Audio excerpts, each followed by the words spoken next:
Chapter 1128. Many people. Due to the significant expansion of the flower field this year and the hiring of many villagers to assist, the secret of the flower field could no longer be kept hidden for much longer. After the discussion, Tao Tao and the others didn't find it too troublesome. They carefully stored away the lipstick-making tools, took them home that day, and brought them back the following day. This way, they ensured the tools wouldn't be easily stolen. The villagers were quite curious about the floral field, considering the number of people being hired to help. While they couldn't fathom how the first section of the Xiao family had earned so much money, they knew that planting these flowers was undoubtedly a lucrative venture. People inquired about it, some even asking outrightly. However, no one dared to act against the Xiao families standing in the village. The land officer made it clear that any attempt to harm the first section of the Xiao family would be thoroughly investigated, and the perpetrator would be expelled from Shouting Village. Moreover, apart from the floral fields, the first section of the Xiao family was involved in cultivating cassavas and managing the tea fields of the Zhang family. They hired villagers to assist them and paid them well. Additionally, there were various odd jobs available, offering a great way for the villagers to supplement their income. The villagers understood that ruining this arrangement was out of the question, and they respected and cherished the opportunities provided by the Xiao family. Moreover, Ms. Fong was not one to be underestimated. With the strength and unity of Xiao Sanlang, Xiao Dalong, and the sisters-in-law, anyone contemplating doing something harmful wouldn't dare to make a move. Tao Dao took great care of the floral field and proudly showed it to Qiao Xian with a smile. Qiao Xian observed the flowers and infused them with a touch of her superpower, ensuring they grew stronger and more vibrant, storing energy to thrive even more vigorously. While she was home for a few days, she knew she could attend to the flowers again in a few days' time. The floral fields held significant importance to her, and she realized that relying solely on Chunyu and the other servants might not be sufficient. She decided to hire additional trustworthy servants as a precautionary measure. Having a backup plan was essential in case of any unforeseen events. She intended to discuss this with Ms. Fong and seek First Madam and Yue Zheng Xiao's assistance in selecting reliable families when they went to the province. Qiao Xian remained relatively unconcerned. With her mother-in-law's presence and the contract in hand, she didn't worry too much about tricky buyers. However, the situation at home was becoming less convenient due to the lack of extra living space.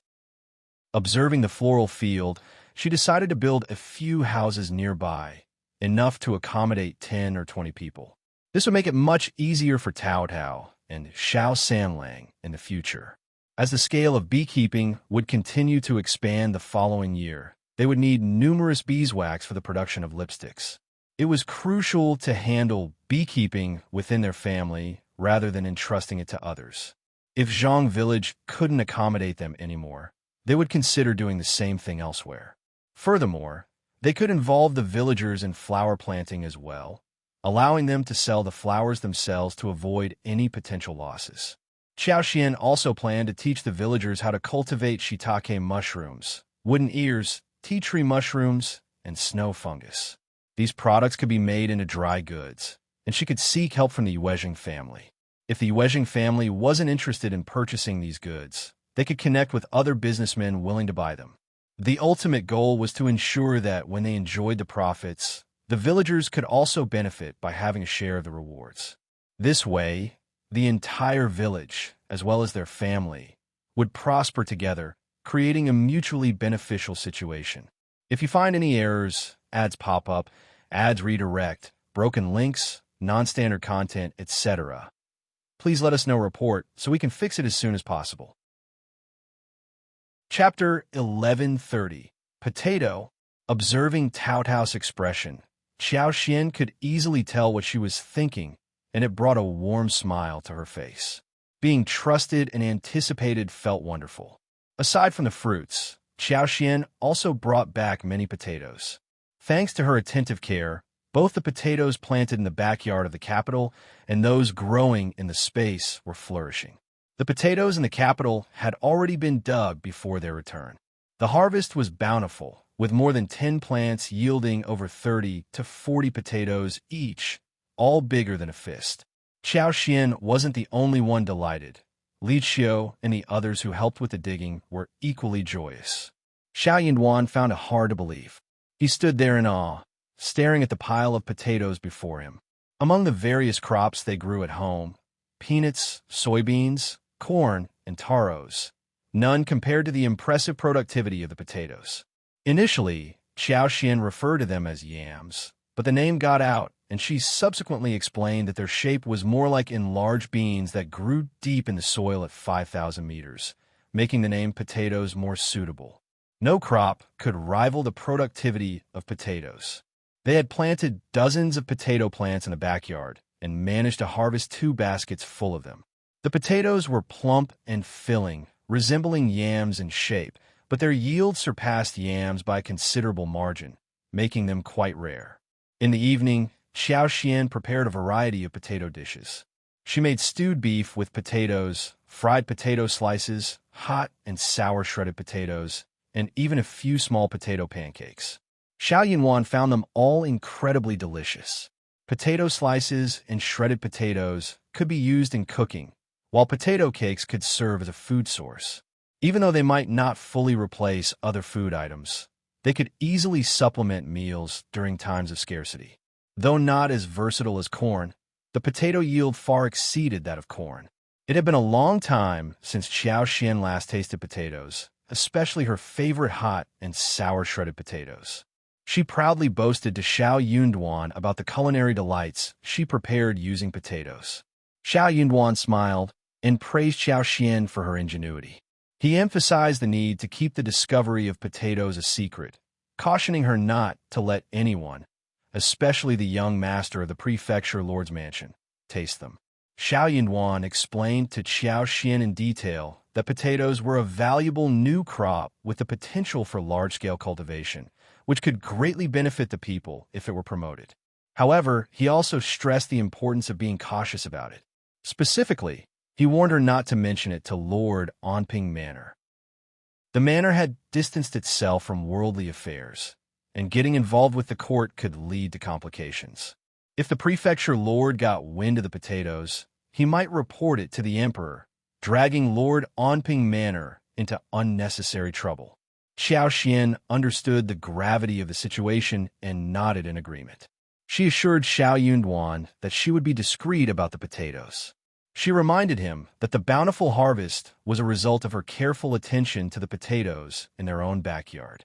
If they were widely promoted, the yield might not be as plentiful. Xiao Yunduan replied with a smile, saying that even if a dozen fruits were produced, it would be more than enough.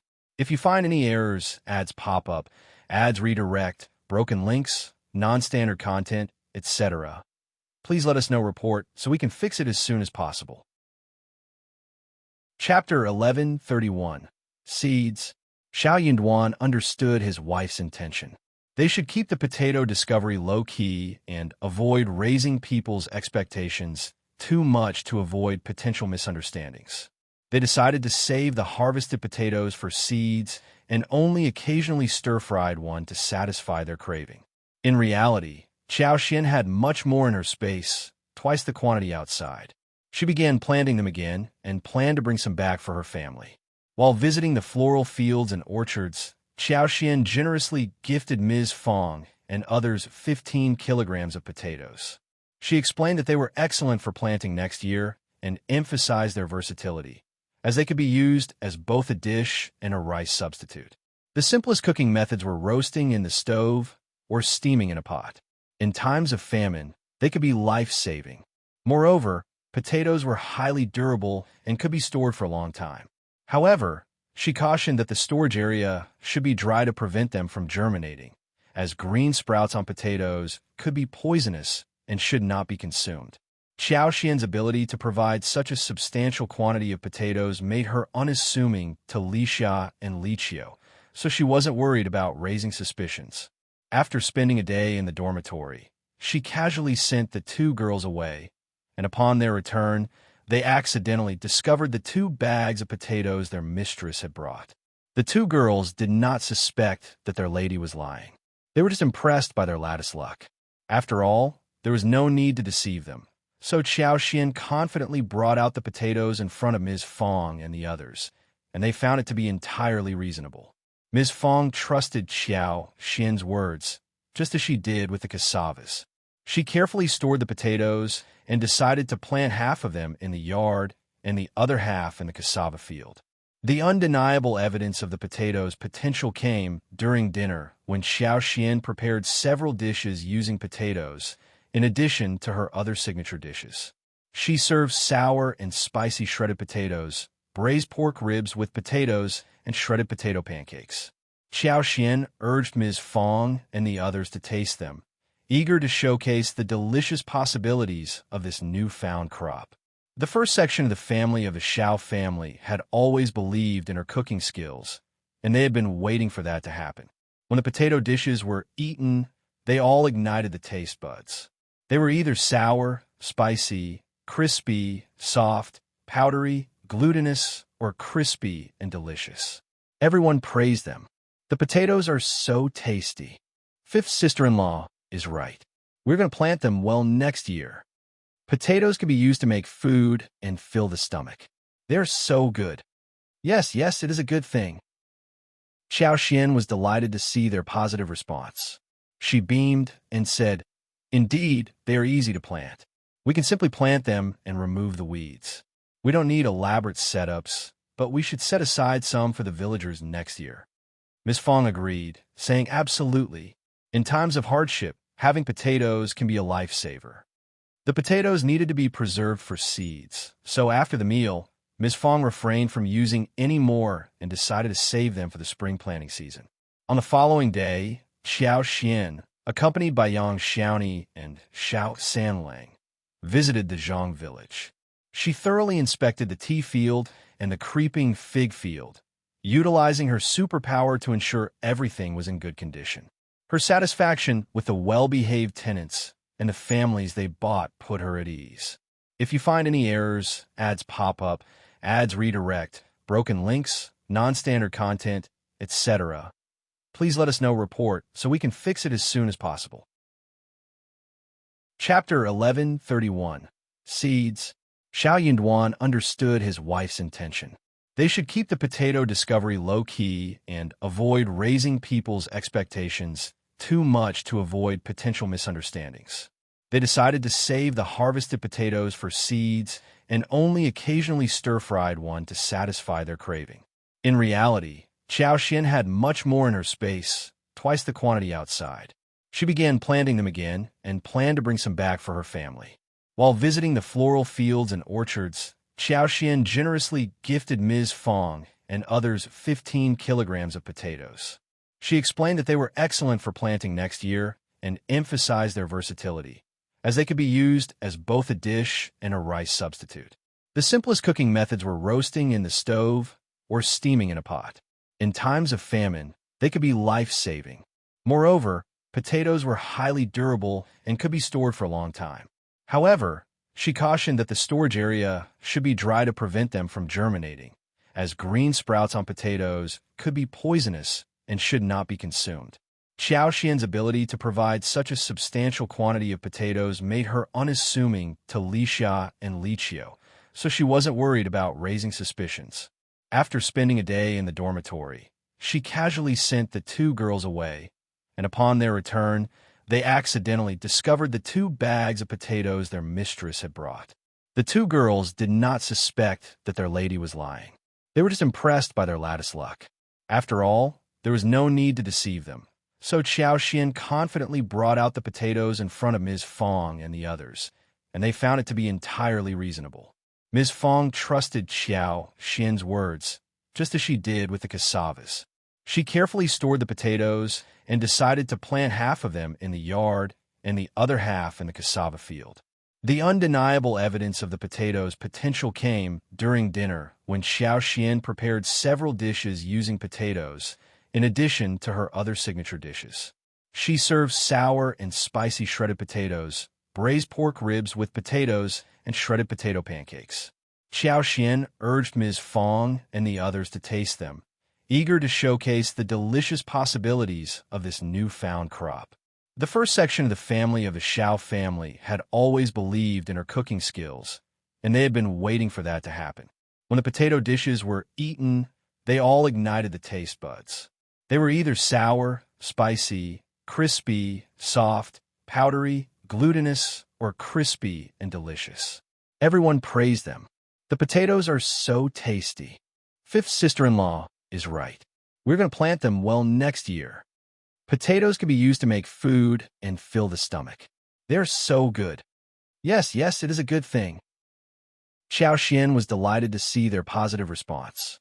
She beamed and said, "Indeed, they are easy to plant. We can simply plant them and remove the weeds. We don't need elaborate setups, but we should set aside some for the villagers next year." Ms. Fong agreed, saying absolutely.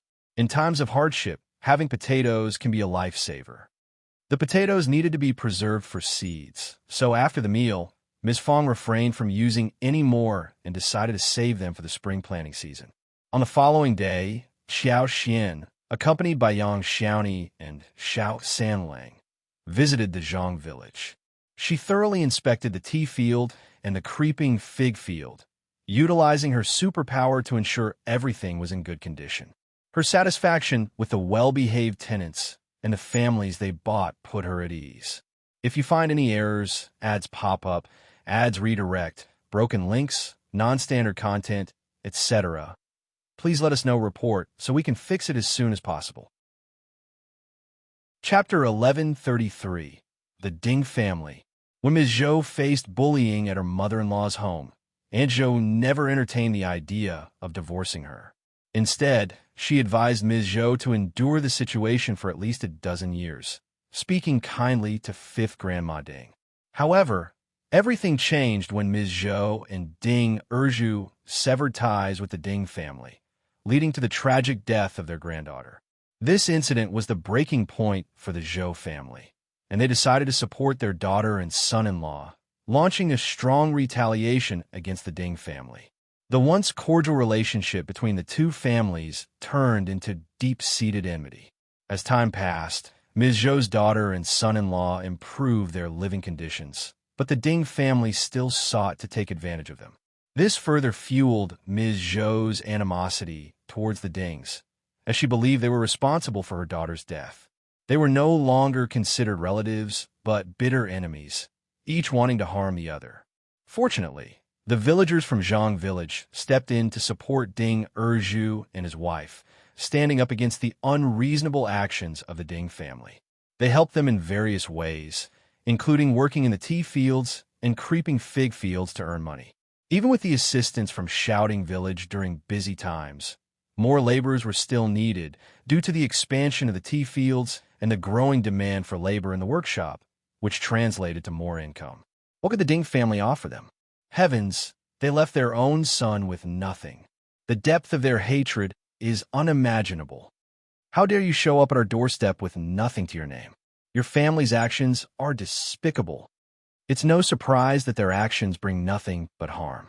After all, no one can fathom forcing their own granddaughter to death. You drove your own granddaughter to her death and left your son with nothing. How audacious of you to accuse me of being unfilial. Your cruelty knows no bounds. That's right. Shame on you. Good things happen to good people. Just look at second brother Ding and sister-in-law. They now lead a happy life, and anyone would be inspired by them. True, fifth Grandma Ding and the others were seething with anger, embarrassment, and annoyance. She glared at Ding Erju, ready to scratch him, and accused him of being unfilial for allowing outsiders to bully his parents. However, before she could get close, someone intervened and stopped her. What do you think you're doing? You think you can assault people in our village? Try it. Fifth Grandma Ding shouted in frustration. That's my son. I have every right to teach him a lesson, and it's none of your business. And Andy retorted with a smile. Oh, now he's your son? Weren't you just claiming he was nothing to you when you had nothing to offer him? The villagers burst into laughter. The Ding family got nothing and were driven away, but they couldn't let it go. They returned to Shouting Village, where fifth Grandma Ding and fifth Grandpa Ding confronted Ms. Fong, an eldest uncle, along with their 2 sons and daughters-in-law. Xiao Yunduan, being a respected figure and an officer, kept them from venting their anger. Otherwise, fifth Grandma Ding would have engaged in an argument with Ms. Fong long ago. She struggled to remain reasonable amidst her fury. However, Ms. Fong brushed off her words, pointing out that Ding Erju was driven out of the family with nothing, and the relationship was already broken off. In her opinion, there was nothing to discuss, and the matter could be addressed when Ding Erju and his wife returned. If you find any errors, ads pop up, ads redirect, broken links, non-standard content, etc., please let us know report so we can fix it as soon as possible. Chapter 1134, Block. Fifth Grandma Ding and her family were incredibly frustrated, but they refrained from causing a scene in the Xiao family's first section. Instead, they resorted to intermittent harassment, trying to exert force, but their attempts failed. They cried and pleaded, insisting that they were still family, and their past actions were merely outbursts of anger and should be disregarded. They even suggested that Ding Erju should join forces with his 2 brothers to manage things together, hoping for reconciliation. Ding Erju and Ms. Zhou became increasingly exasperated with these antics. The most absurd part was when fifth Grandma Ding accused Ding Erju of being naive and easily manipulated, claiming that he had been set up and taken advantage of. Fed up with the situation, Ding Erju had no choice but to seek help from the land officer and senior clan members in Shouting Village. Land officers sought Ms. Fang's opinion, but she distanced herself, stating that she had no involvement with them. Land officer then warned fifth Grandpa Ding and fifth Grandma Ding that any further humiliation would not be tolerated. In an era when the power of the clan surpassed that of the law, everyone feared such consequences. Both angry and fearful, fifth Grandpa Ding and his family ceased their actions. Meanwhile, Xiao Xian, who had just returned, was unaware of the situation. During her visit to Zhang Village to inspect the properties, Ding Erju carefully chose what to share with her, avoiding any private matters. Satisfied with her visit, Xiao Xian gathered fresh lotus roots, fish, and shrimps and returned to the village. The tea field had expanded to an impressive 600 mu and was flourishing. She anticipated opening another 200 or 300 mu next year, envisioning the scale reaching 1,500 mu, with potential for further expansion in the future. Collecting tea tree seedlings required a trip into the mountains to gather tea seeds. They planned to spend a couple of days in the mountains, and upon their return, Xiao Dalong and others would take care of the seeds. Once the weather became slightly warmer after the new year, they could begin the breeding process. Xiao Xian intended to apply her superpower to the seeds over a range of 500 meters, hoping it would yield positive results. She planned to visit again in the spring. Additionally, they could transplant some tea tree seedlings from the mountains and cultivate tea seeds in the space, which would offer greater convenience in the future. During their journey, Xiao Xian shared the plan to pick tea seeds in the mountains with Yang Xiaoni and the others. However, Yang Xiaoni and Xiao Sanlang expressed hesitation, considering the absence of qi and the potential dangers of venturing into the deep mountains. They felt it was unnecessary for Xiao Xian, as an officer's wife, to take such risks. Xiao Xian was aware that she needed 3 escorts to accompany her for assurance during the trip. The 6 escorts were still residing at the Xiao family's place, and only the Yuezhing family servants had returned home. Xiao Xian didn't stay home for long, so she didn't make arrangements for them to go to the county city. As a result, they had plenty of free time, mostly tending to their own mounts. Yang Xiaoni and Xiao Sanlang were not afraid of Xiao Xian's expedition and even promised to keep her company.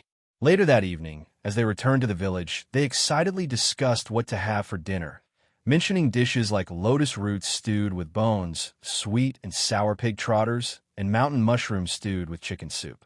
Suddenly, their enthusiasm dimmed when they noticed 5th Grandma Ding intercepting the wagon with her daughters-in-law. Yang Xiaoni and Tao Tao's expressions changed, and Xiao Xian's eyes sparkled, as if she had anticipated something. With Ding Erju being the only link she could think of, she couldn't imagine any other reason why fifth Grandma Ding and her family would seek her out. As they were almost home, Xiao Xian alighted from the wagon, wearing a smile, and asked, "Are you here to talk about Uncle Erju and Aunt Zhou?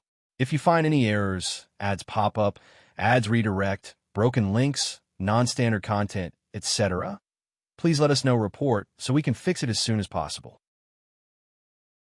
Chapter 1135, No Response. Fifth Grandma Ding was startled. She nodded with a smile. Yes, Mrs. Xiao, my unfilial son. Didn't you drive them out of the family with nothing given to them? Fifth Grandma Ding was startled. Yang Xiaoni responded with disdain. Exactly. She's living a good life now, and you think you could just take her back? It's not that simple, Aunt. Spare us your words. Your family has caused so much trouble, and you're still bothering Grandpa Land Officer? Our fifth sister-in-law knows the whole story, and your words won't make any difference. Fifth Grandma Ding became furious, wanting to scold Yang Xiaoni, but she held back and forced a smile. Fifth Mrs. Xiao, it didn't start this way. They were just angry words that were taken seriously. I thought they'd come back after venting their anger and staying away for a few days, but it turned out like this. I love my granddaughter too. She got so angry that she killed someone. It's not like I feel good about it. How can you blame me?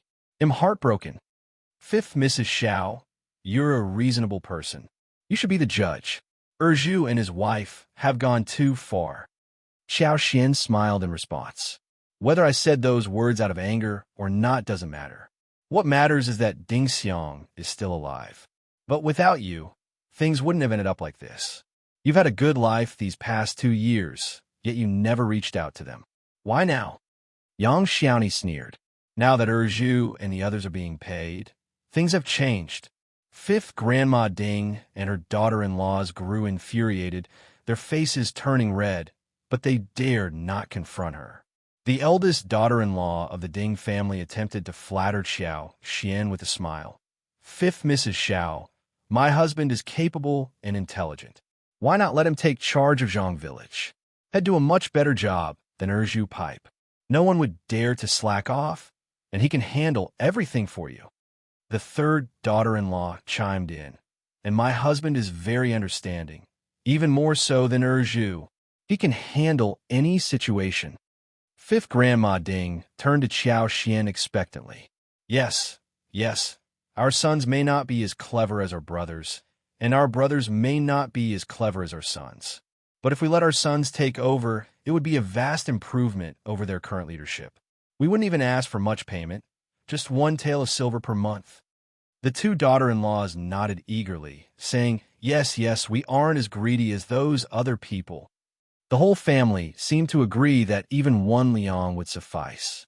They believed that being in charge of such a large tea field and numerous fertile lands, along with the ample money they possess, should be more than enough for them. With hundreds of mu of fertile fields and abundant harvests, they had enough rations to sustain themselves for a year. Moreover, there were plentiful fruit trees laden with fruits and a vast pond brimming with fish, shrimp, and lotus roots, providing them with a variety of food options. On top of that, they could discreetly sell some tea leaves for additional income. The potential for making money was undeniable. Xiao Yunduan and Xiao Xian were far from the capital, and Shouting Village was not located nearby either. However, with intelligence and resourcefulness, there was a great opportunity to accumulate wealth. Xiao Xian smiled with a hint of amusement and asked, "So, you wish to take on this responsibility regardless of whether you accept Brother Erju or not?" The two daughter-in-laws glanced at their mother-in-law but remained silent. If you find any errors, ads pop up, ads redirect, broken links, non-standard content, etc., please let us know report so we can fix it as soon as possible. Chapter 1136, No Trouble. Hearing the suggestion, fifth Grandma Ding found it appealing. She clenched her teeth and said, "My second son is heartless. Since he doesn't want us anymore, there's no point in trying to bring him back. It doesn't matter if we find him or not." Yang Xiaoni sneered, feeling a mix of bitterness and anger in her heart. She understood the situation all too well. Her brother and sister-in-law were just like fifth Grandma Ding. Xiao Sanlang comfortingly squeezed her hand. Startled, Tao Dao couldn't comprehend how a mother could be so heartless. Xiao Xian spoke calmly. You seem to be misunderstanding something. Why would I need to hire someone from your family, specifically, instead of others? Fifth Grandma Ding and her daughter-in-law were taken aback. It's my business whom I hire. It has nothing to do with your family. You can go home now and drop this topic. Fifth Grandma Ding was about to say something when Yang Xiaoni stepped forward to defend Xiao Xian, pushing her family away. Fifth Grandma Ding glared at their retreating figures and returned home, feeling defeated. Xiao Xian felt a sense of satisfaction. They deserved it. During the time she helped Ding Erza's family, she had suppressed her anger, hoping for an opportunity to put Fifth Grandma Ding's family in their place. However, she couldn't reveal her plans earlier, as it might complicate matters. But the situation had changed now. They couldn't afford to cause any trouble. Xiao Xian refused to believe that Ding Xiang was dead. In her heart, she held onto the belief that Ding Xiang might be toiling away somewhere, working hard. As long as she was alive, there would come a day when she returned. What was the point of not coming back for revenge once she became successful? When that day arrived, Fifth Grandpa Ding and his family would be in deep trouble. They couldn't bear it anymore. Well, they had a long way to go. Back at home, Ms. Fong overheard Tao Tao's account of the situation, how Fifth Grandma Ding and her two daughter-in-laws tried to stop Xiao Xian. She grew agitated and expressed her disgust, saying, "Just ignore them. They're a horrible family and have been causing trouble for far too long." Ding Erju had no choice but to seek help from the land officer and the senior members of the village. And now they're back at it again. Xiao Xian smiled and replied, "They don't need me, and I couldn't care less about them either." Ms. Fong chuckled and agreed, "Very true." Eldest uncle couldn't resist, adding, "They claim to leave Ding Erju with nothing, but he is still the Ding family's son. It's not good for their reputation to be so heartless. You and Fifth Brother could try to mend things, say a few good words, and let bygones be bygones. After all, they are biological children." Xiao Xian rolled her eyes and chose not to respond. She had already composed herself, knowing that her father-in-law had a habit of being meddlesome, and it was best to ignore his comments. There was no point in arguing because it wouldn't change anything, and she couldn't agree with him. Thankfully, her mother-in-law would handle him. True to form, Ms. Fong sneered. "Heartless? You caused your own granddaughter's death, and you drove your own son out of the family with nothing. That's what I call heartless. How could you expect to be forgiven? Stop being so repulsive." Eldest uncle found himself at a loss for words. He was about to defend himself, but Ms. Fong and Xiao Xian walked away. Pay no attention to the old man. He's been acting out of line for a long time. Ms. Fong continued, "You may not know this, but when news spread about the valuable fields and tea plantations in Zhang Village, the third section of the family made a big fuss. What a joke. They even wanted a share of it, and the second section of the family joined in as well. But when they realized there was no share for them, they decided to become managers. No one dares to appoint them, of course. If you find any errors, ads pop up, ads redirect, broken links, non-standard content, etc., please let us know report so we can fix it as soon as possible." Chapter 1137, Primus. Xiao Xian found herself just as puzzled as Ms. Fong about the situation. After asking a few questions, she finally learned what was happening. Ms. Fong then smiled and shared her mixed feelings. "I am angry, but I'm also glad to see that they are so jealous and envious of us." Her daughter-in-law, Xiao Xian, chuckled and replied with a smile, "It's quite satisfying to think about, isn't it?" "Right." The mother and daughter-in-law laughed. Ms. Fong sighed with a smile. "Fortunately, the second section of the family has no connection with us, and Erlang and Silang have their own daughter-in-law. Before we could do anything, they stopped Ms. Niu and her husband. Without helpers, the third section of the family can't do anything. But let me tell you," Ms. Fong lowered her voice and said seriously, "why do I feel that Lulang is behaving strangely? He has a dark look in his eyes, and he looks so scary when he looks at people, as if we have a deep grudge against him. He wasn't like this before. I don't think we have done anything bad to his family. How did he end up like this? Xiao Xian was confused too. She thought for a while and smiled. Mom, just leave him alone.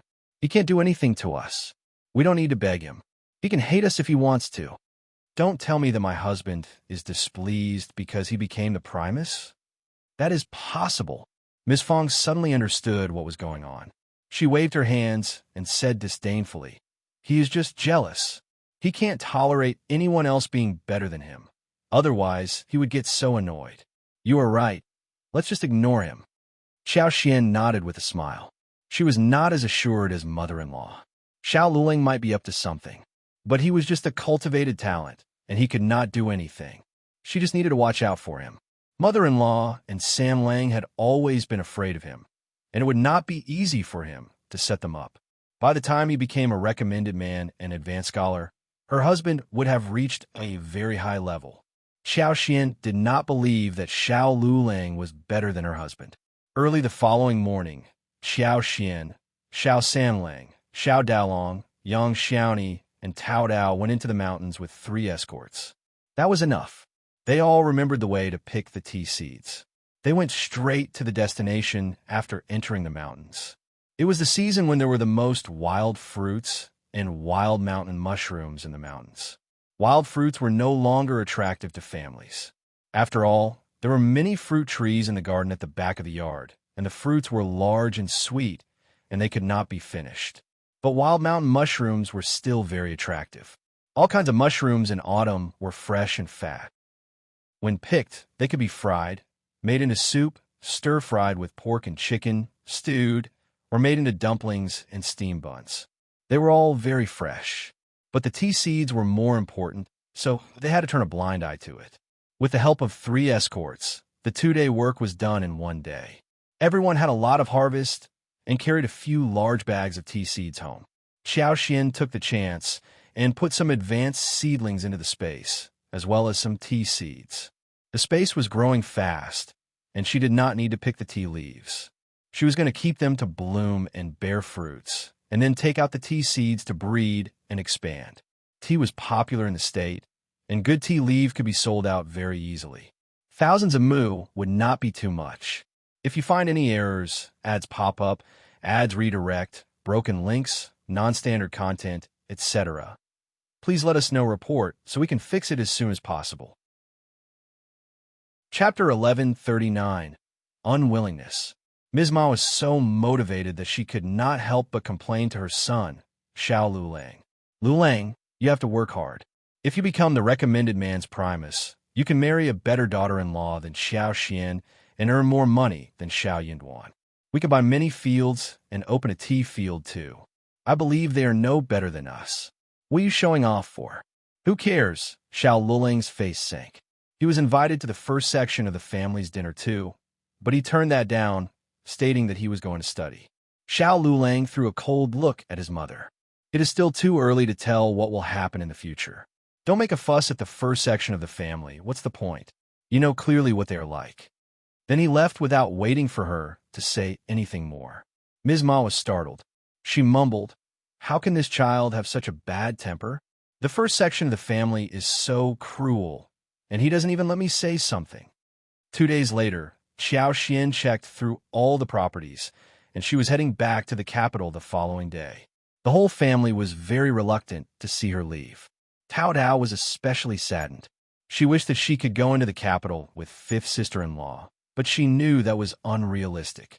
The girl wished 5th sister-in-law a safe trip and asked her when she was coming home. Hearing that she was coming back in the spring, she became very happy again.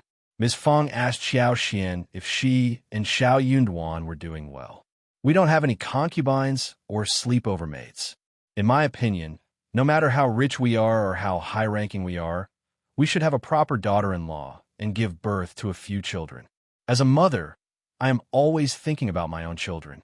Children having the same father and different mothers always end up fighting each other. Yunduan is a good child, but he is now an officer and in a place like the capital. I can't guarantee anything in the future, even if I am his mother. But let me tell him one thing. I don't want him to get concubines or mistresses. You are his wife, but you can't do anything about it.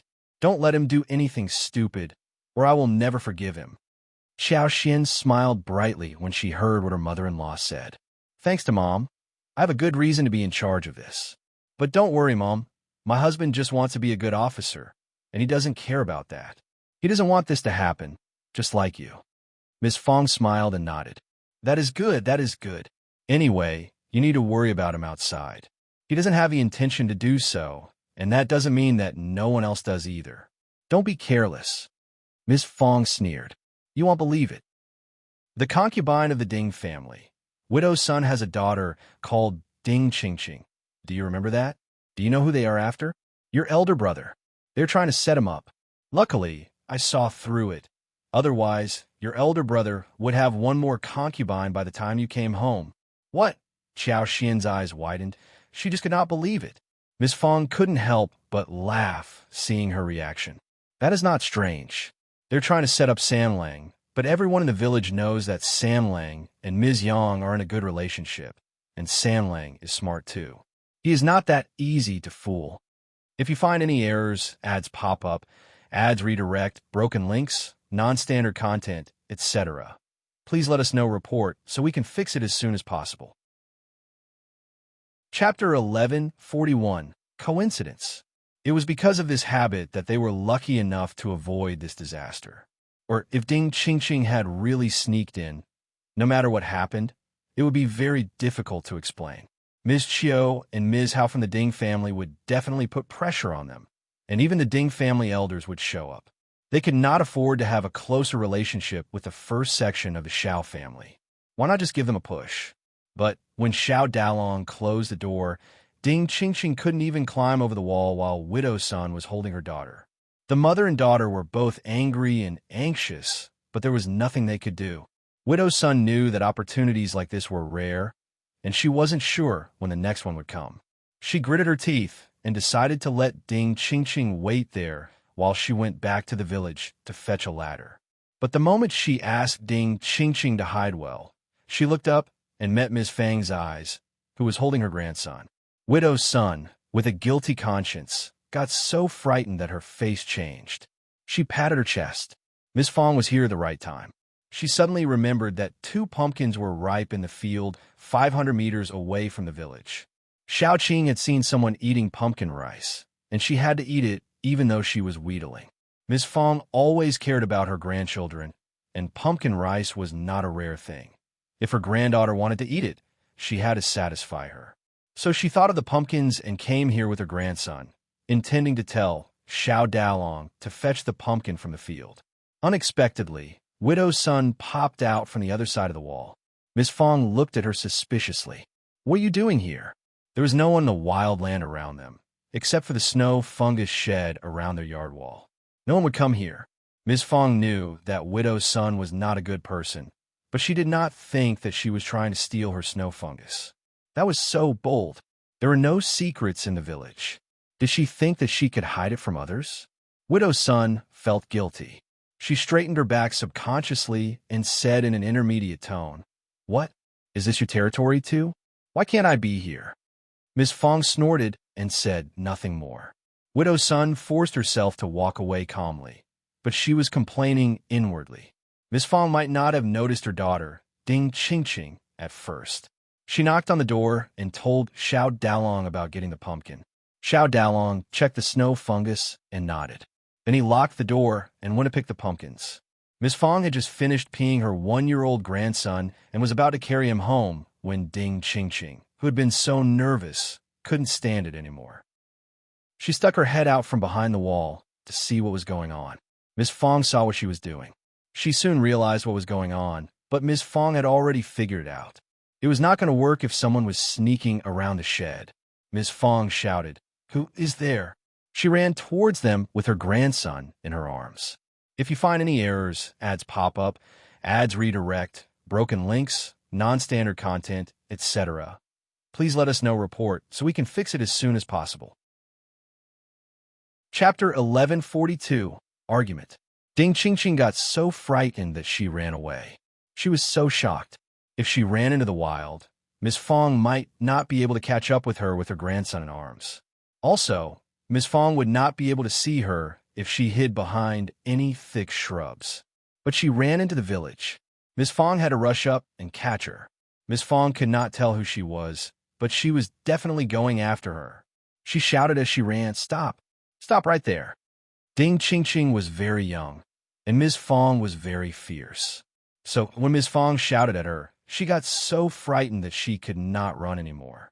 Miss Fong caught up with her as soon as she reached the entrance of the village.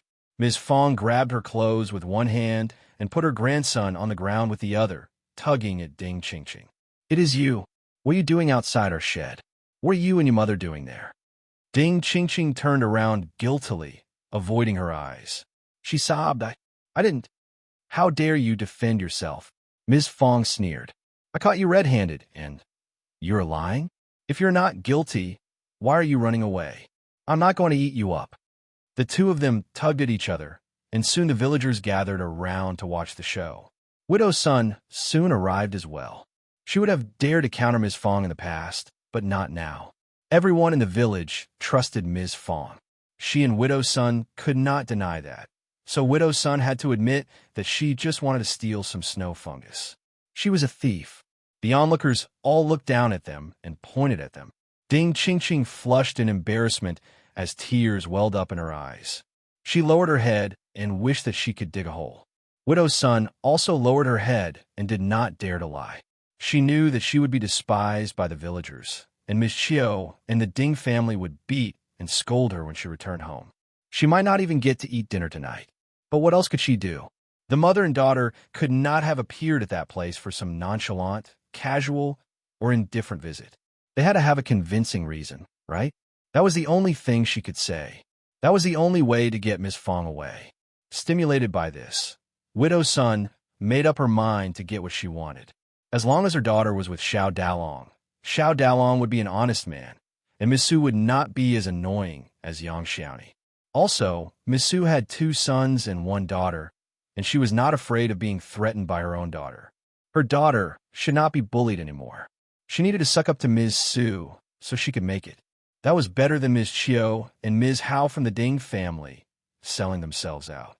Miss Fong snapped at Widow's son when she admitted that, but she did not cause any damage, so Miss Fong gave her a warning. That was exactly what Widow's son had expected. She let out a sigh of relief. But when Ms. Yin heard about this, she came to Ms. Fong the following day and told her about some suspicious things. Stealing snow fungus was not a very honorable thing, especially when the first section of the family was flourishing and no one in the village would steal from them. Widow's son was already living such a miserable life, so why did she take such a risk? If she was caught, her life would become even worse. Ms. Chio and the Ding family might not have explicitly asked her to steal it. If their involvement was exposed, they would be blamed by the first section of the family. So what were they after? If you find any errors, ads pop up, ads redirect, broken links, non-standard content, etc., please let us know report so we can fix it as soon as possible. Chapter 1143, No Coincidence. The Ding family's Hao and Ms. Chio had rushed to apologize on behalf of Widow's son the day before. Also, the wall surrounding the snow fungus shed was quite high. If Widow's son planned to steal the snow fungus, she should have brought a ladder with her, right?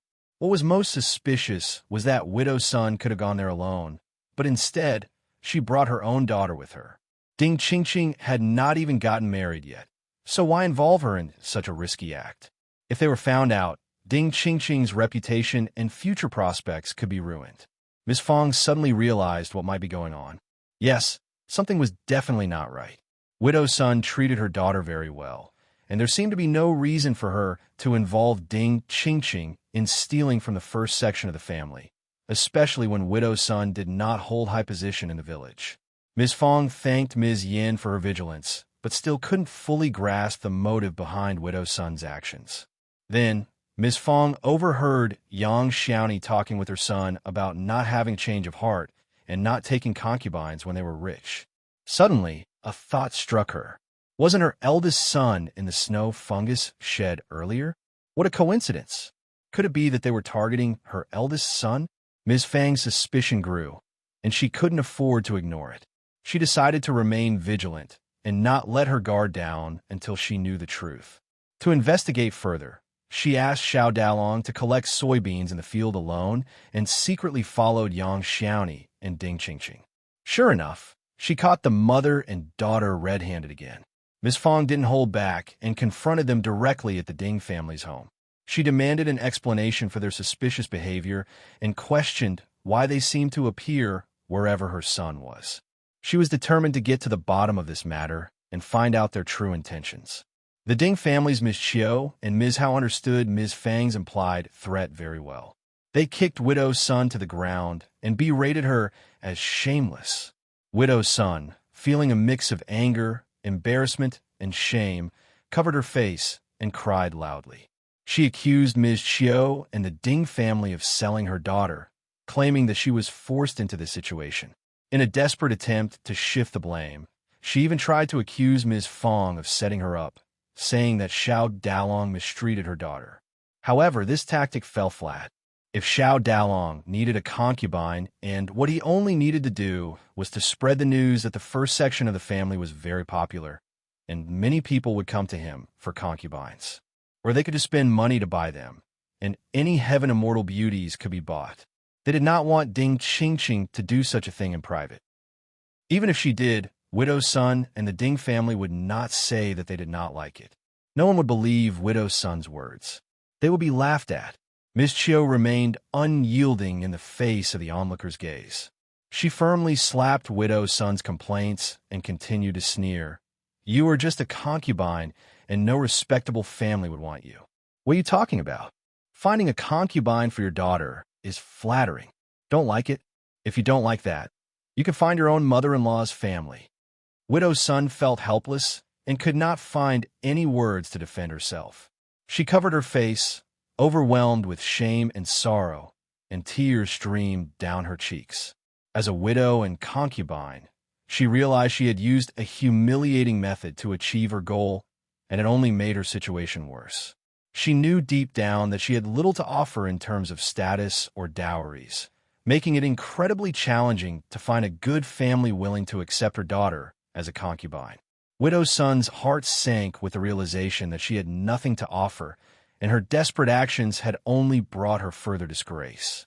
The villagers who witnessed the scene couldn't help but feel a mix of sympathy and disapproval towards Ms. Chiu's harsh words. While they understood the struggles Widow's son faced, they also recognized the truth in Ms. Chiu's assertions. If you find any errors, ads pop up, ads redirect, broken links, non-standard content, etc., please let us know or report so we can fix it as soon as possible. Chapter 1144. Out of sight, the daughter of a concubine faced a daunting challenge due to her mother's unfavorable reputation. Finding a good family for her seemed like an improbable task. Although not Ms. Chiu's biological child, Ding Qingqing was brought into the Ding family by Widow's son, who had previously offended her. Ms. Chiu was the stepdaughter of the Ding family, and she played a crucial role in determining Ding Qingqing's marriage. No one dared to question or oppose this arrangement. Ms. Chiu harbored strong resentment towards Ding Qingqing and her mother-in-law for their unruly behavior, which caused significant trouble for the entire family. Frustrated and unwilling to keep Ding Qingqing any longer, Ms. Chiu sought a solution through her in-law's family and soon got married herself. Ms. Fang was well aware of the limited prospects for women born into concubinage, and, despite her disdain for Ding Qingqing and her mother, she felt a karmic connection to her own family. Selling Ding Qingqing off would reflect poorly on her reputation, so she couldn't simply stand by and watch. To avoid any association with such actions, Ms. Chiu chose not to treat Ding Qingqing as a concubine, but rather married her off to a distant, less fortunate man. She remained hidden from their sight, and whatever their future held would have no direct connection with her. After Ding Qingqing's departure, Widow's son lost all hope and refrained from causing any further trouble. The senior members of the clan cautioned Ms. Chiu not to go too far, as any unfortunate event leading to a tarnished reputation could jeopardize the entire village's standing. especially with the progress made through Mr. Primus' efforts and the establishment of the school. The village had a Mr. Primus, and the school was built, and classes were starting. Everything was developing in a good direction, so reputation was very important. Ms. Chio's treatment of Widow's son was widely known, as she would boast about it openly, and some considered it excessive. It was evident that even a person as seemingly insensible as a clay figure might harbor resentment and retaliate if pushed to the extreme. Before becoming a concubine, Widow's son was not an easy person to handle, and it was expected that she wouldn't remain in such a state indefinitely. Ms. Chio was not convinced, but she did not dare to do that anymore and tried to restrain herself. But Widow's son was still not having a good life. As long as Ms. Chio did not cause too much trouble, the clan would turn a blind eye. Their family's bad debts could be settled behind closed doors. Ms. Fong informed Xiao Xian about the situation, reminding her to be cautious and not let Xiao Yunduan fall into a trap. Xiao Xian acknowledged Ms. Fang's advice and realized the gravity of the situation. She had already been concerned, but now she understood that she needed to be even more vigilant in the future. The capital was not a peaceful place, and the risks were high. The next morning, Xiao Xian and her companions departed. Ms. Fong and the others reached the village's entrance without arousing anyone's suspicion. Xiao Xian waved at them from a distance, and as the wagon turned the corner, she sighed inwardly, knowing the risks that lay ahead. Upon reaching the county city, Xiao Xian sent a gift to the county magistrate's wife, explaining that she couldn't visit due to time constraints and had to head directly to the province. She understood that the county magistrate had family responsibilities to attend to, and that was their priority. As a woman herself, she empathized with the county magistrate and his wife, comprehending why they couldn't pay her a visit given their obligations and circumstances. If you find any errors, ads pop up, ads redirect, broken links, non-standard content, etc., please let us know. Report so we can fix it as soon as possible. Chapter 1145. Friendly. If Xiao Yunduan were also present, they would need to extend an invitation to him for the banquet as well. The county magistrate would likely be displeased if he were excluded, even if he didn't voice it. They might fear that not inviting him could lead to unfavorable consequences in the future, perhaps with the Xiao family using this omission against them when they required assistance. As the evening approached early in the season, Xiao Xian and the others arrived in the province, and it was already dark. They made their way directly to the Yuezheng family. The entrance of the Yuezheng family was adorned with 2 rows of large lanterns, brightly illuminating the gate. Auntie Hua, accompanied by 2 maids, was standing next to First Madam, gazing into the distance. As she spotted the approaching wagon, she greeted them with a warm smile. "Fifth Mrs. Xiao, how much our madam has missed you. The evenings are growing colder. How was your journey?" Auntie Hua asked as she helped Xiao Xian down from the wagon. Xiao Xian replied with a smile, sensing Auntie Hua's concern. "Thank you for your kind words, elder aunt. The journey was smooth, and I wouldn't dare to keep you waiting. Your thoughtfulness is truly appreciated." Auntie Hua smiled and humbly responded, "First Madam was eager for your arrival, so she sent me to greet you. I'm not worthy of such a task. Please come inside. First Madam has already prepared dinner and eagerly awaits your company." Xiao Xian laughed cheerfully. As the sun sets, the cold becomes biting. The thought of the warm food prepared by Elder Aunt is truly heartening and invigorating. Auntie Hua chuckled in response. "That's exactly what First Madam said. On such days, we should relish a good meal and warm soup. Everything is ready for you." As they strolled together, Auntie Hua found herself growing fonder of Xiao Xian with every passing moment. Coming from humble beginnings, both Auntie Hua and Xiao Yunduan had not been born into prosperous families, which compelled her to be respectful and courteous towards Xiao Xian. However, she couldn't help but notice that Xiao Xian's demeanor hadn't changed despite her husband's impressive position as a young and learned officer with a promising future. Such humility was a rare sight, as Auntie Hua had observed many people becoming arrogant after achieving success. Upon Xiao Xian's arrival, First Madam eagerly awaited her with a warm smile. They exchanged friendly conversation, with First Madam showing genuine concern for Xiao Xian's well-being. She offered her a hot towel to freshen up and serve her some hot tea to ward off the evening chill. Their interactions resembled that of a mother and daughter, displaying a deep bond and understanding between them. After a brief rest, First Madam signaled for the dishes to be served, and they sat down together to enjoy the meal. At First Madam's spot, a bowl of rice was placed, while a delightful spread of 6 dishes and 1 soup adorned the small mahogany Rui-style round table. The dishes included crab powder, lukewarm kidney flour meatballs, sweet and sour spine meat, braised mutton, casserole tofu fish head, and bamboo fungus black chicken soup. Though common dishes for the Yuezheng family, they were prepared with great care, served in white bowls and plates, steaming hot, enticingly colorful, and perfectly suited to satisfy both stomach and soul. After dinner, they retreated to the small hall to sip tea and aid their digestion while engaging in light conversation.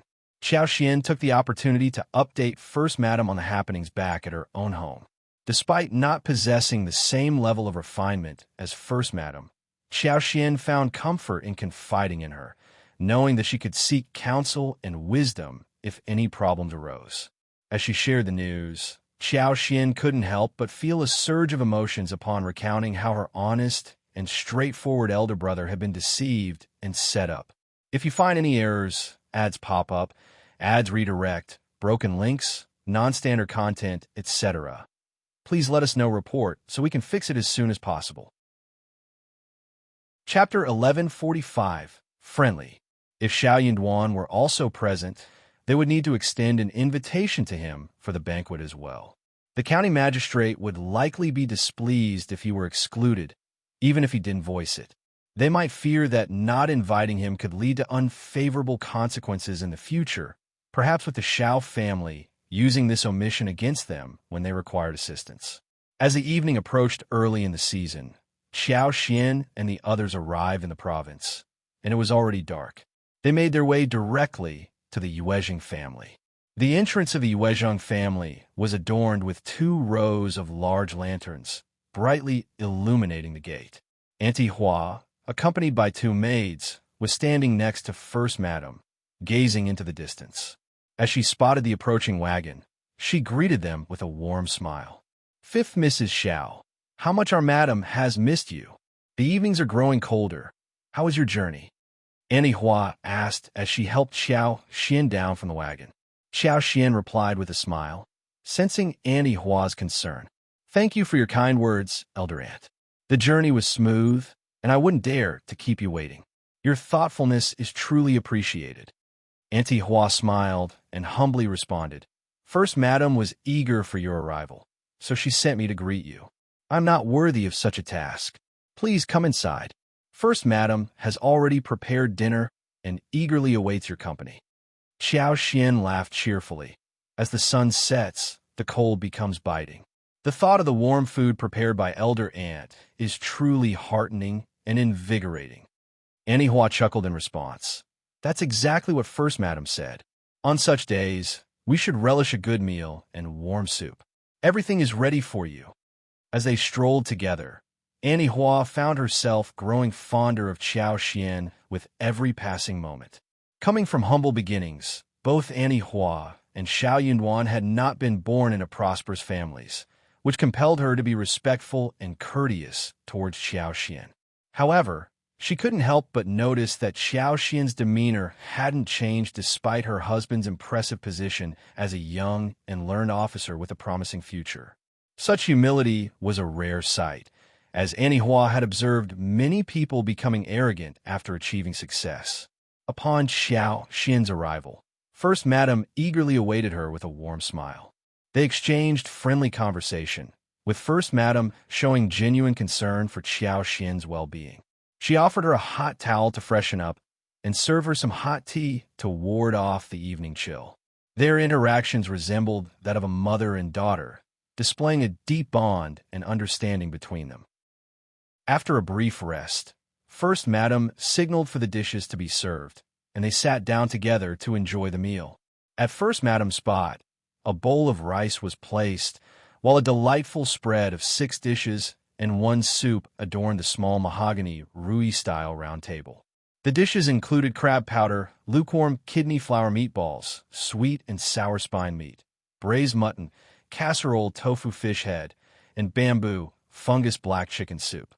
Though common dishes for the Yuezhing family, they were prepared with great care, served in white bowls and plates, steaming hot, enticingly colorful, and perfectly suited to satisfy both stomach and soul. After dinner, they retreated to the small hall to sip tea and aid their digestion while engaging in light conversation. Xiao Xian took the opportunity to update First Madam on the happenings back at her own home. Despite not possessing the same level of refinement as First Madam, Xiao Xian found comfort in confiding in her, knowing that she could seek counsel and wisdom if any problems arose. As she shared the news, Xiao Xian couldn't help but feel a surge of emotions upon recounting how her honest and straightforward elder brother had been deceived and set up. If you find any errors, ads pop up, ads redirect, broken links, non-standard content, etc., please let us know report so we can fix it as soon as possible. Chapter 1147. Seeking Fruit Forest Outside the City. Honestly speaking, those who run businesses are often more experienced and savvy compared to those from the countryside. Your mother-in-law is an exceptionally capable person, but I worry that she could be manipulated if someone with ulterior motives sets her up. It might be best if she doesn't involve herself in business decisions at all. Even if someone tries to plot against her, they won't succeed. Xiao Xian nodded in agreement, acknowledging that not all business families were as forthright as Yuezhing Xiao. The truth had been exposed, and the secrets couldn't remain hidden for long. Both she and Xiao Yunduan were absent, which could lead people to speculate and harbor sinister thoughts. After all, money had the power to corrupt people's intentions. When large sums of money were at stake, nobody would dare to take risks lightly. It could be tens of thousands or even hundreds of thousands of liang. Amused, Xiao Xian recalled Ms. Fang's character. Actually, my mother-in-law is quite different. She pays no heed to what others say and insists on waiting for me and my husband to come home and make decisions. First Madam smiled approvingly. Your mother-in-law is very wise. It was always better to avoid meddling in matters one didn't fully comprehend. They chatted for a while, and Xiao Xian asked First Madam to bring a dozen servants to their home, to which First Madam agreed. Then, with a smile, Xiao Xian mentioned her intention to visit the Xiao family and invite Ms. Fong and Tao Tao to the province for a visit. She wanted to get to know the Xiao family better. Xiao Xian felt even more grateful, but the thought of Tao Tao's marriage made her hesitate, preventing her from seeking further help from First Madam. That was not very appropriate. First Madam's social circle primarily consisted of business people, and it might not be the most suitable environment for Tao Tao. Perhaps it would be best to wait and observe. If Tao Tao started going out more often and gaining more exposure, the right opportunity might come naturally. As the day drew to a close, Xiao Xian and First Madam bid farewell to each other and retired to their respective guest rooms for some rest. The next morning, Xiao Xian wrote a letter and requested First Madam to deliver it to her home. Yuezhing Xiao arrived after breakfast. She had intended to meet Xiao Xian the previous day, but the timing didn't work out. Yuezhing Xiao had several business deals to discuss with Xiao Xian, and their discussions lasted for half a day. Afterward, she handed over the payment for the tea leaves, lipsticks, and snow fungus, amounting to more than 90,000 liang. The tea leaf production had increased significantly, and the lipsticks had seen a substantial rise in demand. Additionally, the snow, fungus, and dessert shops continued to perform well, resulting in substantial earnings. In total, Xiao Xian now had almost 450,000 liang. Indeed, the Yuezhing family had a strong network and efficient channels, all of which were top-notch. With control over the sources and low labor costs, the money came in effortlessly, leaving Xiao Xian worry-free. If she had been managing the business herself, she would have undoubtedly faced numerous challenges and headaches. Luckily, she had the good fortune of partnering with the Yuezhing family, which made all the difference. In the afternoon, Xiao Xian couldn't contain her excitement and decided to visit the orchard. Accompanied by Yuezhang Xiao, she set out, but Xie Jingrong was currently away on a trip. Manager Zhou, Manager Bai, and a few waiters seemed to have been informed in advance and were waiting for her arrival, wearing welcoming smiles. The citrus and grapefruit were now ripe for picking. Xiao Xian had already tasted them both at her home in Shouting Village and at the Yuezhang family's estate the previous day. The fruits were incredibly juicy and sweet. Yuezhang Xiao mentioned that these two fruits were used to make fruit tea, which had become immensely popular. The dessert stores also sold fresh citrus and grapefruit, attracting a large number of customers. If you find any errors, ads pop up, ads redirect, broken links, non-standard content, etc., please let us know. Report so we can fix it as soon as possible. Chapter 1149, Trouble. She was excited about the prospect of having her own potato field next year. Considering her precious potatoes, Xiao Xian generously gifted 10 kilograms of high-quality potato seeds to the Yuezhang family, assuring Yuezhang Xiao that they would yield delicious vegetables and rice. She emphasized that the seeds were advanced in production and easy to cultivate, ensuring a successful harvest regardless of the land they were planted on. Yuezhang Xiao truly understood her intentions. She always sought out the best things. Confident in her recommendation, Yuezhang Xiao felt as though he had stumbled upon a precious treasure. He consulted the experienced old gardener, seeking advice on the proper care and cultivation of potatoes. Determined to make the most of this opportunity, he planned to choose a suitable plot of land next year, plant the seeds diligently, and ensure proper care to maximize the harvest. After spending a couple of days in the province and visiting the Xie family, Xiao Xian returned to the capital without mentioning anything about Hejiqing. She chose to keep it private, knowing that she and the Xie family were not particularly close. If Xie Jingrong were present, she would have shared the information without hesitation, as she wouldn't tolerate any disrespect from Hejiqing. Determined to discuss this matter with Xie Jingrong in person, Xiao Xian still looked forward to their reunion. She and her husband had been away for quite some time, and she couldn't wait to return to Tianjin and complete the mission successfully. Xiao Xian expressed her appreciation for the productive and pleasant business trip, but she knew it was time for them to head home. With the year drawing to a close, everyone was eager to reunite with their families. The 6 escorts were remarkably vigilant and proactive throughout the journey. Thanks to Xiao Xian's guidance, they skillfully avoided encountering 2 rainy spells, ensuring an exceptionally smooth trip. As the days progressed, the weather grew colder, with early mornings being particularly chilly, but the daytime remained pleasant.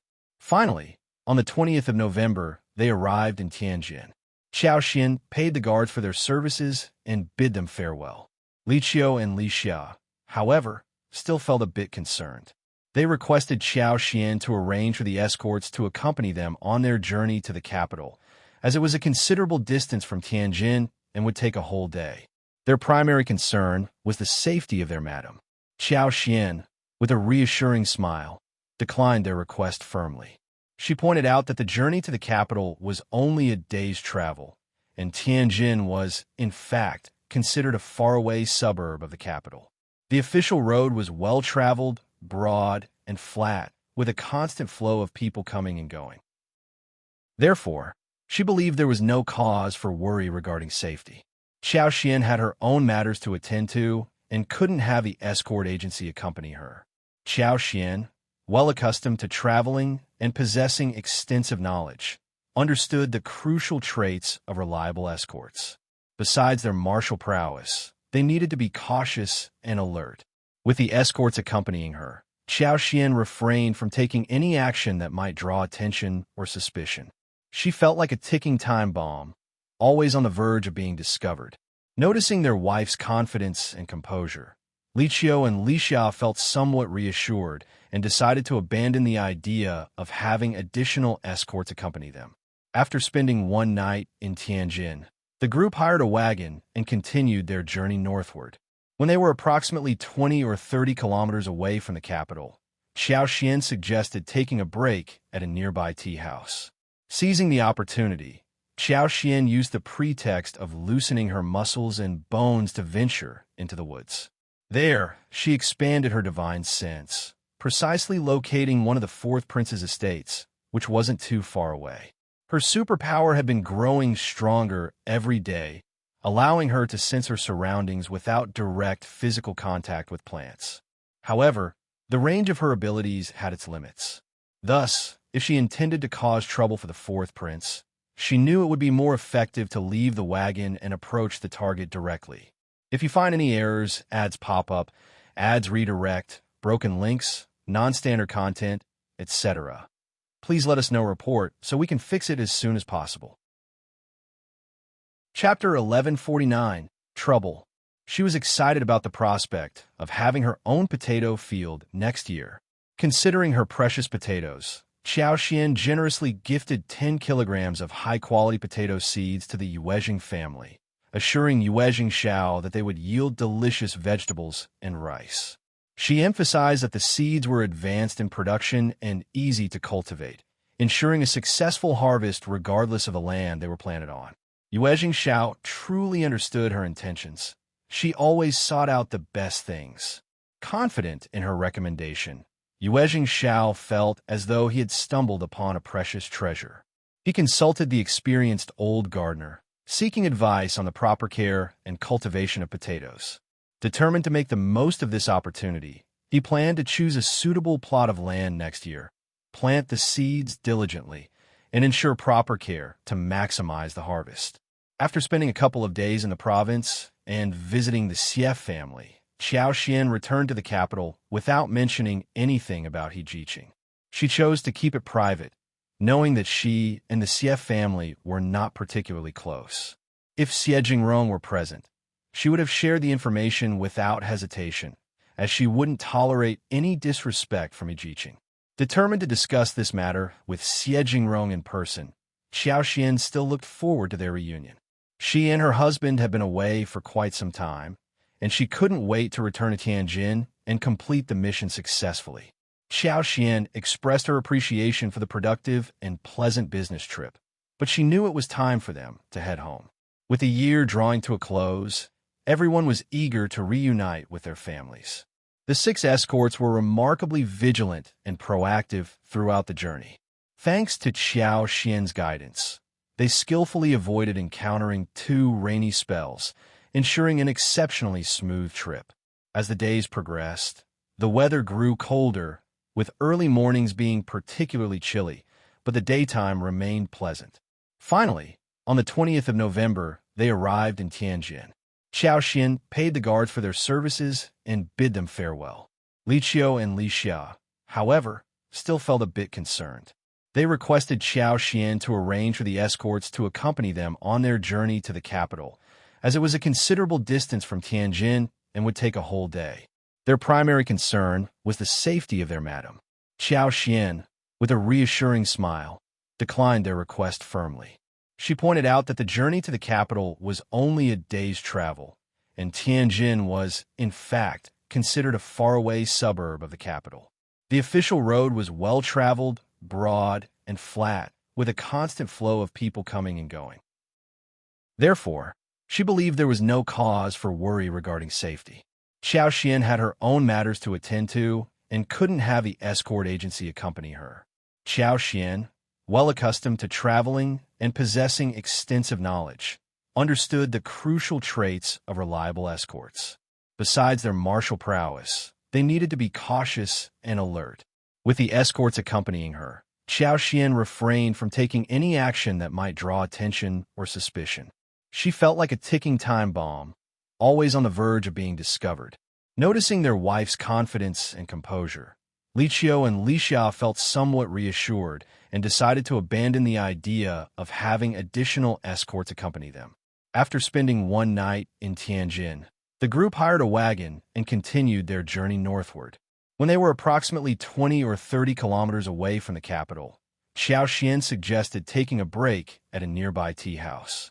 Seizing the opportunity, Xiao Xian used the pretext of loosening her muscles and bones to venture into the woods. There, she expanded her divine sense, precisely locating one of the fourth prince's estates, which wasn't too far away. Her superpower had been growing stronger every day, allowing her to sense her surroundings without direct physical contact with plants. However, the range of her abilities had its limits. Thus, if she intended to cause trouble for the fourth prince, she knew it would be more effective to leave the wagon and approach the target directly. If you find any errors, ads pop up, ads redirect, broken links, non-standard content, etc., please let us know report so we can fix it as soon as possible. Chapter 1151. Where did Old Master go? It was a safe trip.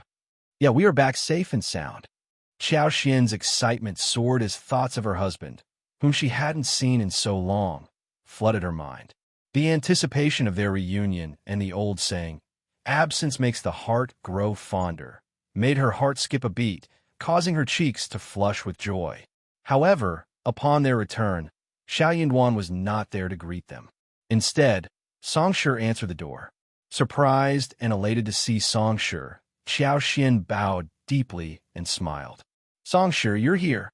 That's wonderful." Xiao Xian smiled and nodded, asking, "Where's my husband? Has he not returned yet?" Helen Academy should have been off duty, so she wondered why he wasn't home. Annoyed thoughts crossed her mind. Could he have gone somewhere else without her knowledge? How dreadful! "Where's Old Master?" she asked, sounding rather stern as she turned to Songshi. Songshi had never seen her like this, and it caught him off guard. He replied, "Madam, Old Master is working for the Crown Prince, and I have been assisting him. Old Master mentioned that you would be back soon, so he asked me to come home the day before. You should be back in a couple of days." "Working for the Crown Prince?" Xiao Xian was startled. She had been gone for less than 2 months, and she fell out of touch with her husband, finding it difficult to comprehend what Songshi was talking about. What could the Hanlon Academy possibly do for the Crown Prince, especially when he was out of the capital? Songshi said, "Yes, madam, never mind."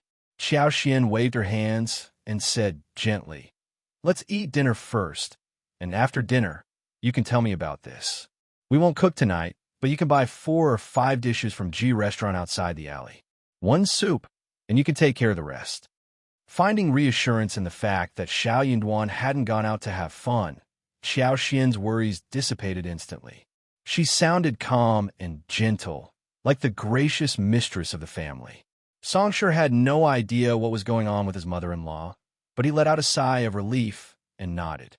He took the money from Li Xia and went out to order food. Xiao Xian and her servant didn't have much luggage on the trip, only a few bags with some clothes.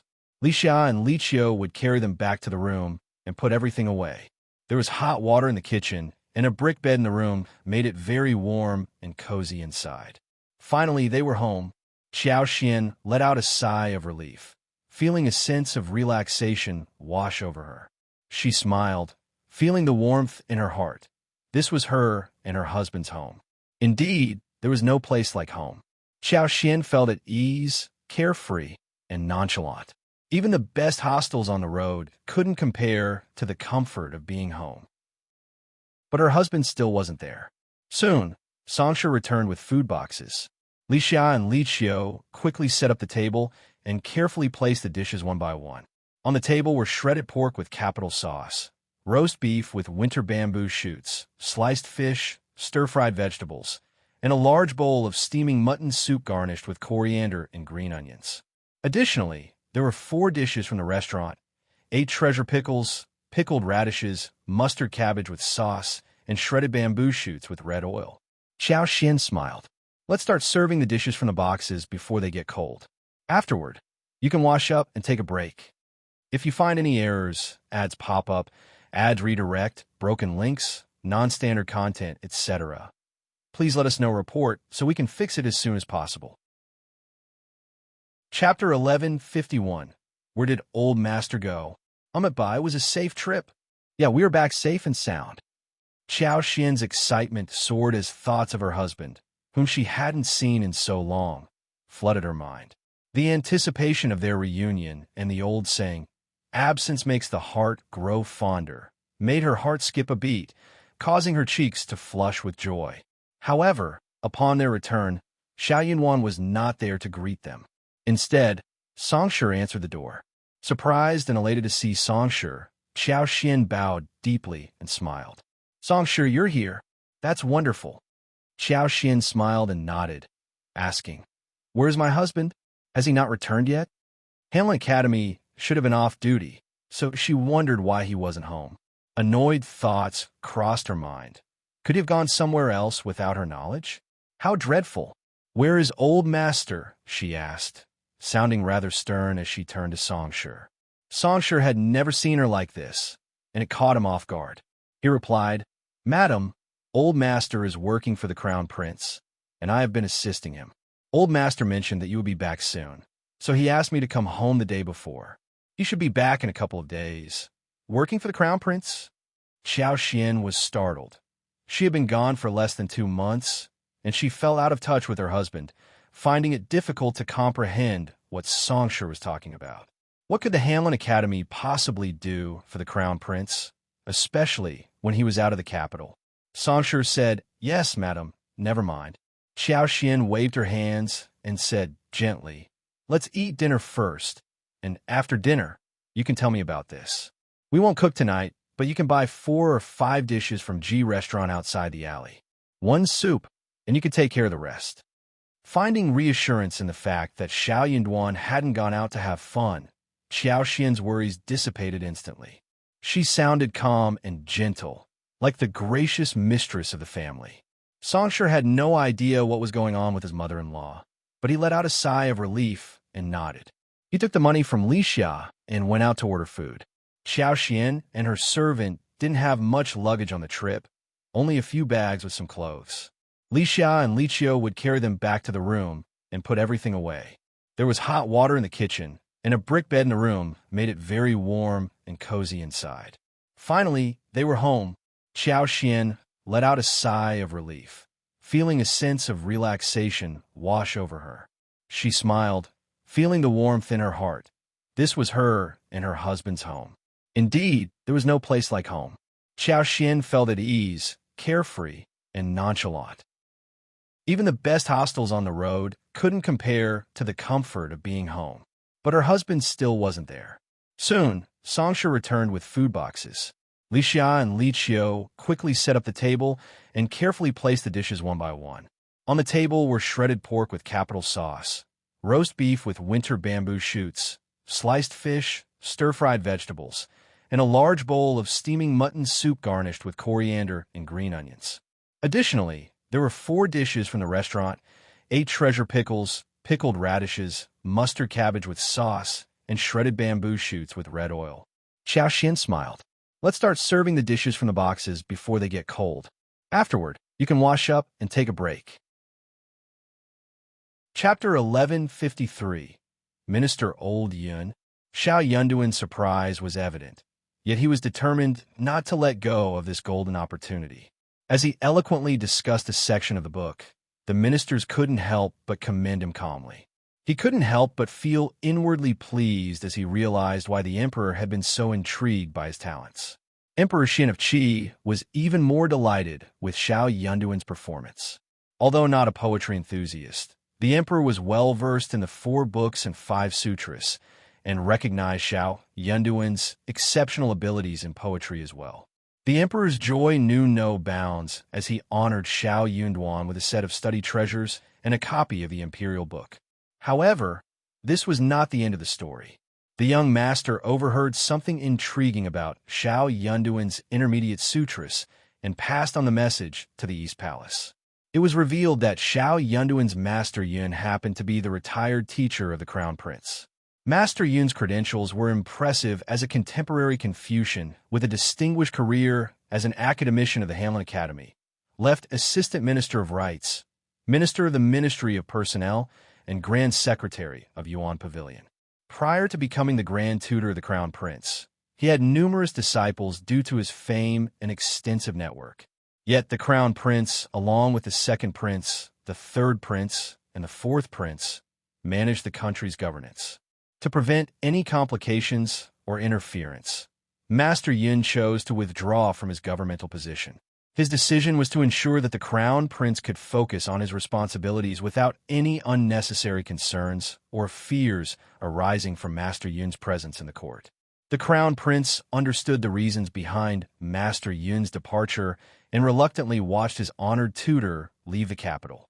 As the most devoted student of Minister Old Yun, the young master deeply respected his teacher and was well acquainted with the teachings he had passed on to Xiao Yunduan. When the young master noticed the similarities, he became suspicious and confronted Xiao Yunduan, ultimately confirming his suspicions by comparing the portrait of the old master. Both surprised and delighted, the Crown Prince and Xiao Yunduan were left in awe of the unexpected connection. It became clear why Master Yun had initially been hesitant to accept Xiao Yunduan as his disciple or allow him to address him as master. After the Crown Prince, Master Yun had refrained from taking on any more disciples, making Xiao Yunduan a unique exception.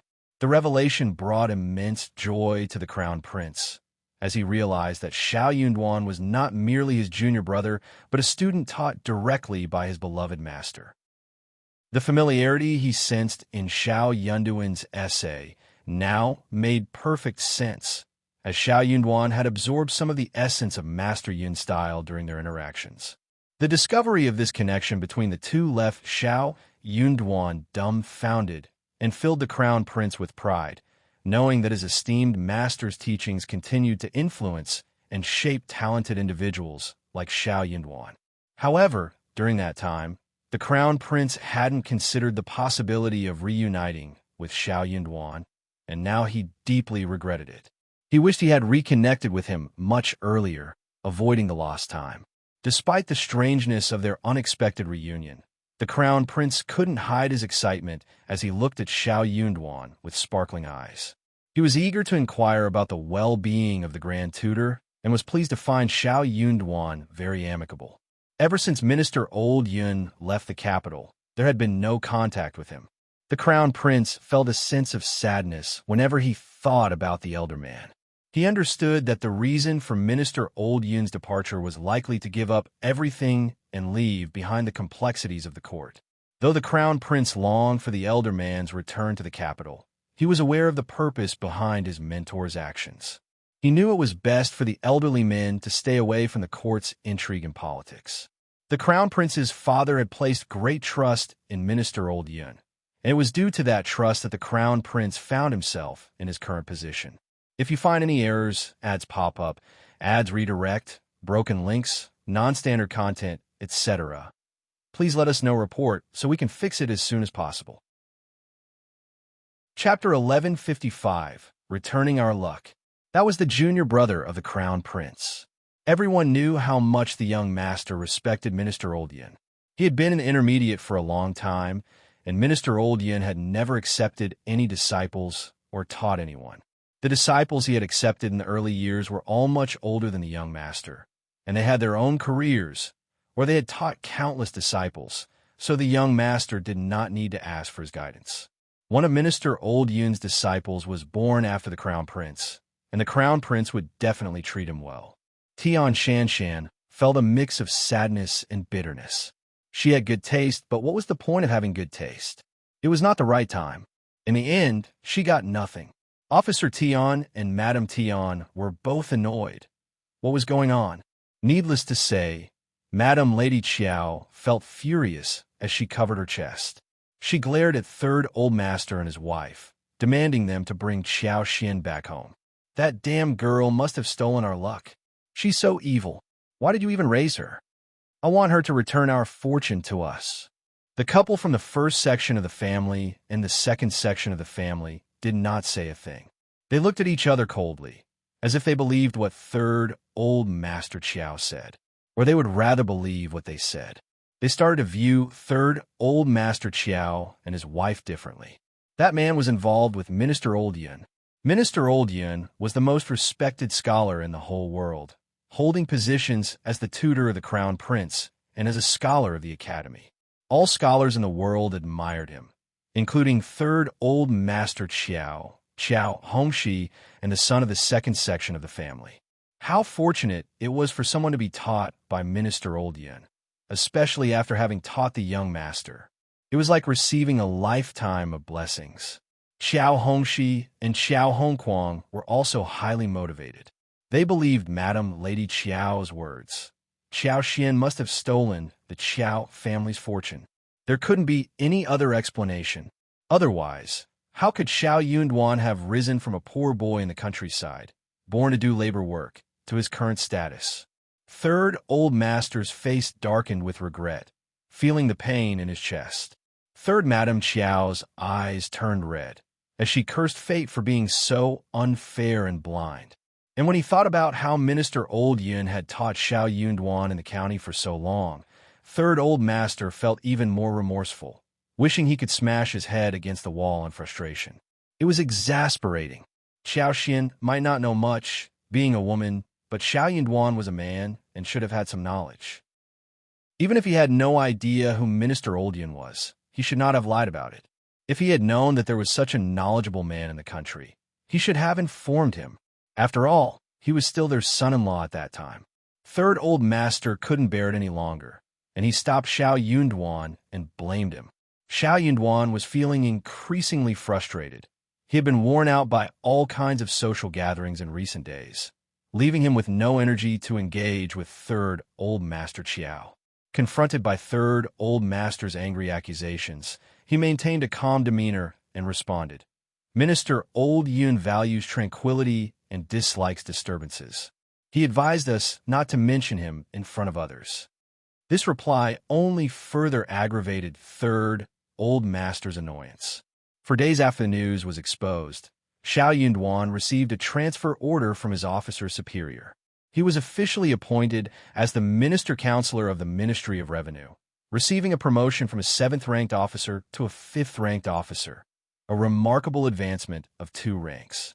For him, this promotion was nothing short of a miracle. Graciously accepting the order, Xiao Yunduan bid farewell to the Hamlin Academy and embraced his new position.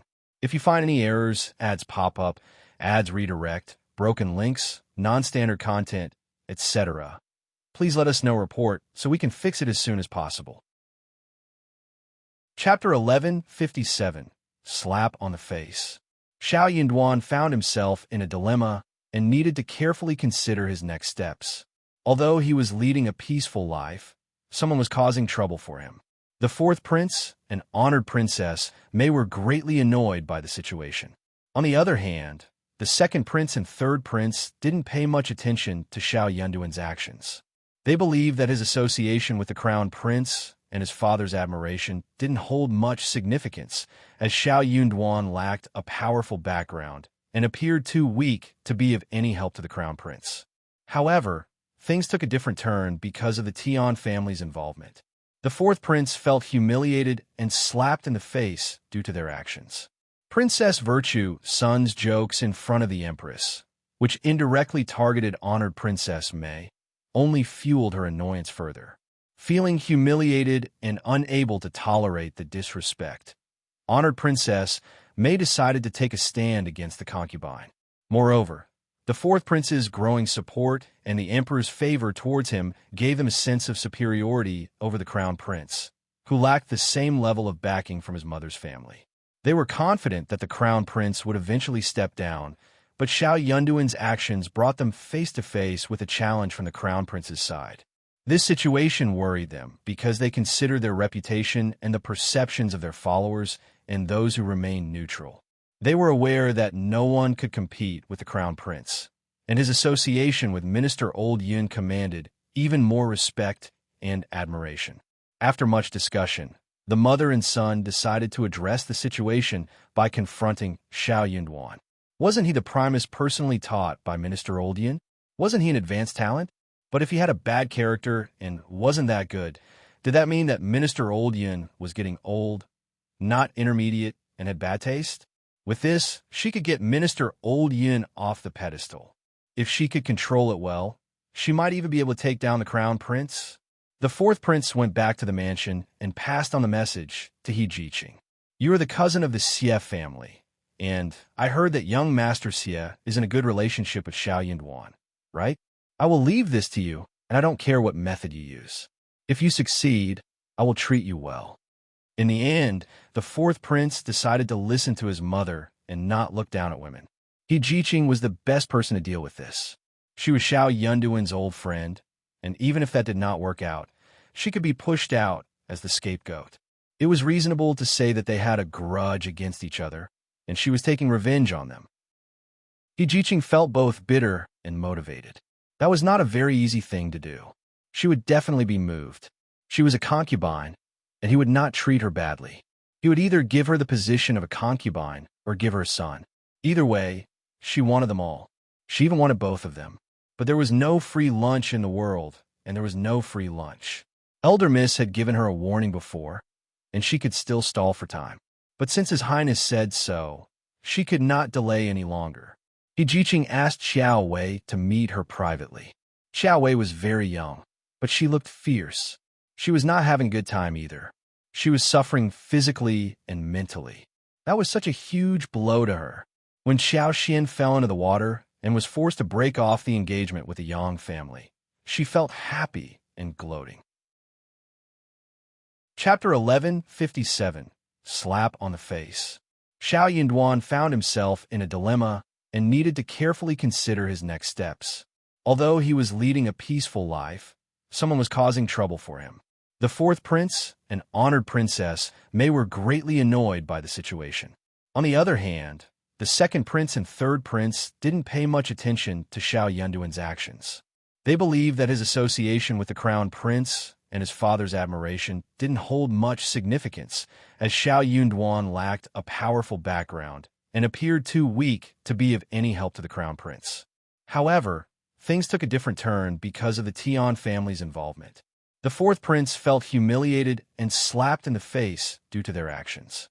Princess Virtue Sun's jokes in front of the Empress, which indirectly targeted honored Princess Mei, only fueled her annoyance further. Feeling humiliated and unable to tolerate the disrespect, honored Princess Mei decided to take a stand against the concubine. Moreover, the fourth prince's growing support and the emperor's favor towards him gave him a sense of superiority over the crown prince, who lacked the same level of backing from his mother's family. They were confident that the crown prince would eventually step down, but Xiao Yunduan's actions brought them face to face with a challenge from the crown prince's side. This situation worried them because they considered their reputation and the perceptions of their followers and those who remained neutral. They were aware that no one could compete with the crown prince, and his association with Minister Old Yun commanded even more respect and admiration. After much discussion, the mother and son decided to address the situation by confronting Xiao Yunduan. Wasn't he the Primus personally taught by Minister Old Yun? Wasn't he an advanced talent? But if he had a bad character and wasn't that good, did that mean that Minister Old Yun was getting old, not intermediate, and had bad taste? With this, she could get Minister Old Yun off the pedestal. If she could control it well, she might even be able to take down the crown prince. The fourth prince went back to the mansion and passed on the message to He Jiqing. You are the cousin of the Xie family, and I heard that young Master Xie is in a good relationship with Xiao Yunduan, right? I will leave this to you, and I don't care what method you use. If you succeed, I will treat you well. In the end, the fourth prince decided to listen to his mother and not look down at women. He Jiqing was the best person to deal with this. She was Xiao Yunduan's old friend, and even if that did not work out, she could be pushed out as the scapegoat. It was reasonable to say that they had a grudge against each other, and she was taking revenge on them. He Jiqing felt both bitter and motivated. That was not a very easy thing to do. She would definitely be moved. She was a concubine, and he would not treat her badly. He would either give her the position of a concubine or give her a son. Either way, she wanted them all. She even wanted both of them. But there was no free lunch in the world, and there was no free lunch. Elder Miss had given her a warning before, and she could still stall for time. But since His Highness said so, she could not delay any longer. He Jiqing asked Xiao Wei to meet her privately. Xiao Wei was very young, but she looked fierce. She was not having a good time either. She was suffering physically and mentally. That was such a huge blow to her. When Xiao Xian fell into the water and was forced to break off the engagement with the Yang family, she felt happy and gloating. Chapter 1159, Exposure, that was what the emperor said, and no one would dare to doubt that. Also, this was the best and most effective method. He Jiqing had the backing of the fourth prince, and she didn't care if Tian Shanshan was satisfied or not. In her opinion, Xiao Yunduan was a sure bet working with the crown prince, and Tian Shanshan had no chance with him anymore. So she didn't need to worry about a thing. He Jiqing looked down at Xiao Wei. She was so timid and lacked courage. What could she do? But that was good too. Xiao Wei was the easiest person to manipulate. A few days later, a group from the Hanlin Academy gathered at Xiangshan to recite poetry, and they invited Xiao Yunduan along with some other young official from the 6 departments. Xiao Yunduan couldn't turn down such a gathering, especially when he was in the limelight. Otherwise, he would be blamed for not fitting in. Xiao Yunduan was well aware that he had become the junior brother of Minister Old Yun and the Crown Prince's junior brother.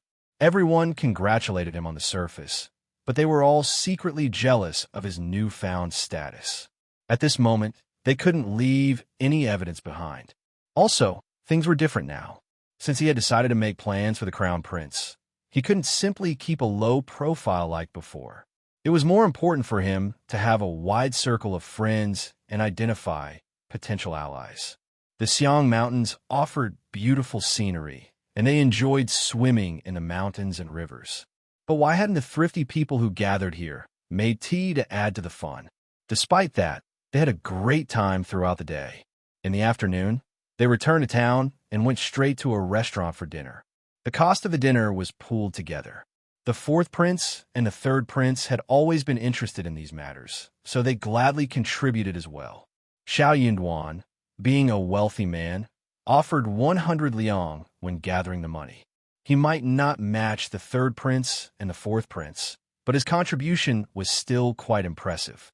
With ample funds, the table was filled with good wine and delicacies. Everyone was talking and laughing, creating a lively atmosphere.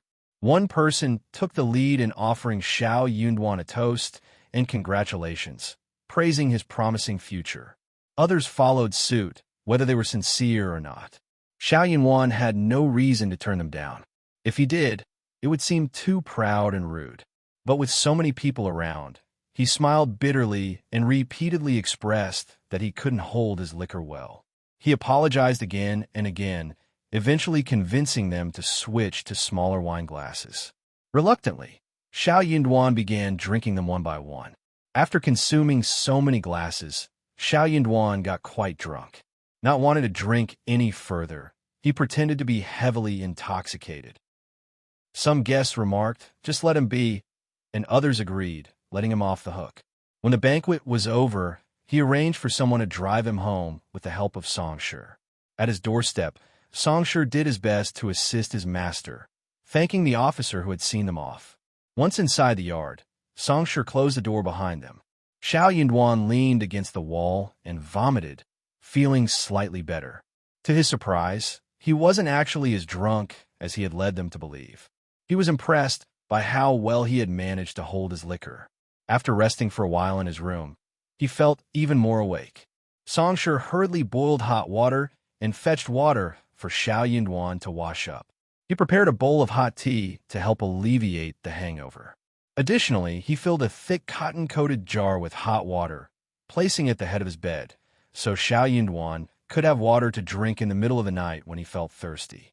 With Song's assistance, Xiao Yunduan lay down, and as he closed the door, Songshi left the room. Chapter 1159. Exposure. That was what the emperor said, and no one would dare to doubt that. Also, this was the best and most effective method. He Jiqing had the backing of the fourth prince, and she didn't care if Tian Shanshan was satisfied or not. In her opinion, Xiao Yunduan was a sure bet working with the crown prince, and Tian Shanshan had no chance with him anymore. So she didn't need to worry about a thing. He Jiqing looked down at Xiao Wei. She was so timid and lacked courage. What could she do? But that was good too. Xiao Wei was the easiest person to manipulate. A few days later, a group from the Hanlin Academy gathered at Xiangshan to recite poetry, and they invited Xiao Yunduan along with some other young official from the 6 departments. Xiao Yunduan couldn't turn down such a gathering, especially when he was in the limelight. Otherwise, he would be blamed for not fitting in. Xiao Yunduan was well aware that he had become the junior brother of Minister Old Yun and the Crown Prince's junior brother. Everyone congratulated him on the surface, but they were all secretly jealous of his newfound status. At this moment, they couldn't leave any evidence behind. Also, things were different now. Since he had decided to make plans for the Crown Prince, he couldn't simply keep a low profile like before. It was more important for him to have a wide circle of friends and identify potential allies.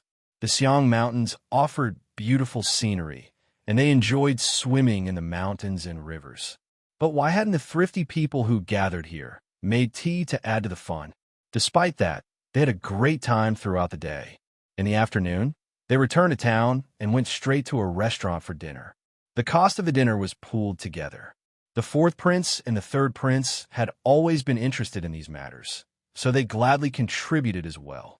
Xiao Yunduan, being a wealthy man, offered 100 liang when gathering the money.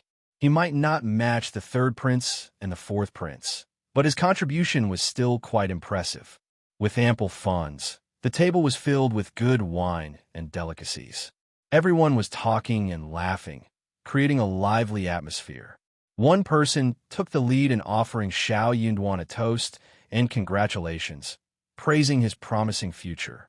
Others followed suit, whether they were sincere or not. Xiao Yunduan had no reason to turn them down. If he did, it would seem too proud and rude.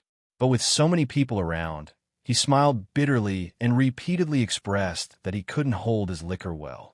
He apologized again and again, eventually convincing them to switch to smaller wine glasses. Reluctantly, Xiao Yunduan began drinking them one by one.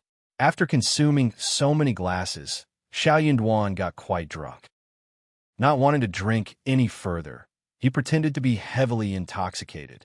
Some guests remarked, "Just let him be," and others agreed, letting him off the hook. When the banquet was over, he arranged for someone to drive him home with the help of Songshi. At his doorstep, Songshi did his best to assist his master, thanking the officer who had seen them off. Once inside the yard, Songshi closed the door behind them. Xiao Yunduan leaned against the wall and vomited, feeling slightly better. To his surprise, he wasn't actually as drunk as he had led them to believe. He was impressed by how well he had managed to hold his liquor. After resting for a while in his room, he felt even more awake. Songshi hurriedly boiled hot water and fetched water for Xiao Yunduan to wash up. He prepared a bowl of hot tea to help alleviate the hangover. Additionally, he filled a thick cotton-coated jar with hot water, placing it at the head of his bed, so Xiao Yunduan could have water to drink in the middle of the night when he felt thirsty. With Song's assistance, Xiao Yunduan lay down, and as he closed the door, Songshi left the room. If you find any errors, ads pop up, ads redirect, broken links, non-standard content, etc., please let us know report so we can fix it as soon as possible. Chapter 1161, Good Tolerance. Xiao Yunduan's eyes were filled with a chilling sneer as he looked upon the scene. That was a good plan. Deep down, he knew that the unexpected encounter with Xiao Wei at his doorstep while he was inebriated and with Xiao Xin absent was no mere accident. It had to be orchestrated, likely involving the Tian family or the fourth prince's mansion. Only they could have ensured he got drunk tonight. While the Qiao family might have seen this as a golden opportunity to bring Xiao Wei closer to the crown prince, they couldn't have controlled whether he would end up inebriated or not. Recognizing the scheme at play, Xiao Yunduan jotted down a few notes and dispatched Songshi to the crown prince's mansion.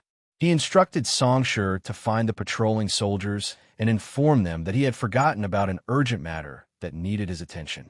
This way, he could excuse his hasty departure from the current scene to avoid potential trouble. With still some time before midnight, Songshi discreetly left the place, his presence hardly drawing any attention. However, when he stumbled upon Xiao Wei lying on the ground, he was taken aback and wisely refrained from probing further.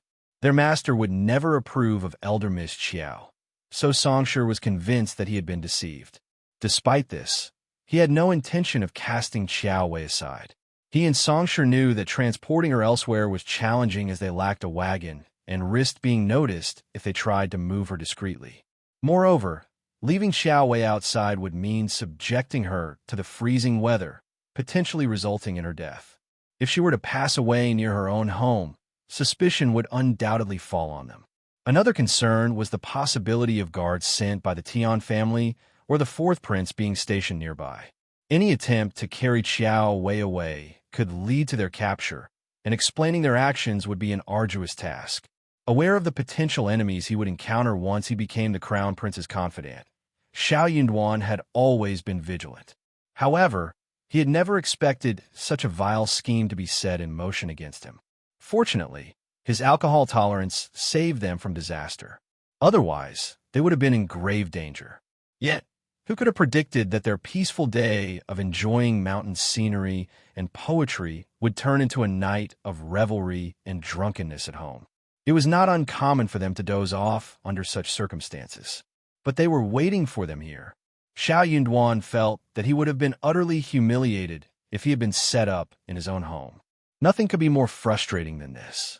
Taking a moment to compose himself, Xiao Yunduan decided to take action. He retrieved some ropes and securely tied up Xiao Wei, making sure she couldn't cause any trouble. The sight of her, the lineal daughter of the Qiao family and a noble lady, bound and helpless, filled him with disgust. Meanwhile, Songshi ventured outside and quickly located a small team from the military department responsible for night patrols.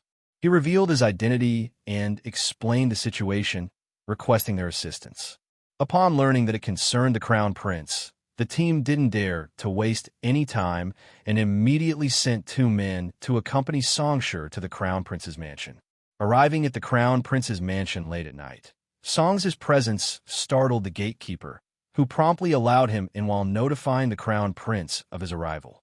Upon reading the note Xiao Yunduan had entrusted to Songshi, the crown prince's expression turned grave, his inner fury mounting.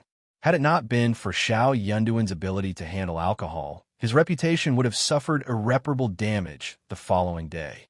If you find any errors, ads pop up, ads redirect, broken links, non-standard content, etc., please let us know, report, so we can fix it as soon as possible. Chapter 1163. Instigated. Xiao Yunduan briskly left the room, striding toward Qiao Hongxi and positioning himself in front of the door. Qiao Hongxi, what brings you here? He asked calmly. Qiao Hongxi's face was flushed with anger. How dare you ask me that? You've bullied my sister and ruined her reputation. How could you have the audacity to question me? He had harbored the thought of hitting Xiao Yunduan for a while, and he saw this as the perfect opportunity. Rolling up his sleeves, he prepared to strike. Reacting quickly, Songshi stepped forward and grabbed Qiao Hongxi's hands, shouting, "Young Master Qiao, don't do anything rash. Our 5th Master holds a prominent position as a 5th-grade Minister of Revenue, while you are merely a fortunate man from Hamlin Academy. Hitting our 5th Master would be a grave offense to your superior." At the mention of Xiao Yunduan's status, Qiao Hongxi's anger subsided somewhat. The bystanders who had followed Qiao Hongxi were eager to intervene, but they held back, realizing the situation's seriousness. It was a tense and charged moment. Glancing at the onlookers, Xiao Yunduan discerned that they were no ordinary troublemakers. Their willingness to come to Qiao Hongxi's aid hinted that they were manipulated into this confrontation. A faint smile crossed Xiao Yunduan's face, finding their arrogance amusing. "Young Master Qiao, please explain yourself clearly. Why have you come to my home so early in the morning and made such baseless accusations? You can't simply defame me like this. If you fail to provide a reasonable explanation, we can settle this matter at the Heavenly Mansion office," Xiao Yunduan calmly retorted. "How dare you say that?" Qiao Hongxi's rage intensified. "My sister visited you yesterday to mend ties between our families, but she didn't return home the entire night. How dare you claim that you had no part in it? How dare you deny any involvement? You have the audacity to suggest searching me? If you do so and find nothing, then let's see what you have to say." Qiao Hongxi threatened, attempting to challenge Xiao Yunduan's innocence. Outside the door, a group of curious neighbors had gathered, drawn in by the commotion. They were taken aback by Xiao Hong's accusations and exchanged puzzled glances. What is happening? This doesn't seem right. I can't believe Officer Xiao would do something like that. He has a good relationship with Madame Xiao. Indeed, Officer Xiao is known for his talent and was personally taught by Minister Old Yin. It's hard to believe he could be involved in such a matter. I'm skeptical about this. Agreed. Let's not jump to conclusions without proper evidence. Xiao Yunduan's expression turned disdainful. This is utterly ridiculous. You think you could just barge in and search my room without any evidence? Xiao Hong's aggression only intensified. Your guilt is evident from your defensive stance. That tactic won't work on me. I've even claimed that the Qiao family stole 1,000 liang from me. If you doubt my word, feel free to search my room.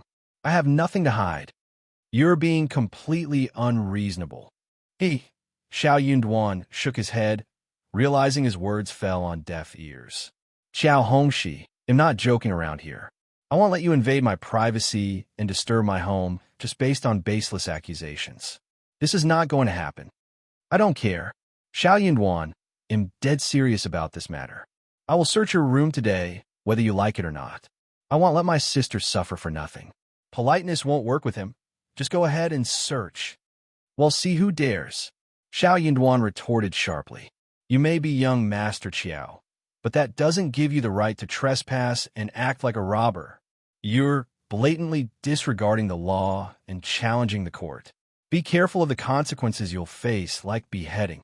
If you find any errors, ads pop up, ads redirect, broken links, non-standard content, etc., please let us know report so we can fix it as soon as possible. Chapter 1165, Disbelief. So, Xiao Yunduan selected a few respected elders from the community to help him search the room. As they began the search, Xiao Hongxi couldn't help but feel a surge of envy at how well-liked Xiao Yunduan was among the neighbors. Inwardly, he started to entertain the idea that his grandmother might have been right. Perhaps Xiao Xian had stolen their family fortune and given it to Xiao Yunduan. How else could he have such strong support and freedom to act as he pleased? Xiao Hong's annoyance grew, and he glared at Xiao Yunduan, determined to teach him a lesson. Believing that finding his sister would prove Xiao Yunduan's deceit, Xiao Hongxi stormed into the room, accompanied by the others. To their surprise, they couldn't find Xiao Wei anywhere, leaving them dumbfounded. Xiao Hongxi didn't realize the significance of this, but Xiao Yunduan did. The idle men exchanged anxious glances, sensing that something was amiss. Xiao Yunduan knew exactly where they had come from, and his mind raced to understand the situation. How is this possible? How could she be gone? Xiao Hongxi exclaimed in disbelief. Recalling the letter he received, detailing Xiao Yunduan's actions the previous night and his supposed interactions with Xiao Wei, he had believed every word. Furthermore, he had even checked Xiao Wei's room and found it empty. It was clear that she wasn't there. Xiao Hongxi had sought out the assistance of some passers-by, asking them to join in the search. In his mind, Xiao Yunduan must be hiding something, as he had repeatedly rejected their offers to help. But now, faced with the inability to find his sister, Xiao Hong's frustration peaked. You must have hidden her, he accused Xiao Yunduan, his emotions getting the best of him. Xiao Yunduan's voice turned cold as he retorted, Xiao Hongxi, it seems like you're the only one who's vocal here, right? You believe what you say is the absolute truth? Fine, then take me to the governmental office if that's what you think. Your sister's disappearance is a serious matter, after all. Xiao Hongxi was already panicking. Last night, she clearly... You saw that? No, but heard that? Who did you hear this from? Xiao Hongxi had no idea who it was, and even if he did, he would not reveal the secret. Neighbors could not stand that anymore. They complained. That is so over the top. They are ruining Officer Xiao's reputation. I knew it. Officer Xiao is not like this. I almost believe what that man said, but that man looks so mean and wretched. He is definitely not a good person. Xiao Hong's face flushed with anger as he snapped. I am not mistaken. My sister must have been here.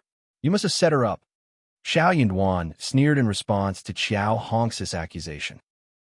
As they continued to argue, a team of guards entered the room, causing Xiao Hongxi to startle. The onlookers' hearts sank, sensing trouble was brewing. Seizing the opportunity, Xiao Yunduan pointed at Xiao Hongxi and said to the guards, "Thank you for your timely arrival. This man has falsely accused me, and I have no idea what he's talking about. Please escort him to the governmental office and request the governor to interrogate him."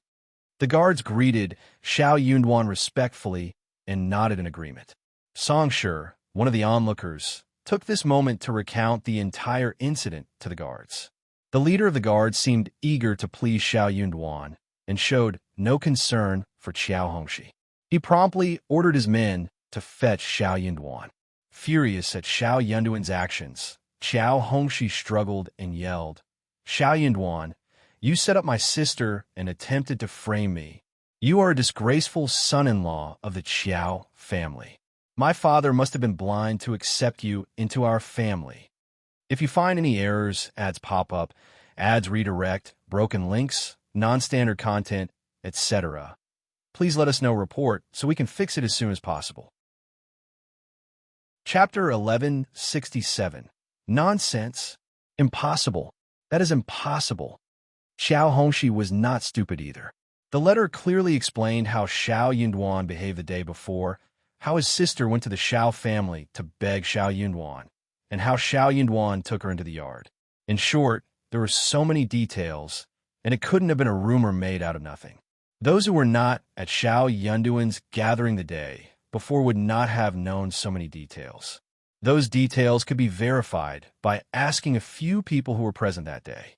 As long as the details could be proved to be true, then the other contents of the letter could be believed, right? Or maybe Xiao Yunduan was the suspect. That was why Xiao Hongxi dared to cause trouble for Xiao Yunduan. Also, he was worried that Xiao Yunduan would move his sister away. So he rushed to the Xiao residence as soon as he heard the news and confirmed that his sister was not in the room. But he had not expected that Xiao Yunduan would report this to the governmental office. He reported this to the governmental office. What he had not expected was that the letter, which he had been holding in his arms, disappeared without a trace. "Xiao Hongxi, how dare you?" The governor got impatient and snapped. Xiao Hongxi shivered and almost tripped. "Officer, that is not true. I swear that the letter did exist. Otherwise, I would not have known that Xiao Yunduan would do something like this." Yes, Xiao Yunduan must have stolen the letter. He must have. The governor was so annoyed that he sneered. "You are a scholar? You are so unreasonable. You mean Officer Xiao stole the letter from you in public?" What else could Xiao Hongxi say? He gritted his teeth and nodded. "Yes, officer. Nonsense. Without evidence. It is a false accusation. You are a scholar. Don't you know anything?" Xiao Hongxi hated it when people looked down at him for not being a scholar. He was so angry that he wanted to argue, but he had no idea what to say. At this moment, the messenger from the Qiao family returned. "Officer, the lady of the Qiao family is at the mansion, and she is fine." Xiao Hongxi was startled. The governor sneered. "What else do you have to say? That can't be possible. She is not here. How could she?" The constable threw a speechless look at him. Ms. Qiao said that she had lost something, and she was looking for it in the garden early in the morning. Xiao Hongxi staggered and suddenly looked up with a scream. "It is a trap. Officer, Xiao Yunduan must have set me up. He set me up. He must have sent someone to give me the letter. Then he tried to steal it away. He set me up." The governor did not even want to look at him anymore. He was thinking that the young master of the Qiao family must have lost his mind. It was no wonder that he was getting worse and worse at the Hanlin Academy. What was the point of being an officer? She could just go home and save herself the embarrassment. Where is the evidence? The letter is the proof, but where's the letter? You can't offer it. What more do you have to say? Are you going to judge the case, or am I? You are just a scholar, and you don't know what it means to have no evidence? Officer, if you find any errors, ads pop up, ads redirect, broken links, non-standard content, etc., please let us know report so we can fix it as soon as possible. Chapter 1169. Happy now. Third Old Master and Third Madam of the Qiao family were deeply distressed by the unfortunate turn of events. Despite their son no longer being an officer and his future prospects being ruined, he was still their only child. Madame Lady Qiao was thoroughly disgusted with the mocking and sarcastic remarks made by the first and second sections of the Qiao family. These comments only served to further aggravate Third Old Master and his wife. Unfortunately, their financial situation made it impossible for them to use money to save their son's position. They had no choice but to raise the required funds themselves, which nearly depleted their private savings of 1,000 liang. Third Madam felt heartbroken, wondering why they had ever looked forward to returning to the capital when nothing but misfortune awaited them. Their son's failure to get promoted and earn a decent income not only affected him, but also led to their daughter losing her marriage prospects. It felt like a great tragedy and an unforgivable sin. Third Old Master was infuriated, but he found himself unable to disobey the governmental order. So, begrudgingly, he took the 1,000 liang and personally handed it over to Xiao Yunduan, expecting him to have some sense of shame and not demand such a hefty sum. However, to his dismay, Xiao Yunduan accepted the money without uttering a word of thanks. Third Old Master's annoyance was evident as he sneered. "Are you satisfied now, Xiao Yunduan? I misjudged you, and I deeply regret it." Despite Third Old Master Qiao's denial of any regret, Xiao Yunduan could discern his true feelings. He must be regretting marrying Qiao Xian to me. Responding to Third Old Master's accusations, Xiao Yunduan maintained his composure and said, "I am satisfied with the compensation. Nobody should ignore being falsely accused. However, I assure you that I have not wronged you, and I don't agree with your accusations." Frustrated, Third Old Master glared at him, attempting to counter his claims, but he found himself unable to articulate a compelling argument. In retrospect, neither Third Old Master nor the Qiao family had supported Xiao Yunduan's endeavors to become an intermediate cultivated talent, provincial champion, or Primus. After Qiao Xian got married, her own family never gave her any benefits. But Xiao Yunduan could not change that just because he did not want to admit it. But he was his father-in-law, his senior. Why was he so unfilial? Third Old Master's annoyance lingered, and he couldn't help but blame his mother and two brothers for breaking off the relationship with Qiao Xian. If they hadn't done that, things might not have turned out this way. However, he knew it was too late to change anything now. Attempting to regain his composure, Third Old Master couldn't resist taunting Xiao Yunduan. "You may feel proud now, but you still have a long way to go. Just wait and see. Your ending won't be a pleasant one." Xiao Yunduan raised an eyebrow, but chose to ignore the provocation. Having received the 1,000 liang, Xiao Yunduan couldn't help but think of his wife.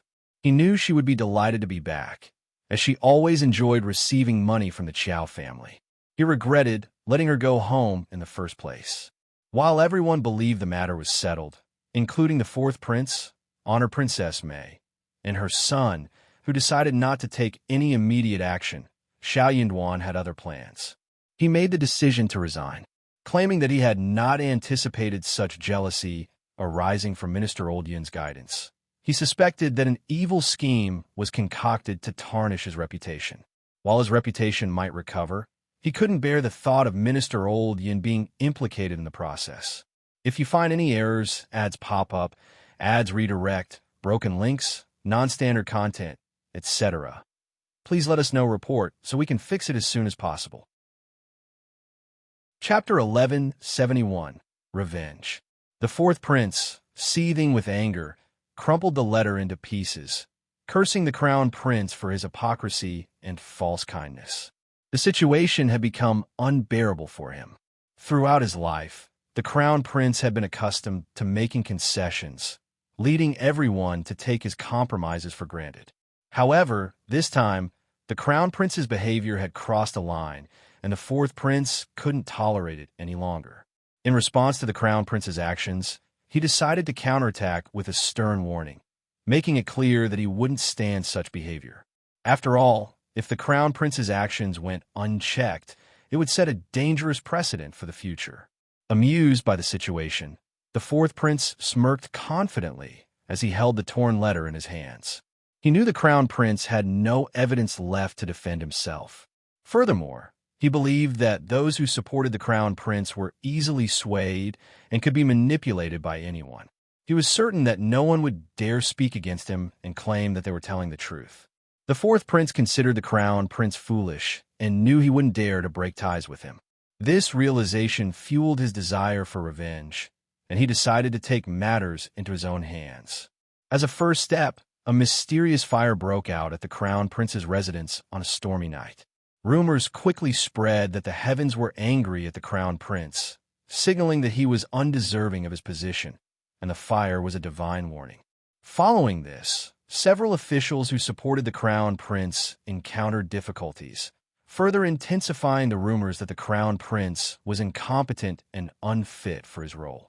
Seizing the opportunity, the second and third princes also capitalized on the situation and played their parts in causing further turmoil and chaos in the kingdom.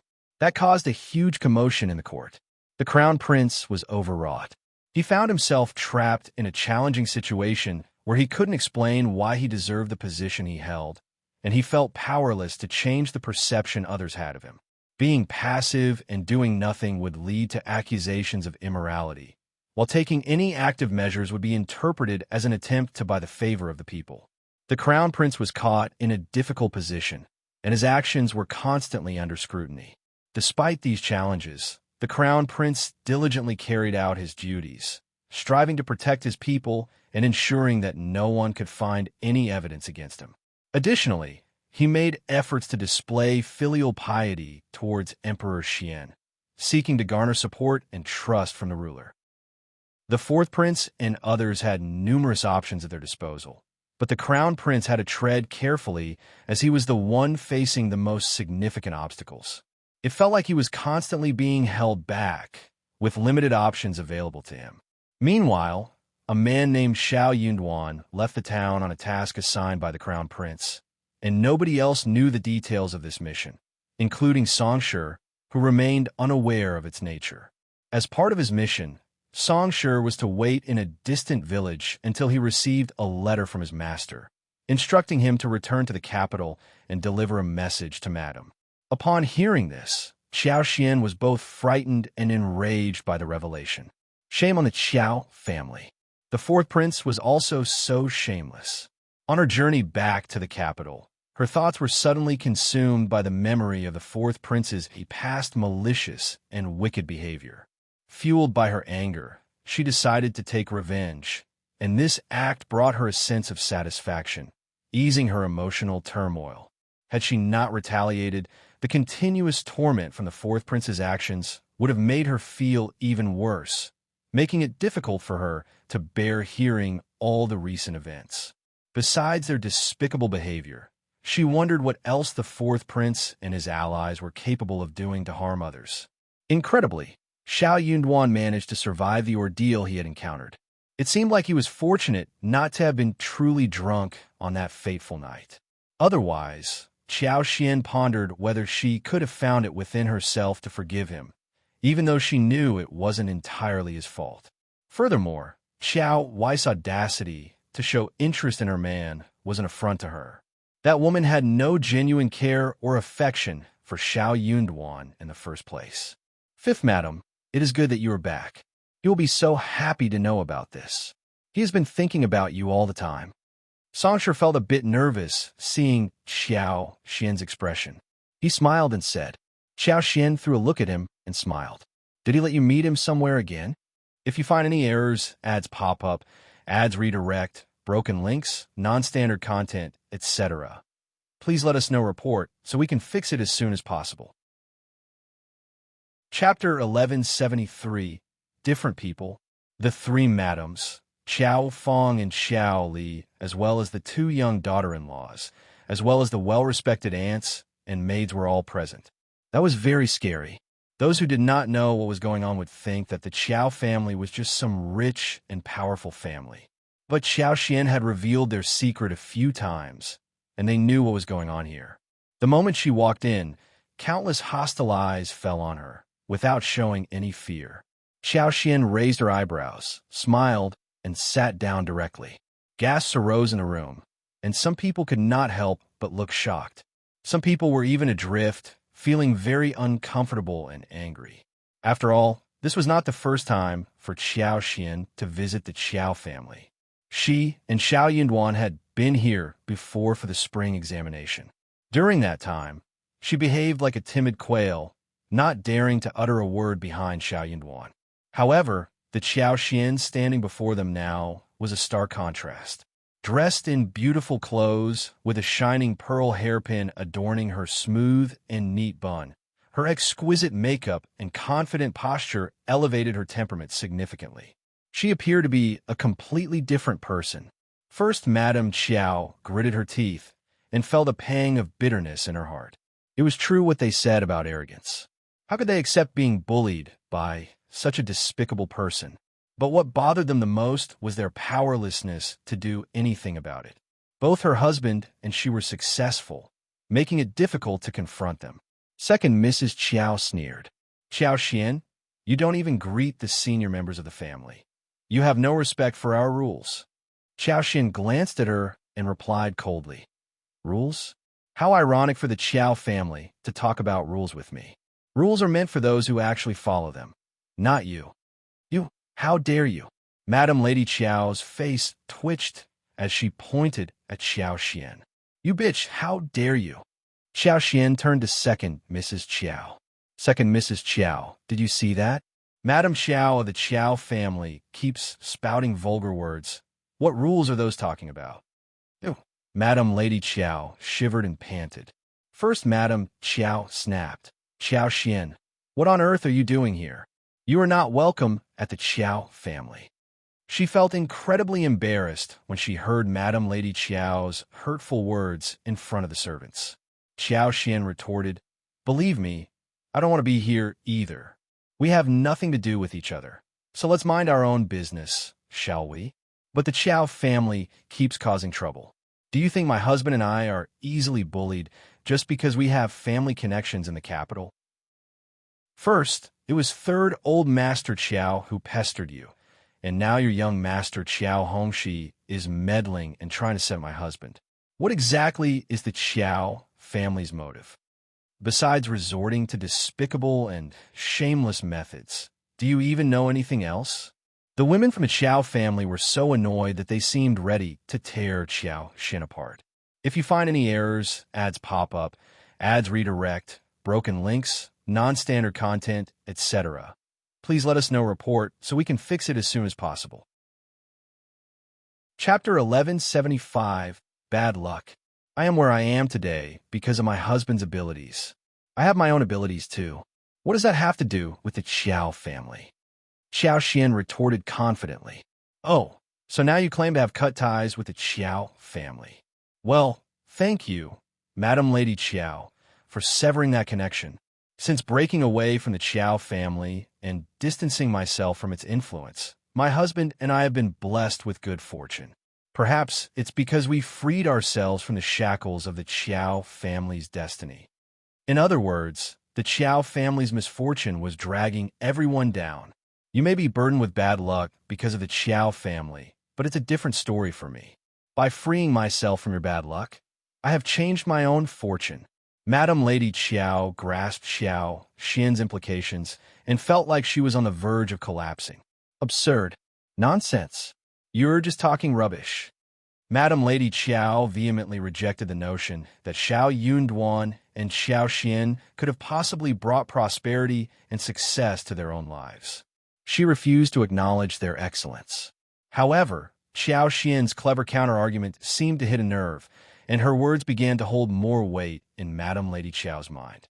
After all, stealing luck wasn't an easy feat. Additionally, Xiao Xian, being a lowly concubine's daughter in the Qiao family, never had the opportunity to seek the guidance of a Taoist master. As for the Qiao family's mansion in the capital, she had no intention of doing anything about it. On the contrary, since leaving the Qiao family and cutting all ties, she and her husband had achieved prosperity. This, to Xiao Xian, indicated that the problem lay with the Qiao family itself. Madam Lady Qiao's mental composure crumbled under Qiao Xian's relentless arguments, and she couldn't bear it any longer. Qiao Xian sneered. That's not important. What matters is that I have completely disassociated myself from the Qiao family, and whatever I have now has nothing to do with you or them. I have no interest in the Qiao family's luck whatsoever. I'm here to warn you, and let this be the last time. If you ever try to set me up again, don't blame me for being merciless. I'm sure no one from the Qiao family wants to suffer the same fate as Qiao Hongxi, right? How arrogant! Madam Lady Qiao's expression darkened, and so did the others present. Third Madam became even more furious. Qiao Xian, you despicable woman, you're threatening us. And if you perceive it as a threat, what will you do? If you think I'm merely joking and that I can't do anything to you, go ahead and test me. But remember, I've already warned you. If you provoke me, it'll be too late for regrets. Don't blame me for showing no mercy. Second Mrs. Qiao's eldest son was unconvinced. You seem awfully certain that you can do us harm. The Qiao family is a powerful clan in the intermediate capital with prestigious titles. Your husband's family is nothing in comparison. Qiao Xian gazed at her deeply. You're welcome to try me. Second Mrs. Qiao struggled to find a response and held her breath in frustration. Internally, she felt vexed. Her son was about to take the imperial examination, and once he achieved the rank of advanced scholar and became an official, Xiao Yunduan would pale in comparison. First Madam Qiao shared a similar sentiment. However, her husband held a lower position as a sixth-ranked officer in the Ministry of Rights, and he couldn't match Xiao Yunduan, the new Primus. Thus, she had no effective rebuttal against Qiao Xian's claims. If you find any errors, ads pop up, ads redirect, broken links, non-standard content, etc., please let us know report so we can fix it as soon as possible. Chapter 1176. Good luck. Thinking about this, she couldn't help but feel annoyed. She even held resentment towards the third branch of the family. What were they thinking? If they didn't want the concubine's daughter to stand out, they should have put more effort into suppressing her and hindering her progress. As the matriarch, she had control over the entire household, including the backyard. Why did Qiao Xian have to strive for the top position? But the Qiao family had been disgraced because of their grudge. It was frustrating that they, innocent bystanders, were forced to show respect to Qiao Xian. Qiao Xian glanced at them and stood up. Best of luck to all of you. The women from the Qiao family felt their faces burn with humiliation. They needed to preserve their reputation, otherwise the household staff would no longer respect them. First Madam Qiao replied coldly, Same to you. Don't get too arrogant, and remember that there's a long road ahead. The Qiao family will never lack promising descendants. Qiao Xian smiled. That's not my concern. But if any of you ever try to scheme against my husband and me again, be prepared for the consequences. You. Bye. Qiao Xian walked away with Li Xia and Li Qiu, leaving the Qiao family in a state of helplessness. They could only watch her departure without daring to take any action. Xiao Yunduan held the favor of the crown prince, and Xiao Xian's position in the court was uncertain. If she were to get hurt while handling the peonies, the consequences for the Qiao family would be dire. It was a humiliating situation for them. She's so arrogant and wicked. How can someone with such rude manners go far? She manages to offend people the moment she opens her mouth. Just wait and see. Someone will surely punish her. Yes, she will learn her lesson. The Qiao family may not be a powerful family, but neither is she. There's no need to engage in an argument with her. First Madam and second Mrs. Qiao attempted to defend themselves, feeling indignant as they desperately tried to convince themselves of their righteousness. In their minds, what they said appeared to make perfect sense. Madam Lady Qiao's expression softened as she dismissed the maids and aunts and scolded Third Madam Qiao. Third Madam Qiao became so enraged that she almost lashed out at Madam Lady Qiao. After venting her anger, Madam Lady Qiao grew tired and waved her hands to dismiss everyone, leaving only her daughter-in-law behind. Third Mrs. Qiao trembled and struggled to stand, relying on Auntie Ling's help. With reddened eyes, she left Madame Lady Qiao's presence. Once back in her room, she collapsed and lost consciousness. Auntie Ling called for help and assisted her to lie down, but she dared not make any noise, fearing that Madame Lady Qiao might accuse her of feigning fainting to portray herself as the victim of her mean daughter-in-law. Auntie Ling couldn't help but cry, feeling distress for Madame Qiao. Xiao Xian had gone too far. How could she hate her family? Madame Qiao was her lineal mother, and without her, an old master, she wouldn't be where she was today. Yet, she held on to grudges and overlooked the good, causing Madame Qiao's current state. Upon hearing of Xiao Xian's presence, Xiao Wei was startled and dared not approach her. If you find any errors, ads pop up, ads redirect, broken links, non-standard content, etc., please let us know report so we can fix it as soon as possible. Chapter 1177. Annoyed. She had not anticipated that she would develop a fear of Xiao Xian.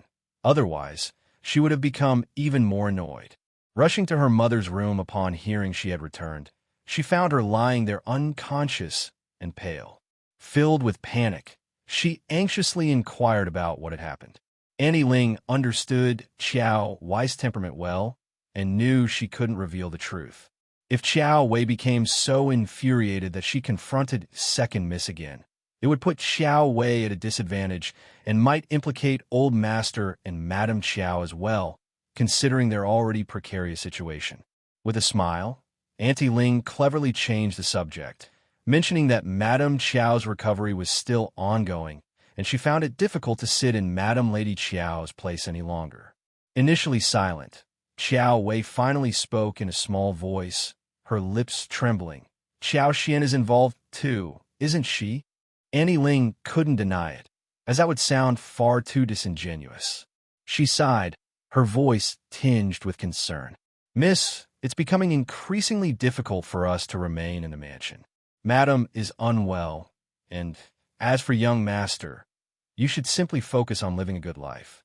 There's no need for you to take any action. Madam will surely protect you.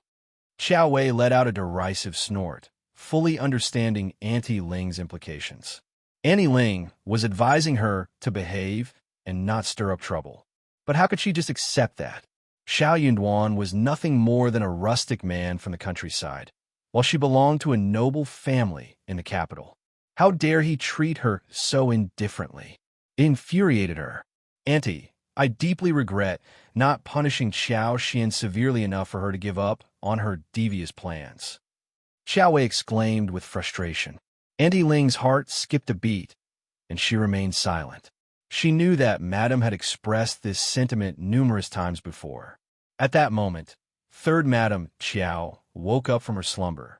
Upon seeing her own daughter, her eyes welled up with tears as she gazed at Xiao Wei, attributing all of this to Xiao Yunduan's connection with Xiao Xian, the one responsible for their current predicament. Mom! Xiao Wei rushed into her arms, weeping uncontrollably. Mom, please just find me a suitable family. Nothing else matters. What's important is that I can confront Xiao Xian, that wretched woman. I'll marry anyone I want. Third Madame's expression shifted. I loathe her. Xiao Wei clenched her teeth while still embracing her mother. In this lifetime, she knew she would never find a decent suitor. So, as long as she could make Xiao Xian suffer, she would find some solace in her heart. She realized that if she didn't comply with He Jiqing's demands, He Jiqing would refuse to assist her, leaving her with no external support. Third Mrs. Qiao closed her eyes, and tears streamed down from the corners as both mother and daughter cried with their hands over their heads, seeking solace in each other's embrace. As Xiao Xian departed from the Qiao family, she let out a sigh of relief, feeling a sense of ease now that she was away from the turmoil.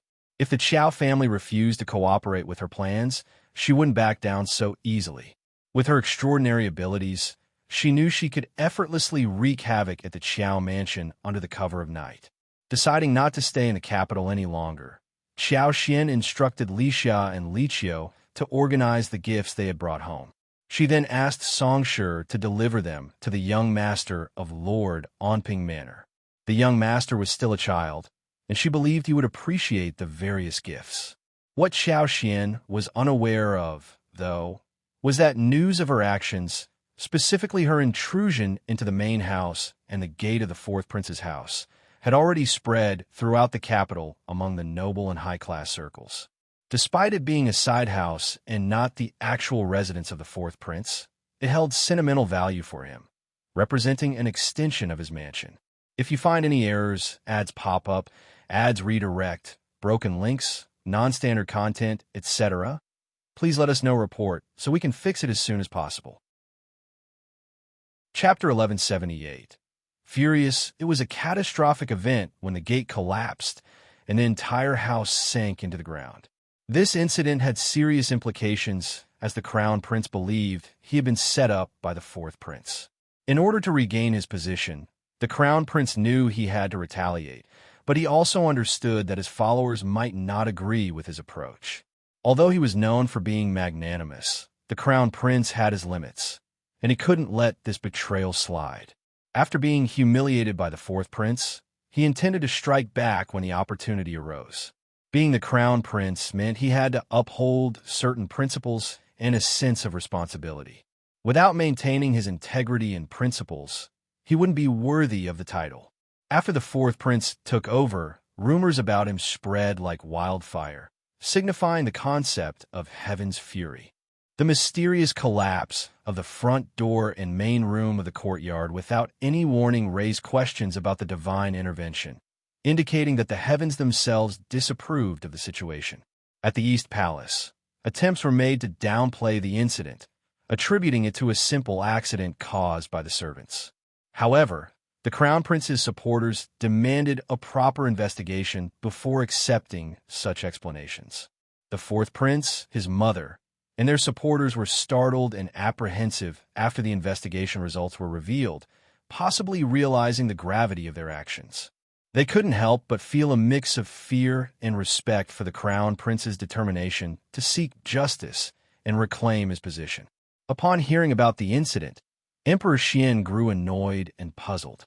He questioned why the heavens seemed to meddle in other people's affairs, first warning the crown prince and now turning their attention to fourth sister. In response, Emperor Xian ordered his men to conduct an investigation at both the crown prince and fourth prince's mansions. However, this swift action didn't leave enough time for the fourth prince to offer a proper explanation to the public. The crown prince, on the other hand, was transparent about the situation. He clarified that the fire was an accidental result of servants' actions, which coincided with a thunderstorm followed by rain. He suggested that the fourth prince's men might have used this opportune moment to stir up trouble. The collapse at the fourth prince's place remained a mystery, as even the Ministry of Architecture couldn't identify its cause, making the situation seem inexplicable. This unusual circumstance was difficult to comprehend, as it involved forces beyond human control, like the heavens. The fourth prince, feeling a mix of anger and fear, became more compliant in light of these events. Even Emperor Xian was taken aback by the situation, wondering if it truly reflected the will of the heavens. The possibility that fourth sister and her allies had overstepped their bounds to the extent that it drew the heavens' displeasure crossed Emperor Xian's mind. He understood the crown prince's nature, kind, gentle, generous, and virtuous, but didn't take strict action regarding his children's occasional conflicts, turning a blind eye to such disputes. Deep inside his heart, he couldn't shake off the lingering fear of the crown prince. Despite the crown prince's filial and virtuous nature, he couldn't entrust the entire governance of the country solely to him. After all, securing his position as the next emperor of the Qin dynasty was of utmost importance. For this reason, he found comfort in the presence of his second, third, and fourth sons. Having them around provided a sense of assurance and stability. At times, he couldn't help but think that the crown prince lacked the strength to handle such responsibilities, leading him to occasionally overlook his actions and decisions. Chapter 1179. House and land. As long as the brothers refrained from causing any trouble, he would leave them be. Being still young, There was no urgent need for him to decide whom to entrust the empire to. To his surprise, heavens will seem to favor the crown prince. This was a relief, as he didn't have to worry about the crown prince's filial piety. Xiao Xian was completely clueless about what was happening. Having asked someone to deliver gifts to Lord Onping Manor, she visited the 20 mu of land in the north of the town the next day. The project had already been completed, and it had cost a considerable amount of money to encircle the entire land with a high brick wall. However, her plan was to cultivate large quantities of potatoes and strawberries, which required proper wrapping and care. Additionally, they would grow various other vegetables, ensuring a steady harvest of fresh produce. Inside the vast walled area, there was a flat patch of green bricks, which served as a place for drying and sorting after the harvest. On both sides of the flat land, a row of houses had been built. On one side stood a cozy house, providing a place for them to take short breaks, while on the other side, a spacious storeroom was conveniently situated. Beneath the storeroom lay a cellar almost as large as the main structure. In front of the house, a pit had been carefully dug, and an assortment of pomegranates, magnolias, sweet osmanthus, and ginkgo trees had been planted. Though their trunks were currently bare, come spring, they would sprout and create a beautiful patch of greenery. The fields had been meticulously divided into neat and organized sections, yet at this time of the year, they appeared bare, devoid of any crops. Despite the empty appearance, a sense of achievement washed over Xiao Xian as she pondered the land she had acquired in the capital. She had a house and land in the capital. Xiao Xian felt an immense sense of satisfaction. She praised Songshi and asked him to visit her occasionally. Her next step was to establish a partnership with a reliable fruit store so she could sell her strawberries to others. Finding the right collaborator was not an easy task. The person had to possess good character, be trustworthy, and fair, while also avoiding any trace of greed. This required a cautious approach. Confidently, Songshi agreed that he would make it happen without any issues. The next day, a representative from Lord Onping Manor arrived to deliver presents to Xiao Xian. It was Auntie Zhu, the trusted aide of the princess consort of the prefecture lord. Xiao Xian and Auntie Zhu shared a close familiarity. Before Auntie Zhu even had a chance to greet her, Xiao Xian warmly welcomed her inside and expressed concern about Song's well-being, asking how he liked the gifts. Auntie Zhu happily confirmed that the gifts were well received by Songshi and the princess consort of the prefecture lord. She also conveyed Madame Xiao's deep longing for Songshi. Smiling, Xiao Xian remarked, "He is an innocent soul, and those who know him will treat him with kindness." Auntie Zhu laughed, agreeing wholeheartedly. "Indeed, our young master is truly pure-hearted." After a few moments of casual conversation, Auntie Zhu shared some important news.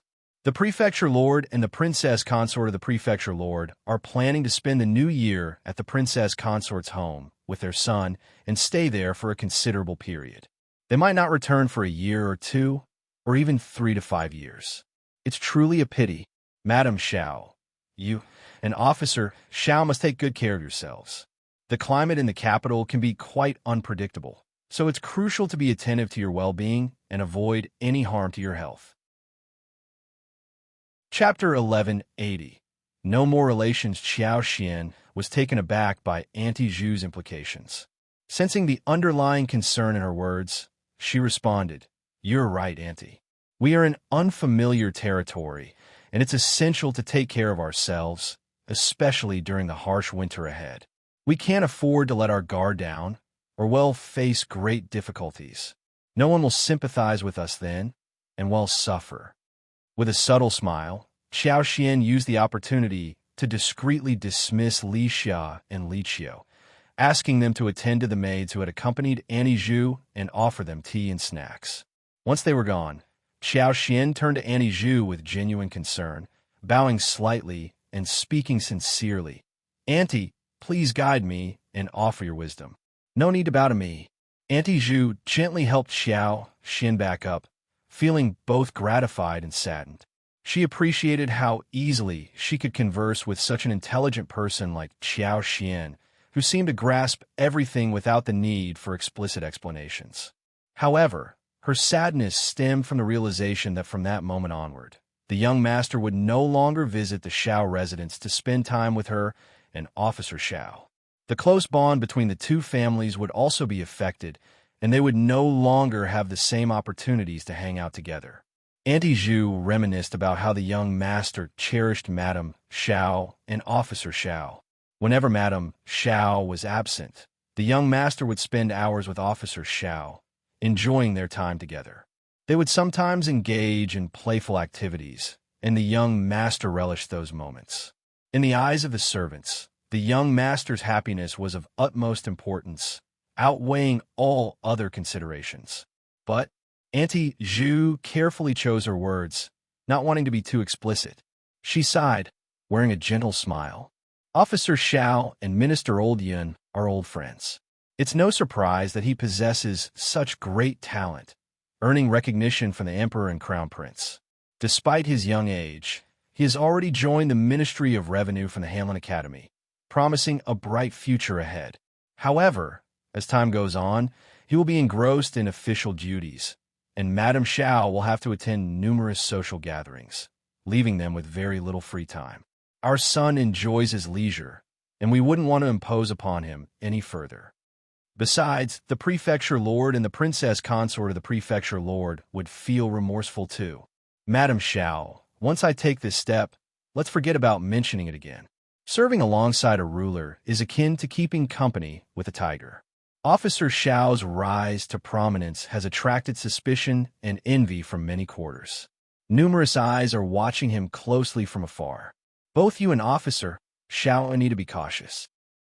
If someone plots against him, even the Crown Prince might find it challenging to come to his defense. But the Crown Prince is kind-hearted, and if you ever encounter any trouble, don't hesitate to ask him for help. He will surely assist you. Xiao Xian couldn't help but feel uneasy. A tinge of sadness and reluctance crept into her heart as she contemplated leaving. While she appreciated the genuine concern expressed, she understood the underlying meaning behind not to disturb. It wasn't that they didn't want to stay connected, but rather that they couldn't. Prefecture Lord Onping and his wife had only one child, and they were determined to avoid any entanglements in the imperial court. The entire Lord Onping manor, led by Prefecture Lord Onping, distanced themselves from such matters. If Xiao Yunwan had merely been an editor at the Imperial College, the two families could continue their close association. However, things had changed now. Xiao Yunwan was branded as part of the Crown Prince's circle, leading to Lord Onping Manor's reluctance to maintain the same level of interaction. Their decision was driven by a desire to stay away from any potential conflicts. Whether actively or passively involved, they didn't want to risk getting entangled in political affairs. Their ultimate goal was to protect the young heir. By distancing themselves from such matters, they believed the new emperor would take good care of him even after their passing. In the end, everything they did was for the young master's well-being. Thank you for Princess Consort's concern. Chapter 1181. Escort. It's becoming colder in the capital, and the prefecture lord and the princess consort of the prefecture lord are concerned about the young master's well-being. It's a wise decision to take him out of the capital for the winter, providing him with a more comfortable life. If fate permits, we may cross paths again. Princess consort of the prefecture lord, you need not worry. Your kind-hearted nature ensures that you will always lead a blessed life. Annie Zhu was delighted with the words she heard and couldn't help but smile warmly. She responded with a gentle expression. Madame Shao, you are absolutely right. Thank you for your kind words. I believe our young master will be safe and sound. Oh, I should mention that the prefecture lord's mansion is still guarded by some elderly servants, although the prefecture lord and the princess consort have left with the young master.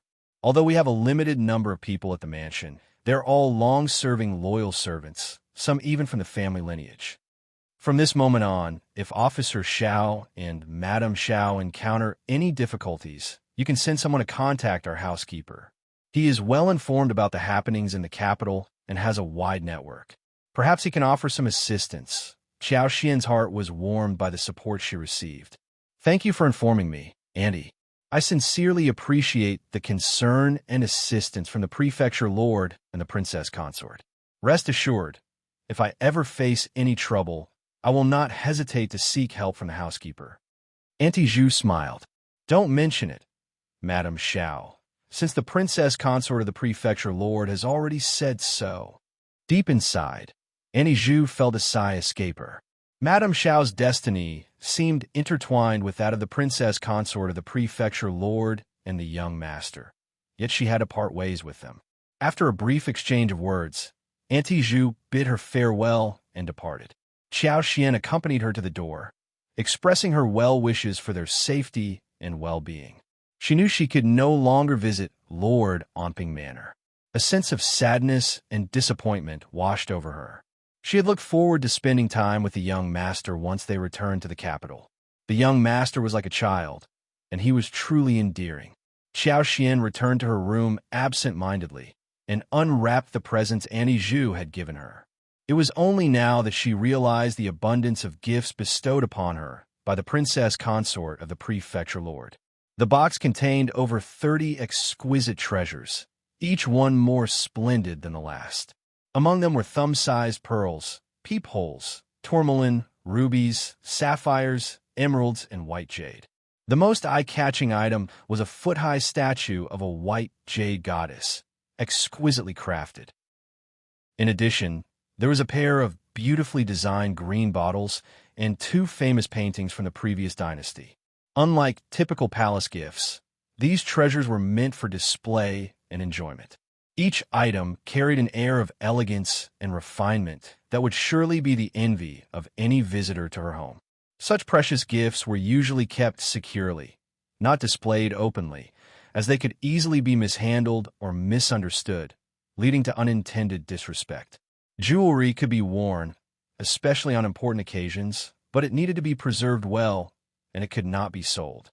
The princess consort of the prefecture lord of Onping was known for her thoughtfulness and kindness. Xiao Xian felt a pang of sadness when she thought about the couple being forced to leave the capital with their son, all because of the troubles they had unwittingly become entangled in. Her heart sank even further when she considered how her husband had ended up involved with the crown prince's gang. Little did she know that the crown prince had not ascended to the throne, and, as a result, his future looked grim. In other words, he would not have a favorable outcome. As the heir to the throne, he would either meet an untimely demise or be imprisoned. History showed that most of them met their end. After all, no new emperor wanted to keep such hidden dangers around. Chapter 1182. One step at a time. By that time, his followers would not be able to do anything good. However, things had already developed to this point, and there was no turning back. Xiao Xian hesitated. Would she pester Xiao Yunduan to betray the crown prince? The thought troubled her deeply. On the other hand, Xiao Yunduan wasn't willing to accept her, and the consequences of betrayal were uncertain. Who should they turn to after the betrayal? This question weighed heavily on their minds, as they knew that betraying the crown prince would offend many, leading to potentially dire consequences. Moreover, bad luck seemed to loom on the horizon, casting a dark shadow over their decisions. Xiao Xian let out a heavy sigh. Emotionally torn, she decided to take it one step at a time. She acknowledged that the picture she had seen might not reveal the whole truth, leaving room for doubt. In any case, she hoped that things might turn around. Even if something had truly happened, they could plan ahead and stay vigilant. The option of slipping away if they sensed danger provided a glimmer of hope amidst the uncertainty. She was able to protect herself and Xiao Yunduan with her superpower, which brought some comfort amidst the uncertainty. Additionally, Xiao Yunduan wasn't a highly significant figure, and he could simply leave after resigning. The new emperor might not resort to killing them all, but it was crucial for him to assess the situation and determine his options. Xiao Xian managed to calm herself down as she considered this perspective. 2 days later, the family of 3 from Lord Onping Manor departed from the capital quietly, avoiding unnecessary attention. Xiao Xian refrained from visiting or bidding them farewell, but she entrusted Songshur to keep a watchful eye on their departure. The news of their departure saddened her deeply. The uncertainty of when they would meet again weighed heavily on her heart. With nothing else to do, she waited for Xiao Yunduan to return home. As the days grew colder, she found herself longing for his company. Unexpectedly, Xiao Yunduan's governmental officers and women began visiting her almost daily, disrupting the solitude she had expected. Madame Lin and the others from the Hamlin Academy were all present, displaying polite and friendly attitudes towards Xiao Xian. Some of them seemed cheerful and lively, exuding a passionate aura. Xiao Xian felt compelled to reciprocate their friendliness and treated them in a similar amiable manner. However, she understood that their visits were primarily for Xiao Yunduan's sake and, more accurately, for the influence of the Crown Prince behind him. Sucking up to the Crown Prince was a privilege not granted to everyone, especially for middle-class officials who favor connections with the lower class. For some low-ranking officers, their entire lives in the governmental office might not lead to a meeting with the Crown Prince. Given the opportunity to associate with Xiao Yunduan, they wouldn't let it slip away. Though they might not immediately gain substantial benefits, they saw potential advantages in the future. As Xiao Xian observed them, she noticed their enthusiasm, yet she struggled to find someone she genuinely connected with. Her amicable behavior was merely a facade, as she felt the lack of true companionship among them. Madame Su and Madame Lin stood out as the most intriguing cases. They had never treated Xiao Xian kindly in the past, and had been openly hostile toward her. Their reappearance at her door made them appear somewhat embarrassed by their past behavior. Xiao Xian could sense their jealousy towards her and Xiao Yunduan. True, not many people in this world could compare to First Madame and the princess consort of the prefecture lord. Finally, Xiao Yunduan returned home. In the afternoon, while Xiao Xian was chit-chatting with Li Qiu and Li Xiao in a heated Kong, Song's surprised voice rang out. "Fifth Master is back. Fifth Madam. Fifth Master is back." Chapter 1183. Back, the three girls in a room were both surprised and happy. Fifth Master is finally back. That is great. Xiao Xian's eyes sparkled as she rushed out of the stove. She ran into Xiao Yunduan the moment she walked out of the room, almost bumping into his chest. Xiao Xian got startled. Before she could utter a sound of surprise, Xiao Yunduan took her into his arms. "Darling." Xiao Xian flushed and threw herself into his arms, saying coquettishly, "You are finally back." The familiar scent and hug made her face even hotter, but she felt sweetness in her heart. Xiao Yunduan chuckled and kissed her hair. "It is my fault for making you wait. You can ask for any compensation you want." Xiao Xian laughed. Xiao Yunduan smiled too. The two of them exchanged a look, looking so gentle. Xiao Yunduan took her into the room. Li Xia, Li Qiu, and Songshur did not follow them in. They were all hiding somewhere. It was very quiet in the room and yard. It was quiet and warm, very suitable for something to happen. The two of them couldn't help but hug and kiss each other. There was no need to ask what happened after they left. They were here safe and sound, which was better than anything else. They could talk about other things later. Xiao Xian could not help but feel the closeness between her body and heart. She was lifted up by Xiao Yunduan, and she let out a cry of surprise as she wrapped her arms around his neck subconsciously. She looked up subconsciously and saw his dark, smiling, affectionate, and gentle eyes. She looked away shyly, making Xiao Yunduan chuckle. He carried her into the bedroom. After a fun and passionate time, the two of them fell asleep in each other's arms, and when they woke up, it was already the time for the lantern. Xiao Xian's body was aching, but she did not want to move. But she felt so satisfied inside her heart, as if her heart had finally settled down. Then she realized that Li Qiu and Li Xia did not disturb them, which meant that they knew what their mistresses were doing in the room. So she felt a bit embarrassed. She snorted and covered her face with the blanket. Xiao Yunduan took her in arms and sighed with satisfaction. "Darling, so glad that you are back." Xiao Xian could not help but laugh. She snapped at him. "Oh yeah, I thought that you men would think that it is better when your wife is not around. Wouldn't it be great if he could do whatever he wanted?" Xiao Yunduan's hands tightened around her waist. Of course not. I miss you every day. Xiao Xian snorted and could not help but complain. I was lucky this time, but luck is always uncertain. Who knows what will happen next time? Let me tell you, I will not forgive you even if it is not your fault. She was going to keep the yoke on the shoulders and not going to listen to anything that might cause her trouble. She kept telling him about her bottom line, so he would be more cautious and cautious.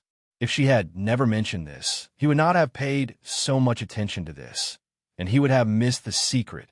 If something like this was amiss once, it might happen twice or 3 times. More importantly, Xiao Xian would not accept any amiss at all. She was going to throw up if she lost the man she had taken a fancy to. Chapter 1184, We Are Family. If you were interested in my little sister, this journey wouldn't be so boring, Iron Tower thought. According to his initial plan, his sister should have become Taoist coupled with Han Feiyu and given birth to a child during this long journey. If everything went well, his little nephew should be at the Foundation establishment stage now, capable of flying freely in the sky. Unfortunately, things didn't go well. Thinking about this, Iron Tower sighed deeply. Eldest brother, you're sighing while we're eating. What's up? Iron Blue approached with a plate of crystal-long meat and asked. It's nothing. Just feel that the 3 of us seem to lack something, feeling a bit lonely, Iron Tower hinted evasively. Iron Blue blushed and returned to cooking following the cookbook. Han Feiyu, on the other hand, casually continued his meal, had grown immune to such comments after hearing them frequently. Brother Iron, the journey back to my sect is long. Are you too sure you still want to accompany me? It's been almost 60 years now, Han Feiyu stated, aware that the journey back to the sect might take centuries. He didn't want to involve the siblings. What are you talking about? Are you getting tired of us? Iron Tower opened his eyes wide, showing a hint of anger in his voice. Of course not. I was just thinking that since we've already received the signal from Ice Realm Immortal City, it won't be long before we can teleport there. I heard there are several esteemed ones guarding that place. It won't be as easy to breach like Ice Abyss Immortal City. You two could live a peaceful life there, Han Feiyu hurriedly added. He had the siblings' best interests at heart. He had even secretly prepared farewell gifts to ensure the siblings could practice their cultivation without worry. A large hand heavily slapped Han Feiyu on the shoulder. Brother Su, do you acknowledge me as your elder brother? Iron Tower asked seriously. Of course, we have helped each other out on this journey. You've saved my life. I absolutely will consider you as my elder brother, Han Feiyu solemnly replied. Iron Blue and I have no relatives left in the extreme North Territory. From now on, we're a family. Wherever you go, we go. No matter how difficult or far it is, even if it's the end of the earth, we will follow you. Iron Tower asserted. My journey home might take 200 years, maybe 300 years. Even if it takes 1,000 years or 2,000 years, we siblings will still follow you. Whenever you find us annoying, just let us know, and my sister and I will leave. Iron Tower interjected, interrupting Han Feiyu. He knew his sister's personality. Once she set her heart on someone, she wouldn't give up. As the elder brother, it was only right to support her. According to Iron Tower's thinking, with time, affinity would grow. If there was no affection, it indicated that they had not spent enough time together. Eldest brother, thank you for following me. Han Feiyu expressed his gratitude. The journey was indeed long, and he did need companionship.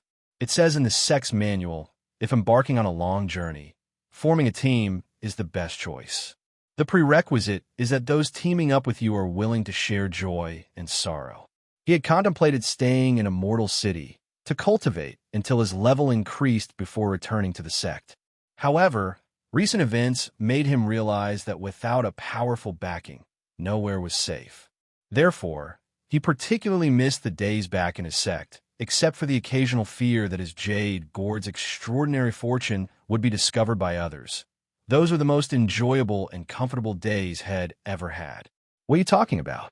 We are family. Iron Tower responded with a hearty laugh. At this moment, Iron Blue brought out another dish, stir-fried spiritual lettuce. This is the last dish. What were you guys chatting about just now? You seemed really happy, asked Iron Blue. Brother Han was sharing some of his fun stories from his time at the sect. Iron Tower replied with a smile. Brother Sue, can you tell me about it? I rarely hear you talk about the old times in the sect. Iron Blue curiously said. She wanted to know the stories of her beloved person in the past. In the sect, I have a good brother named Sword Wuji. We used to be having nothing to do. Han Feiyu began to talk about the amusing incidents in the sect in the past.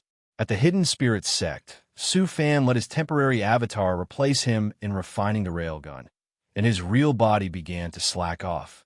He found that the temporary avatar was becoming more and more useful, so he took the time of artifact refining to strengthen the avatar divine ability. Now, when he sends out temporary avatars, he can slack off for half a month.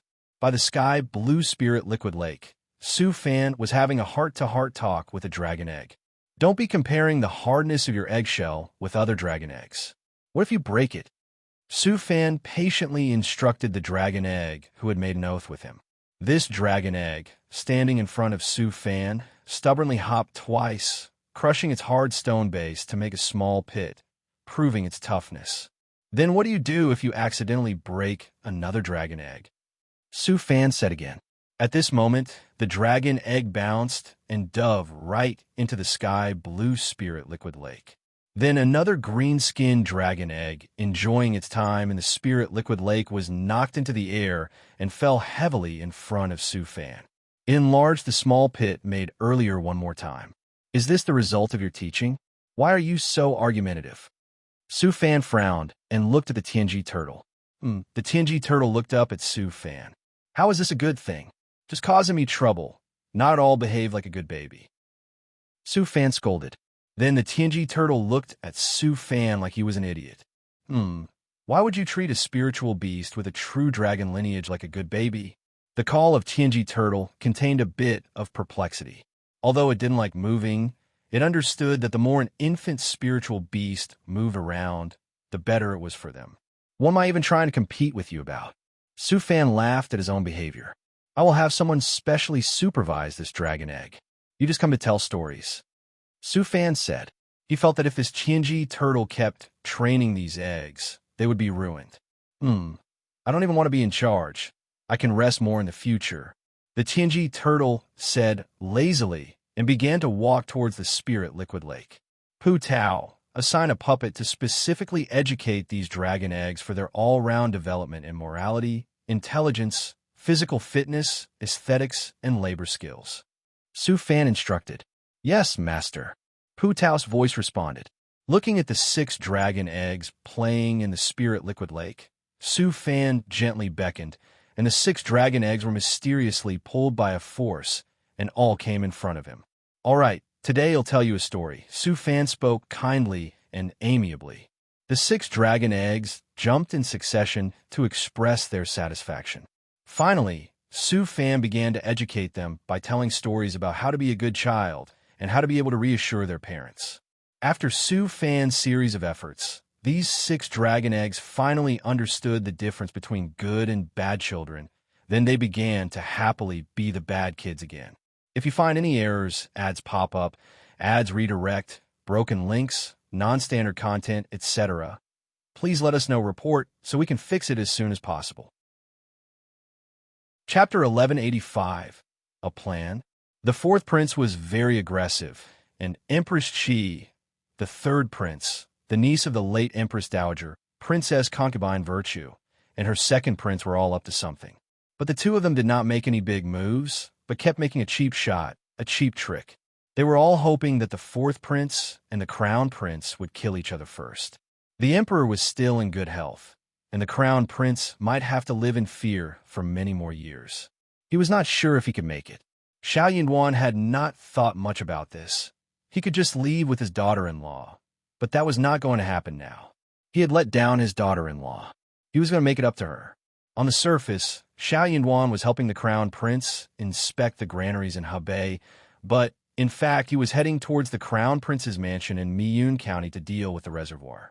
The land in Miyun County had been very large these years, and the irrigation could not keep up. The crown prince had a field there that covered 500 hectares.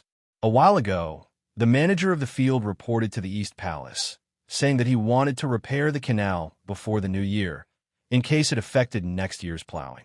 That was a very natural thing, and the East Palace would not turn that down. Coincidentally, when Xiao Yunduan was out in the capital, the Crown Prince asked him to check on the progress of the canal repair. 500 hectares of fields were not a small amount, and the Crown Prince was not going to overlook that. But Xiao Yunduan noticed something wrong. The imperial plantation was fine, and the canals could be repaired as well. The problem was a dam upstream. Xiao Yunduan had been here with Xiao Xian before, and Xiao Xian wanted to climb mountains and find wild fruits and mushrooms, so he agreed. Xiao Yunduan clearly remembered that 2 months ago, when he and his wife came to climb mountains and see if there were any wild things, the dam did not exist. How long had it been? The dam had already blocked the water so high and wide. At this moment, when the Crown Prince's mansion was repairing the canal, Xiao Yunduan subconsciously connected the dam. For some reason, he felt that something was wrong. He asked his men to get a map of the local area and read it with the housekeeper at the abbey. They were both startled. It would be fine if the dam was fine, but if it collapsed, not only would the canal they were repairing be affected, but the village in the low-lying area would be affected as well. If they did not escape in time, half of the village would be fed to the fish, and many people would die. The housekeeper frowned. I didn't notice that. When did someone block such a dam in the mountains? That doesn't seem right. What are they trying to do? Xiao Yunduan said, the Crown Prince is at the center of attention right now, and we need to be careful. We can't keep the dam. What if the whole thing was made clear? The canal was built at the Crown Prince's imperial plantation, and if the dam collapsed at this moment and caused the flood to hit the village, causing death and injury, the two incidents would be easily connected. It might have been caused by the Crown Prince's canal repair. They were all water, and they could talk together. Most importantly, the dam was so strange that the housekeeper had no idea what was going on. Normally, they should have informed the imperial plantation when the dam was only a few meters away from the Crown Prince's imperial plantation. But that was not the case. If you find any errors, ads pop up, ads redirect, broken links, non-standard content, etc., please let us know report so we can fix it as soon as possible. Chapter 462. 450 righteous backstab _1 Mel City was beyond salvation. Neither the quality nor the quantity of the defenders could match the combined forces of the monsters and the Nord people. Camella knew this from the beginning, but he didn't expect Mel City to fall so quickly. At the same time, he never thought that he would be on the verge of death at the hands of a goblin due to his own arrogance. At this moment, Duke Carmela was covering the wound on his waist, gasping heavily. At first, he didn't take this wound seriously, even though he was poisoned. After all, he was a legendary powerhouse, and ordinary toxins usually had little effect on him. But soon he noticed something. The wound on his waist was just a little more severe than a superficial injury. But now, that peculiar tingling sensation had already begun to spread throughout his body. The potency and speed of this toxin were indeed astonishing, which reminded Carmela of the name that Gaz had mentioned earlier. Silver Dragon Lord. He had heard of this title. If he remembered correctly, it should refer to a silver dragon that had recently gained fame residing in Nolan Forest. But he had never heard that this silver dragon was also a terrifying venomous dragon. Gaz the Goblin watched the events unfolding on the city walls and below with great interest. Then he turned to Camella and said thoughtfully, I believe you understand by now that you have no chance of victory. Perhaps I should be more specific. This not only refers to this small border city, but also the entire Felcord Empire. You seem to have some talent. The Great Silver Dragon Lord is very merciful. As long as you offer your complete loyalty to him, I believe you will have a place in the land of the Soaring Dragon. Ha ha. A goblin try and persuade him to surrender? Camella laughed mockingly, but this time he was mocking himself. Want my loyalty? Camella held his sword and sneered. It's simple. Just exchange it for the ugly head of that silver dragon. You're asking for death. Gaz's face turned furious. Camella's words meant that he had severed his own path of retreat.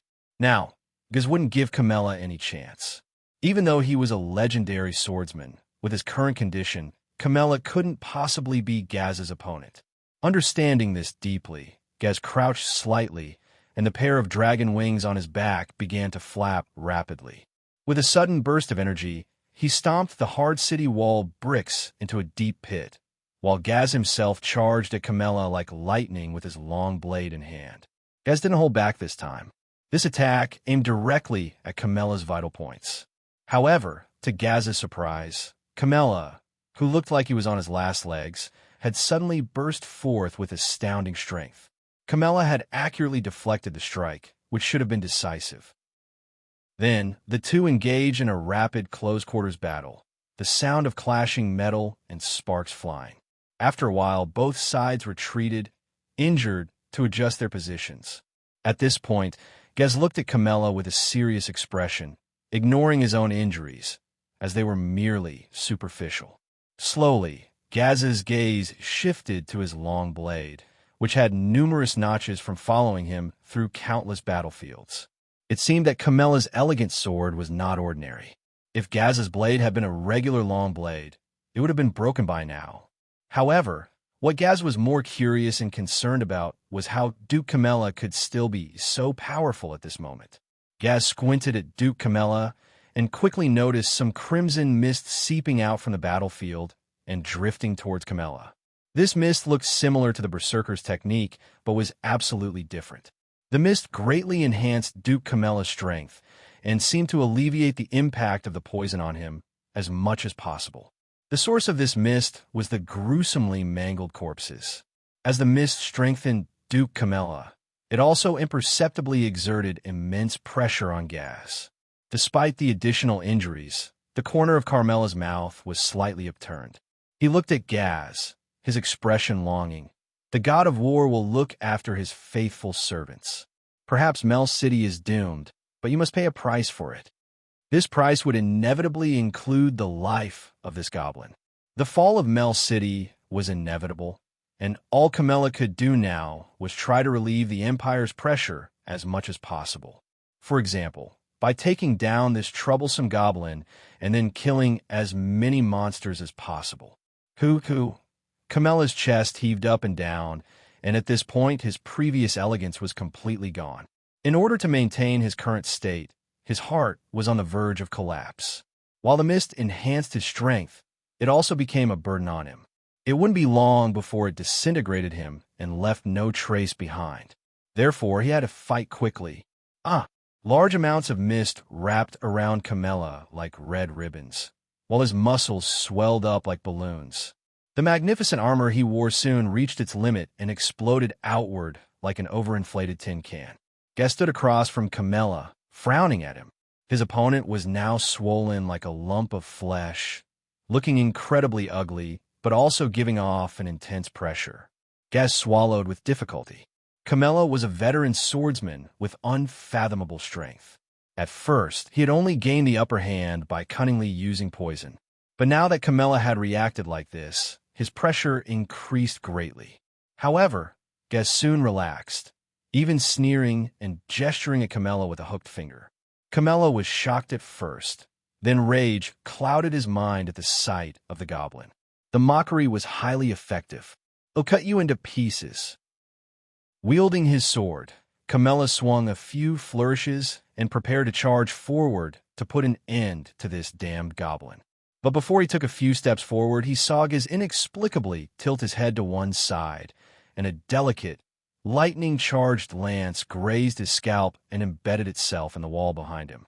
From this angle, witnessing this, Camella sensed that something was wrong. When he looked down, he saw that a hole the size of a frying pan had been blasted through his chest. And behind him, Angelina, who had just performed a righteous backstab, nodded at Gaz in acknowledgement. If you find any errors, ads pop up, ads redirect, broken links, non-standard content, etc., please let us know report so we can fix it as soon as possible. Chapter 1187. Solution. The housekeeper cast a worried look at the crown prince, but he quickly suppressed his emotions. He felt concerned about Xiao Yunduan's young age, fearing he might jeopardize the plan. The stakes were high. If something went wrong, hundreds of lives would be lost. The fourth prince's reputation for ruthlessness didn't help matters. The housekeeper was convinced that the fourth prince was behind the potential disaster. However, the crown prince couldn't entrust this task to someone else for fear of the news leaking out. Xiao Yunduan had proven to be the most reliable among them. If Xiao Yunduan succeeded, he would earn the admiration and respect of his colleagues and friends, leading to a significant promotion. The housekeeper doubted the Grand Tutor's judgment and believed that Xiao Yunduan needed to be thoroughly understood. Xiao Yunduan nodded solemnly, fully understanding the gravity of the situation. From the moment the crown prince entrusted the men to Xiao Yunduan, the plan had been set in motion discreetly. The dam project, which could cause a disastrous flood in the village, was an extensive endeavor. Removing this hidden threat without arousing suspicion from the other party was no easy feat. Releasing the flood slowly was not an option, as it would undoubtedly lead to leaks. The fourth prince's influence was formidable, and if he got wind of the crown prince's knowledge about the plan, he would stop at nothing to ensure its success, possibly even resorting to aggressive actions. The crown prince knew that his reputation was merely the tip of the iceberg, and he couldn't afford any more trouble. It was crucial to handle the situation meticulously. In light of the circumstances, they needed to find a way to protect the civilians from the flood's impact, ensuring no harm would come to them. Xiao Yunduan took charge of the preparations, working tirelessly to avoid any disruptions. They even detained a few individuals to prevent any potential leaks, displaying utmost vigilance. After 2 days and nights of hard work, the water level finally receded, bringing relief to everyone involved. At this critical juncture, Xiao Yunduan made the decision to release some water in front of the dam. With the county magistrate of Miyun County leaning towards the fourth prince, they suspected he might have noticed something. Therefore, they chose not to keep the secret hidden any longer, understanding that the more water they released, the safer they would be. Time was of the essence. The guards were stationed strategically, leaving no room for interference. With the situation under control, the crown prince's men apprehended the county magistrate of Miyun County. The magnitude of such a significant project demanded diligence, and his ignorance of the situation was deemed a dereliction of duty. But he was not sure if that was true. Maybe he was the one who covered up for the fourth prince. County magistrate of Miyun County was prepared to lose his position. He left the capital without defending himself and soon disappeared. Xiao Yunduan made the arrangements and ordered his men to divert the river before heading back to the capital. The fourth prince was so annoyed. The dam could not be kept secret for too long. He had planned to give the crown prince a huge present before the new year, and coincidentally, there was a fire at the crown prince's mansion on the night of lightning, which could be used to seize on and make an issue of something. If these two things happened one after another, it would be a huge blow to the crown prince's reputation. He had never liked this man who pretended to be virtuous. He had always wanted to ruin his reputation. This was definitely a great opportunity. But before he could do anything, the dam that he had worked so hard to build was broken. All of their previous plans were ruined. If you find any errors, ads pop up, ads redirect, broken links, non-standard content, etc., please let us know report so we can fix it as soon as possible. Chapter 382. Returning to Blue_1. Just as Su Yu was dealing with Secretary Hutton, Morningstar unleashed a starry breath that squarely blasted into the crowd of reporters below the podium. These screw journalists, mostly with only second or third level power, were unable to resist and disintegrated immediately in the blast.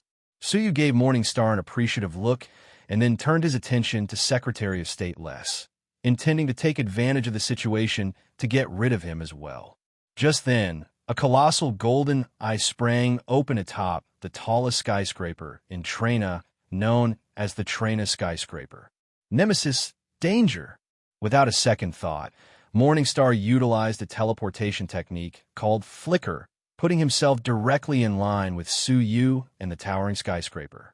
Buzz! The Trena skyscraper launched a green disintegration beam that directly hit Morningstar, turning his massive dragon form into a scatter of particles. After killing Morningstar, the destructive beam carried on to Suyu behind, causing devastating damage. He felt his skin and body to the right side started to disintegrate, completely losing sensation. Suyu didn't dare to linger and hurriedly activated the green pendant on his chest. Before him, a gate to the stars gaped open. He leapt, vanishing into the sky. Beep, boop, beep, boop. After Suyu left, alarm sirens blared throughout Trena, the city lighting up with the flashing red light of the warning system. The surviving Secretary of State, Les, sat amidst a pool of blood and unrecognizable debris, staring blankly at the devastation before him. The Chairman Cass and Vice Chairman Gordon had suffered horrific deaths, and the reporters below the stage had been reduced to nothingness with a single breath of Morningstar. Apart from Les himself, there were almost no other survivors. Moreover, the assailant was the very elusive Number 1 they had been discussing capturing the previous night. How did Number 1's strength suddenly become so formidable? Even a 7th-grade legendary powerhouse shouldn't have been able to kill the chairman without breaking a sweat, right? And the timing that Number 1 chose was too perfect. It was the moment their high-level powerhouses had left, and their internal defense was at its weakest. The Luan-Keed Alliance. No, the whole of Screwstar may be on the verge of a shakeup. Meanwhile, underneath the villa of Donna in the imperial capital of Huaxia Nation, Blue Star. Boom! Suyu hit the ground hard. His blood spurted out thickly, splattering across half of the underground chamber, causing him to pass out. Thank goodness, one of them finally made it back. Shui Winley, on duty outside the basement, breathed a sigh of relief. She had been waiting here for 3 days for the return of the 3 heroes to the Blue Star. However, nearly 2.5 days had passed since the space tunnel opened, and with less than half a day left of closure, no one had returned, sinking her heart. Had all 3 of them sacrificed themselves at Screwstar? Now that she heard a thud from the basement, her mood finally lightened up. Someone returning was always good news. Shui Winley walked towards the basement window to peek inside. The sight inside petrified her. Blood. It was all blood. The person lying unconscious on the floor was Suyu. His right side and back were a bloody mess, unrecognizable from their original form. Suyu's blood was flowing nonstop, forming a small stream on the floor of the basement, eventually morphing into a pond. The sight frightened Shui Winley. Without wasting time, she hurriedly ran upstairs in her high heels towards Donna's bedroom. A dozen or so minutes later, a sleepy Donna begrudgingly descended the stairs into the basement. Hardly get a good night's sleep, and I was just falling asleep when you woke me up, Donna grumbled as she walked. I'm sorry, Miss Donna. Shui Winley quickly responded with a smile. Suyu is severely injured. I was afraid his life would be in danger if you were too late.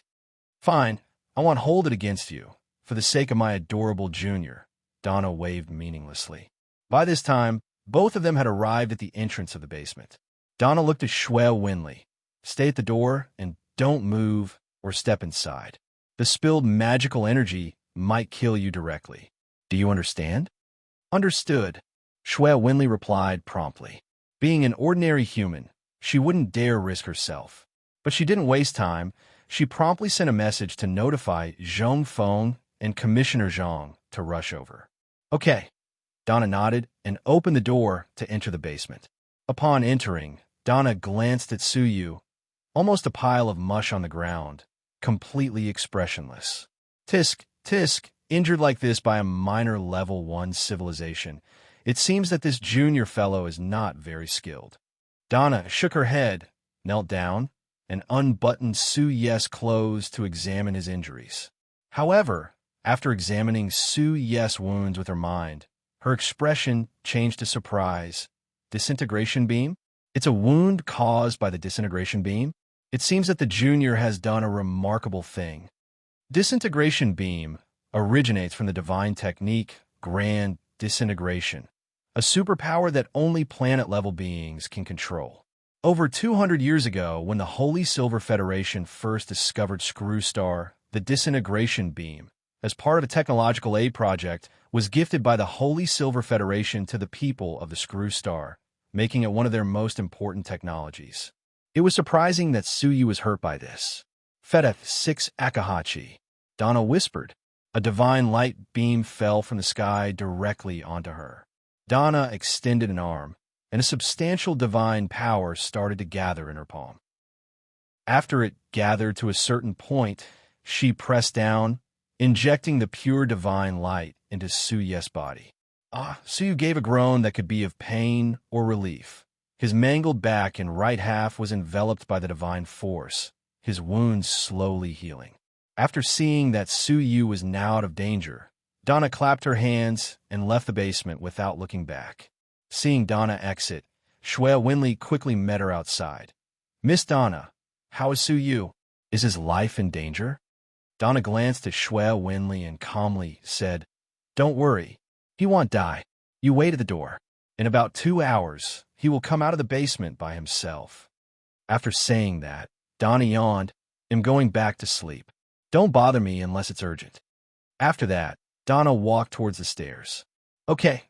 Shui Winley peeked through the basement window, hoping to see how Tsuyu was doing. However, not long after Donna had left, she suddenly came back, her eyes set on Shui Winley. "Miss Donna, is something wrong?" Shui Winley felt uneasy under Donna's gaze. "I'm missing a pillow for sleep." Donna was blunt. "Why don't I buy you one then? What kind do you want?" "No need, you can be my pillow." Donna picked Shui Winley up by her waist and carried her toward her own bedroom.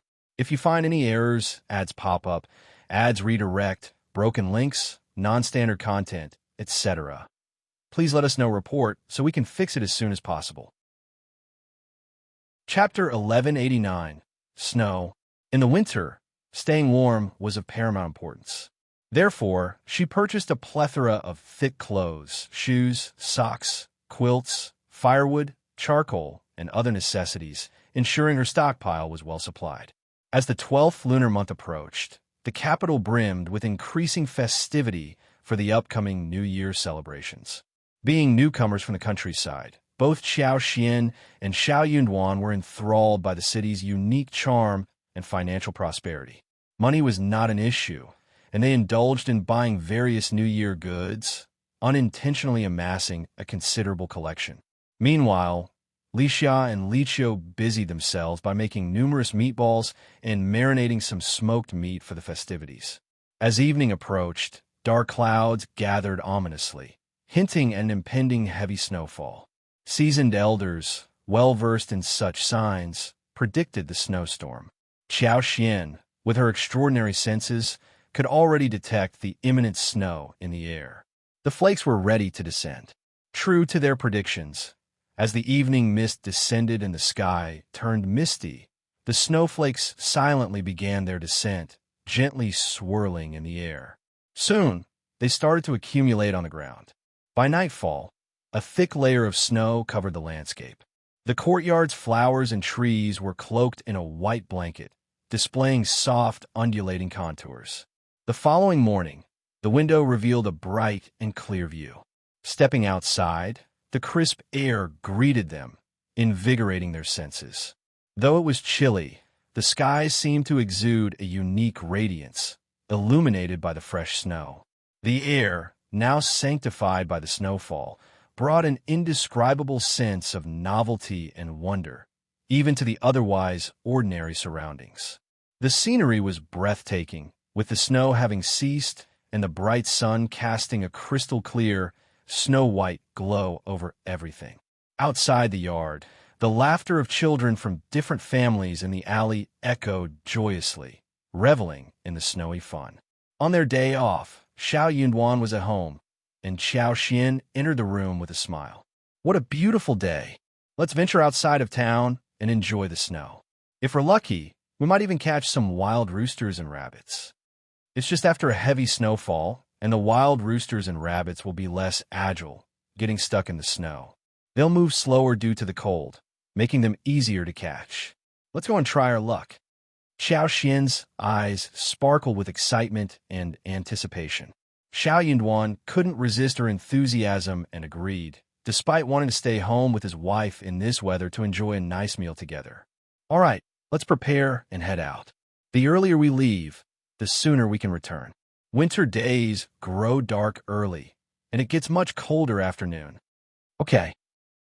Songshur went to rent a wagon, and Li Xia and Li Qiu had already prepared breakfast and readied the essentials, including fur cloaks, moccasins, a hand-burning stove, charcoal basin, and everything needed to stay warm. They quickly finished breakfast and set off. Li Xia and Li Qiu stayed back to take care of the house, while Songshur drove the wagon with the couple on board. Before leaving, Xiao Xian asked Li Qiu and Li Xia to prepare the pot and various dishes for a hot pot dinner. During the 12th lunar month, various types of meat were available, with fat mutton and beef cut into thin slices, ideal for the hot pot. The couple happily nodded in agreement. Apart from beef and mutton, they also had ribs, fish balls, meatballs, vegetarian balls, pig's blood, vermicelli, winter melon slices, lotus root slices, taro slices, cabbage, tofu, and yuba. They had also made some egg dumplings and bought haggis. Additionally, they had fresh pea sprouts and soybean sprouts at home. If you find any errors, ads pop up, ads redirect, broken links, non-standard content, etc., please let us know report so we can fix it as soon as possible. Chapter 1190. Her Superpower. The pot's bottom was divided into a two-taste duck pot, with one side spicy and the other mild. The non-spicy side contained wild mushrooms, half a chicken, half a tube of bones, and a dash of wolfberry and 2 dates. The resulting thick and milky white soup served as the delectable base for the hot pot. Xiao Xian and Xiao Yinduan set off together, with Songshur having rented the finest wagon for them. The wagon was well insulated and covered with a thick carpet. In one corner, a stove with a cover was cleverly fixed, emanating a warm glow from the burning red coals. Their destination was Pinggu, an area with advanced mountains and dense forests, offering picturesque scenery and abundant prey. The official road was bustling with activity during this time of the year. Moreover, the suburban road, being under supervision, remained easily passable despite the snowfall. The wagon was nimble and the horse swift, swiftly carrying them away from the capital. Gradually, the number of pedestrians decreased, and they found themselves surrounded by snow-white mountains and verdant trees, creating a beautiful and serene landscape. Xiao Xian frequently lifted the curtain to admire the scenery outside, lavishing praise on the breathtaking sights.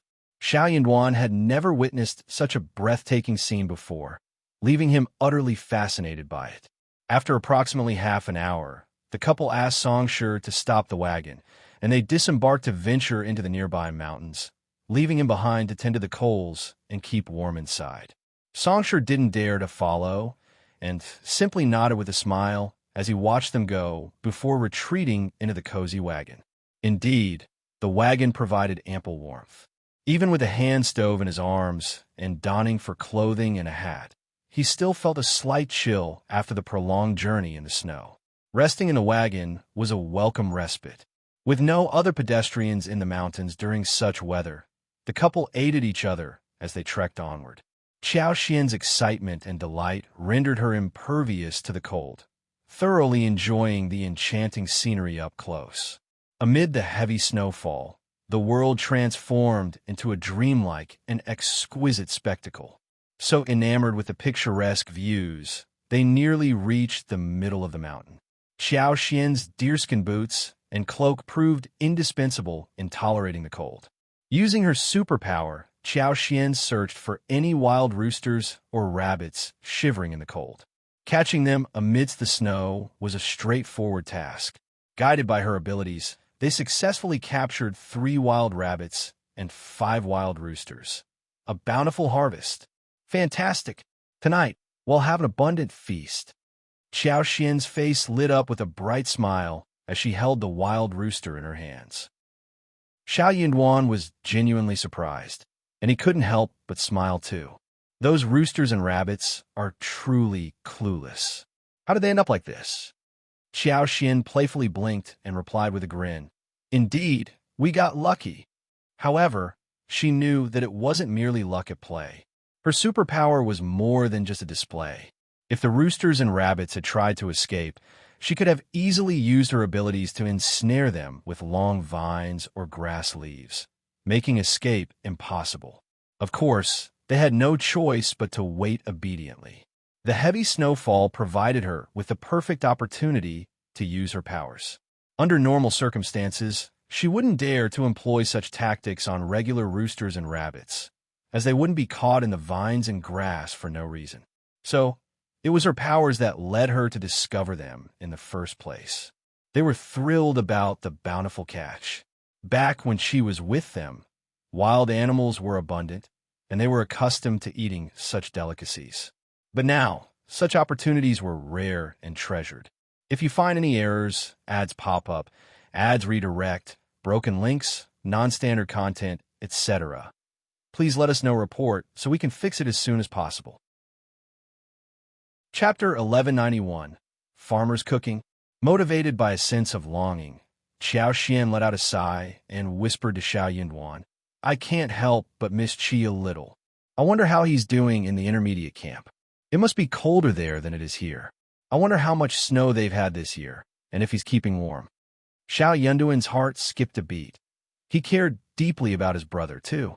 Brushing away the snow on Xiao Xian's shoulders, Xiao Yunduan replied with a reassuring smile, "Don't worry, Qi has always been skilled in archery since he was young, and I'm sure he's doing well. After the new year, he'll inquire about his well-being." Xiao Xian's face lit up with joy. "That would be fantastic. Please don't forget to ask." Xiao Yunduan chuckled affectionately. "Qi is my brother. How could I ever forget about him?" It almost seemed as if Xiao Xian considered him as a sister-in-law rather than a brother. Xiao Xian smiled in response. "I'm planning to go back next spring. Please make sure to send me any updates before that. I want to bring back the news and share it with Mom and the rest of the family. You have no idea how much Mom misses Qi, but she's hesitant to ask me directly. I can sense her concern. She's worried you might be troubled if she brings it up." Xiao Yunwan nodded with a smile. "No worries." As the mountain breeze blew, snow gently fell from the branches, creating a mist of snow in the air. Xiao Yunduan held Xiao Xian's hands and said, "It's getting late. Let's head back down the mountain." Xiao Xian surveyed their surroundings. They had explored enough and successfully hunted some wild animals. It was time to return home. Carrying their prey, the two of them made their way down the mountain. From a distance, Songsher spotted them and hurried over to take the wild roosters and rabbits from their hands. He exclaimed happily, "Fifth Master and Fifth Madam, you're incredible. I never thought you could catch wild rabbits and roosters." "Huh?"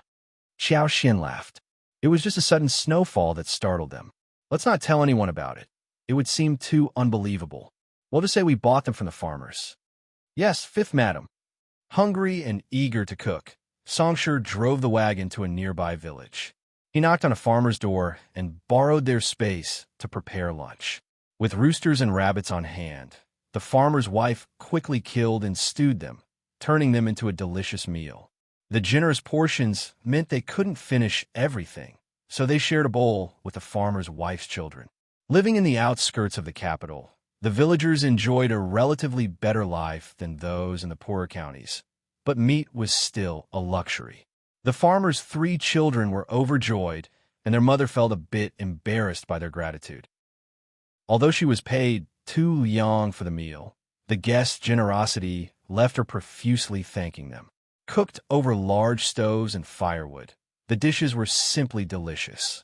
With fresh ingredients, a touch of ginger and garlic, and some stewed roosters with radish, the roasted rabbits emanated an irresistible aroma. 2 large bowls of steaming hot and fragrant food were served, making Xiao Xian's mouth water with anticipation. "It smells so good." Xiao Xian couldn't help but exclaim. Just as they were about to dig in, an unexpected guest arrived, catching them by surprise. It was a master accompanied by 2 servants who sought refuge and a warm meal during the intermediate snowstorm. The yard was relatively small, so Xiao Xian and Xiao Yunduan spotted them immediately as they entered. One of the servants smiled and asked the farmer's wife, "Sister-in-law, we're exhausted from our journey, and would love to warm ourselves up with some food and drink at your place." Don't worry, we won't be freeloading. We're more than happy to pay for our meal. The aroma of the meat you're cooking is enticing. Could you please share some with us? If you find any errors, ads pop up, ads redirect, broken links, non-standard content, etc., please let us know report so we can fix it as soon as possible. Chapter 468, 456 Bloody Battle at Black Rye City _1. Just a few days after Dudley appeared, the Eastern Empire stopped its offensive against the Western Empire entirely. The Eastern Empire's army and their allies chose to rest and recuperate in favorable conditions. Even though it was frustrating for the passionate warriors who wanted to prove themselves not to build a successful career in the vast territory of the Western Empire, no one dared to step across the line. That was because, not long ago, the Crimson Empress issued a death order to them, and the title of the Crimson Empress was not just for show. As long as one stayed for half a year, they could obtain whatever they wanted without any effort. No one would refuse such a deal. Moreover, the Crimson Empress didn't have to worry about Dudley conducting experiments, as his reputation alone was the best guarantee. After the Eastern Empire stopped its offensive, the Western Empire, at Dudley's request, withdrew all its border guards from the east and immediately sent them to the northeast battlefront. Facing the undefended southeast border of the Western Empire, even with Dudley's commitment, the Crimson Empress couldn't help but have some misgivings. However, she quickly put such thoughts aside, because her master, the Gale swordsman, who was about to step into the semi-divine realm, told her clearly, if he were to confront Dudley head-on, he might not even be a match for him at all. Such terrifying power was more than enough for Dudley to personally enter her palace and behead her personally. Although the Crimson Empress could be considered a powerful legendary warrior, she was nothing compared to Dudley's power. Considering the risks involved, the Crimson Empress thought it was better to choose a more secure option. Under this mentality, a strange situation appeared on the border between the two empires. Though one side was completely undefended, with hardly any guards, the other side dared not make any rash moves. On the other hand, the pressure on the Soaring Dragon Legion and the Veed army suddenly increased. Gaz had just led the Soaring Dragon Legion and the Veed army to capture a new city after Mel City, one of the previously mentioned 4 towns. This town was called Black Rye City, named after the abundant harvest of black rye in the fertile land surrounding it. Gaz chose to attack this city primarily because the city's warehouses were filled with black rye, which could greatly alleviate the supply pressure on their end.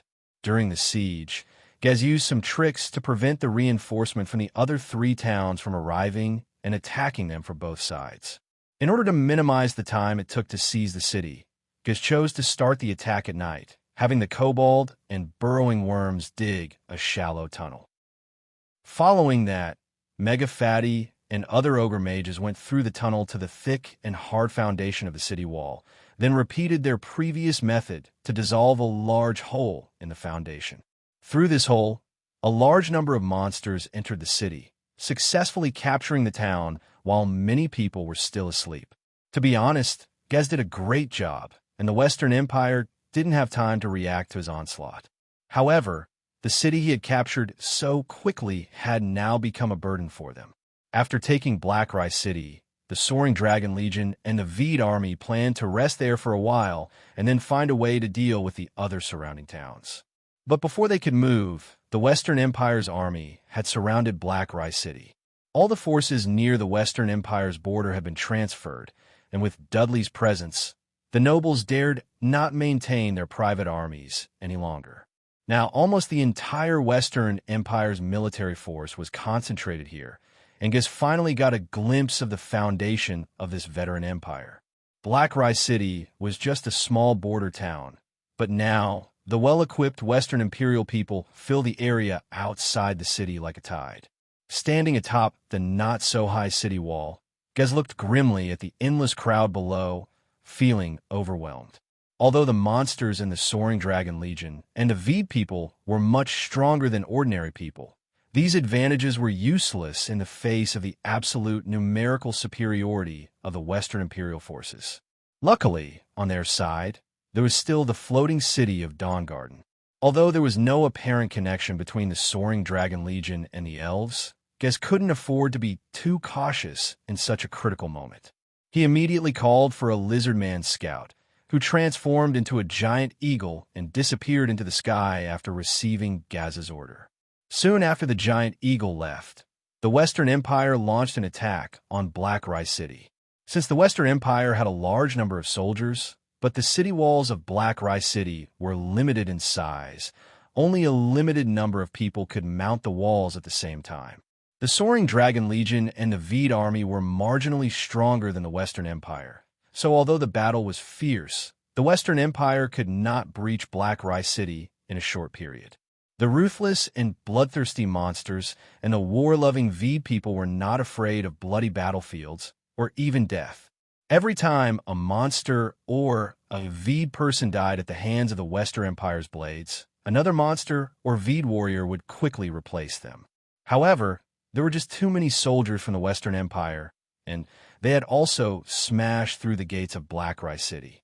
By sunset, Black Rice City had finally fallen.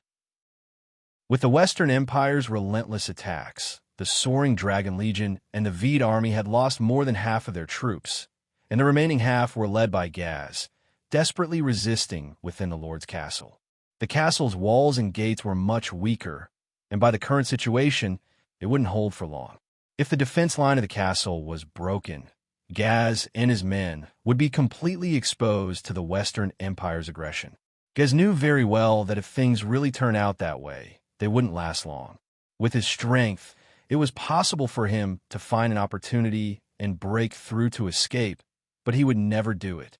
Death was not frightening. What was terrifying was that his actions would disappoint the great Silver Dragon Lord.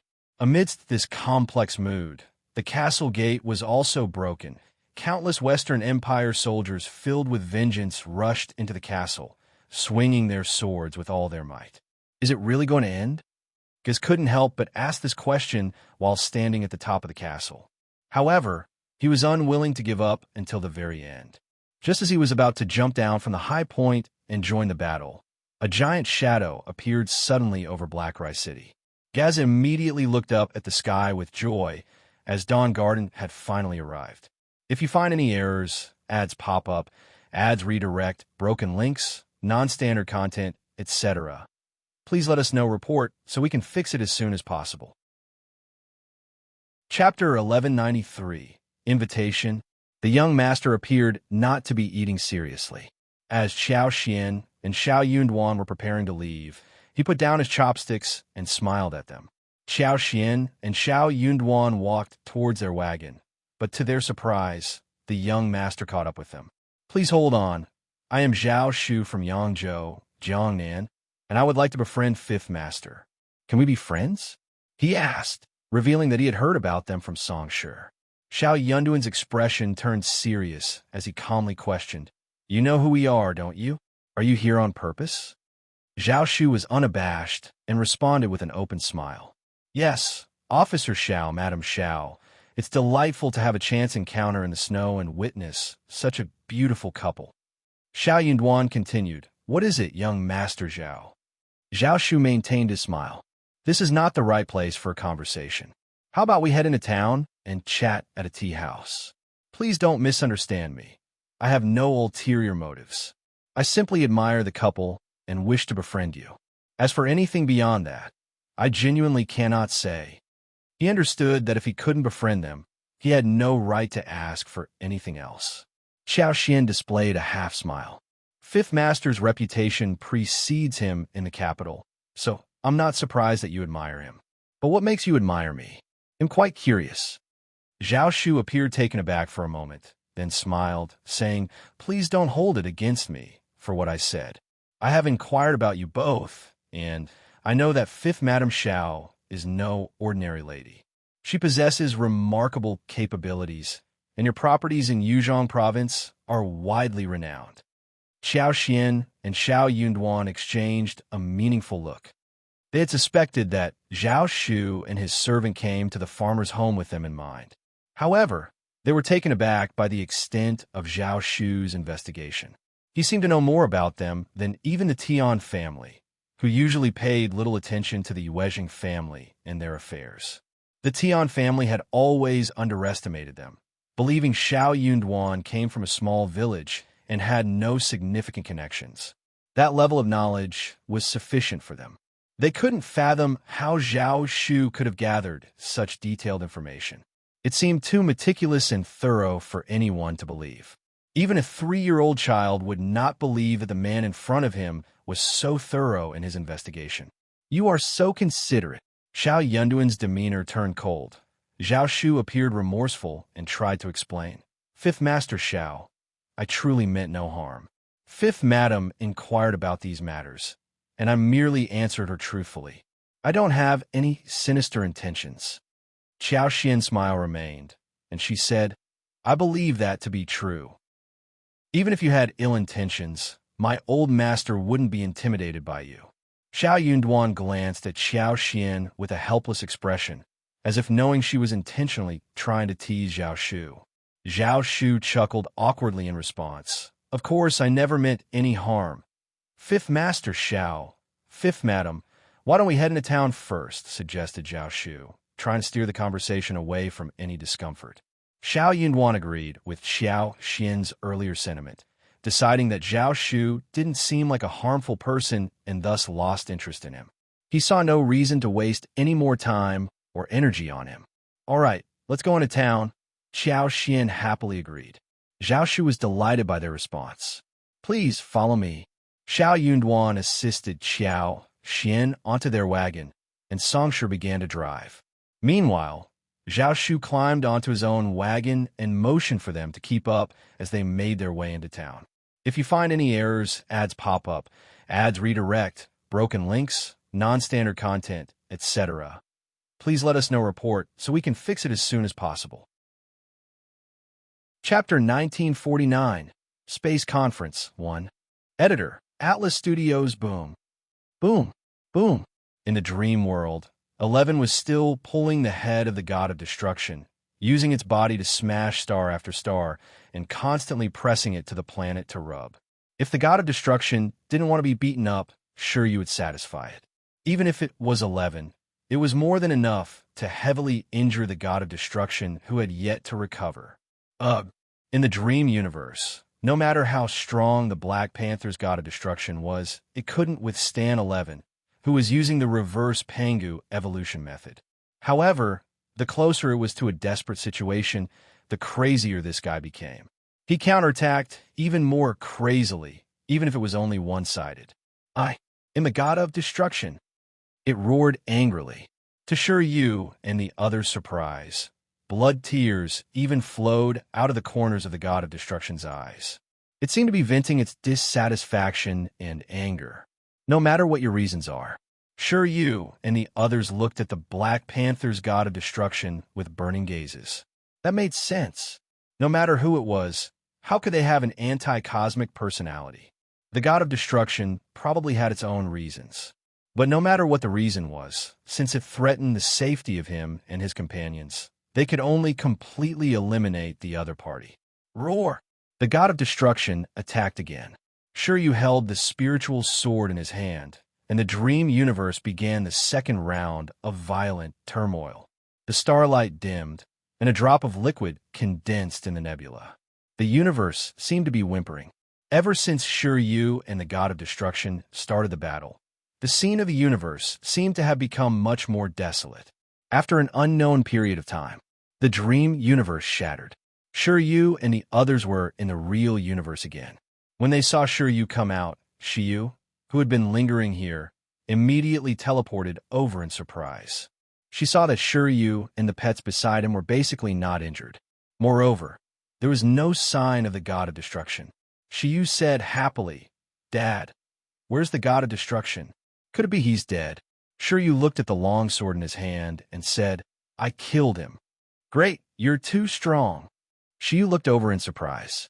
She simply worshipped her father from this parallel universe too much. Although her wish was to surpass Shiryu, Shiryu had helped this universe solve such a huge disaster. She still hugged Shiryu happily. Hey. Shiryu pushed his cosmic-level daughter away and smiled bitterly. "Don't be happy too early. Although the other party is dead, the trouble hasn't been resolved. Huh? Don't tell me it can still be revived, Shiyu said in confusion. No. Shiryu's heart was extremely heavy. He was indeed prepared for it to revive infinitely, but Shiryu fell into deep thought and recalled his final confrontation with the god of destruction. Swoosh! The body of the god of destruction was divided into two by the spiritual sword in Shiryu's hand. At this moment, even its soul was quickly shattered by Qi Tong and obliterated into soul nutrients. Boom! The body of the god of destruction exploded, but before it died, its face was filled with mockery. It'll die, but this universe will also be destroyed. After that, Qi Tong began to spirit release the other party's soul and extract the other party's memories. Shiryu looked at his daughter and said, "Do you know the true identity of the god of destruction?" "What? Isn't he a cosmic-level expert from the first era?" "Not only that." Shiryu smiled bitterly. He didn't expect this god of destruction to be so troublesome. "Actually, the universe isn't as simple as the 11th era," Shiryu said. "It's the pet of the previous holder of the universe." According to the soul memory scene transmitted by Qi Tong, Shiryu saw a small black panther snuggling beside a majestic body. Shiyu. In a certain era, a human successfully contracted the universe and became the holder of the universe, the will of the universe. However, just because you become the holder of the universe doesn't mean that you can really be eternal. As the true cosmic will that has been suppressed, you won't be willing to be contracted by others forever. Even if the contract succeeds, the holder of the universe still has to constantly guard against the backlash of the universe. The previous holder of the universe broke free of the contract and died by the universe countless years after becoming the holder of the universe. That's already a story from before the first era. And the powerful power on the god of destruction was also given to it by its master. Now you know why the power on its body is so special, right? It can cross so many eras, probably because of the maintenance master. What? She was shocked. No wonder the god of destruction hated the will of the universe so much and hoped to destroy the universe. So it was to avenge its master. Then what do you mean the matter isn't over? Shiryu sighed slightly and said, although the other party died, its resentment turned into a curse and fused into the universe. It used its own death as the price to curse something and let its life flow away with it. I'm fine. Seeing Shiyu's worried expression, Shiryu said, its cursed target is this universe. Oh, Shiyu had been shocked for a long time. When she heard Shiryu's words, she cried again and sensed the state of the universe. If nothing goes wrong, your parallel universe won't be able to live for long. Moreover, even if the universe wants to restart, it probably won't go smoothly. We need to guard against the resentment of the dead god of destruction. I didn't expect it to do this time. Shiryu was silent. From the start, the cosmic god of destruction didn't want to live. It wanted to perish with the universe. If you find any errors, ads pop up, ads redirect, broken links, non-standard content, etc., please let us know report so we can fix it as soon as possible.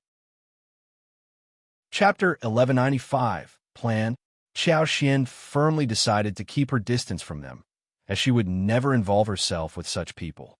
However, considering Xiao Yunduan's affiliation with the Crown Prince's gang and the need to adhere to Emperor Xian's stance, she realized that she couldn't remain idle. Perhaps, despite the odds, the Crown Prince could persevere until the end. Determined not to be passive observers, they had to be proactive in their endeavors. Xiao Xian saw this as an opportunity to make a substantial amount of money, which might prove useful in the future. With the support of the East Palace, they had some protection, regardless of the size of their properties. Although Xiao Xian initially planned to consider her options after the new year, she knew that if she failed to find suitable collaborators, she might have to venture into the business herself. The only setback was the lack of manpower and connections, making it more convenient to collaborate with others.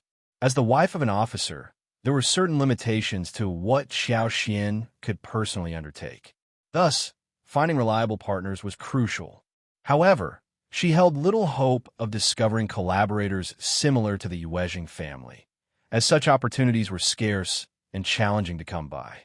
In fact, that was almost impossible, especially in a place like the capital, where people from all walks of life mingled, materialism prevailed, and the nobility held influence. Most businessmen were driven by greed, sycophantic, lacking integrity, cunning, and solely focused on profits. Collaborating with such individuals meant being constantly vigilant for potential counterattacks. Xiao Xian and Xiao Yunduan fully understood the risks involved, and they were prepared to face any challenges that might arise. However, their plans took an unexpected turn when Zhao Shu unexpectedly approached them. These two aspects particularly pleased Xiao Xian. Money was not a concern for the intermediate school. Of course, they needed to ascertain the details of Zhao Shu's proposal and figure out the underlying motivations. Without giving an immediate response, Xiao Xian and Xiao Yunduan decided to hold off on making a commitment until after the new year. They needed time to carefully consider the implications and weigh the pros and cons before making a decision. Zhao Shu felt reassured and content with their response, as he saw a glimmer of hope in their consideration.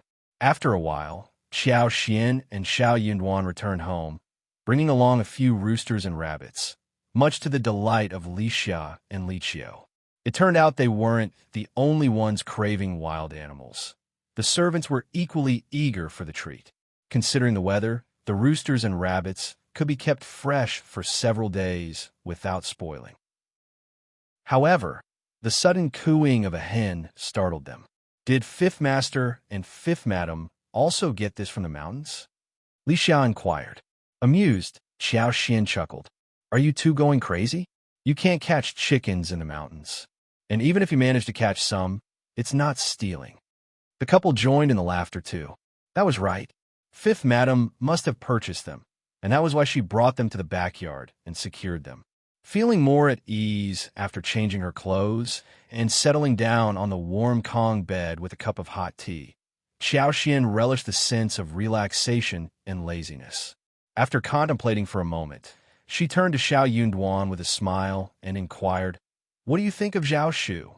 Am not sure, Xiao Yunduan replied, displaying increased caution and prudence. He was not one to hastily form conclusions unless he had solid evidence, and he did not wish to let his initial impression cloud his judgment. As for Zhao Shu's words, Xiao Yunduan found them perplexing, leaving him in a state of confusion. They'll look into his background, and once we have a clearer understanding of him, we can discuss this further, all right, he suggested. Xiao Xian agreed without any objections, nodding with a smile. Of course, though he doesn't seem to be lying, appearances can be deceiving in the capital. Not many can be trusted solely based on their outward demeanor. If he thought he could play games here like he would in a small town, he was in for a rude awakening. If you find any errors, ads pop up, ads redirect, broken links, non-standard content, etc., please let us know report so we can fix it as soon as possible.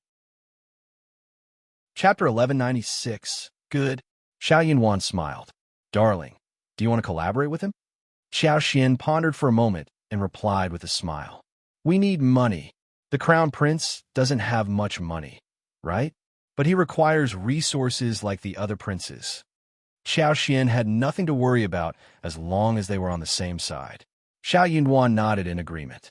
True, everyone's attention was fixed on the Crown Prince, aware that he wouldn't easily gain any financial support. If they did provide him with financial aid, it might lead to competition among the people for profits and ultimately lead to impeachment. More importantly, they couldn't decipher their true intentions. What was the purpose of amassing such wealth? To win over people's loyalty? But what was the true value of buying people's loyalty? There was no way to offer a clear explanation. Even if an explanation were given, the emperor would likely be uneasy about it. If this happened too frequently, it might alter the dynamics significantly. They had to remain untouched and avoid any entanglements. However, most of the ministers surrounding the Crown Prince were scholars, unsuited for business ventures or any other practical matters. Xiao Yunduan was unique in his approach. Despite being a scholar, he was still young, and people didn't have a strong impression of him yet. Therefore, he was not easily disheartened. Unlike other elderly scholars, if they were involved, it would disappoint the common folks and low-ranking officials. However, with Xiao Xian, Xiao Yunduan's wife, in the mix, things would be different. Her involvement changed the dynamics. Xiao Yunduan never intended to be a pure Confucianist, and fortunately, his wife shared the same view. The crown prince cannot be directly associated with these matters, but if we take action, he will undoubtedly defend us. But I must apologize, my love. Xiao Xian smiled reassuringly. We are in this together, and it's good that you acknowledge your contributions. If he ever succeeds, I would like to experience what it's like to be the wife of a high-ranking official. Xiao Yunduan felt a sense of relief and responded with a smile. If he truly uses our resources, I will certainly grant you the title of a first-class wife. That is good. They exchanged smiles, fully aware that obtaining a first-class title was no easy feat. It held the highest honor a courtier could achieve, and Xiao Xian believed it would be worth spending more money to attain such an exceptional status. This honor couldn't be simply bought with money. It held a significance beyond material wealth. In any case, Xiao Xian had nothing to lose. She possessed ingenuity and skills, while her collaborators could handle the practical aspects. Although they were not yet official collaborators, they were confident they could find the right person for the job. As they discussed the investigation of Zhao Shu, the excitement in Zhao Shu's heart was palpable. Upon returning home, he instructed his trusted housekeeper, Uncle Qing, to prepare a substantial New Year present. Previously, he hesitated to offer gifts, unsure of their relationship. However, now that they were friends, he felt at ease, even if the collaboration didn't pan out. He still wanted to show his kindness with presents. Make sure the gifts are ready within a couple of days and deliver them to Officer Xiao's residence. Include as many valuable items as possible. Money is of utmost importance to me right now.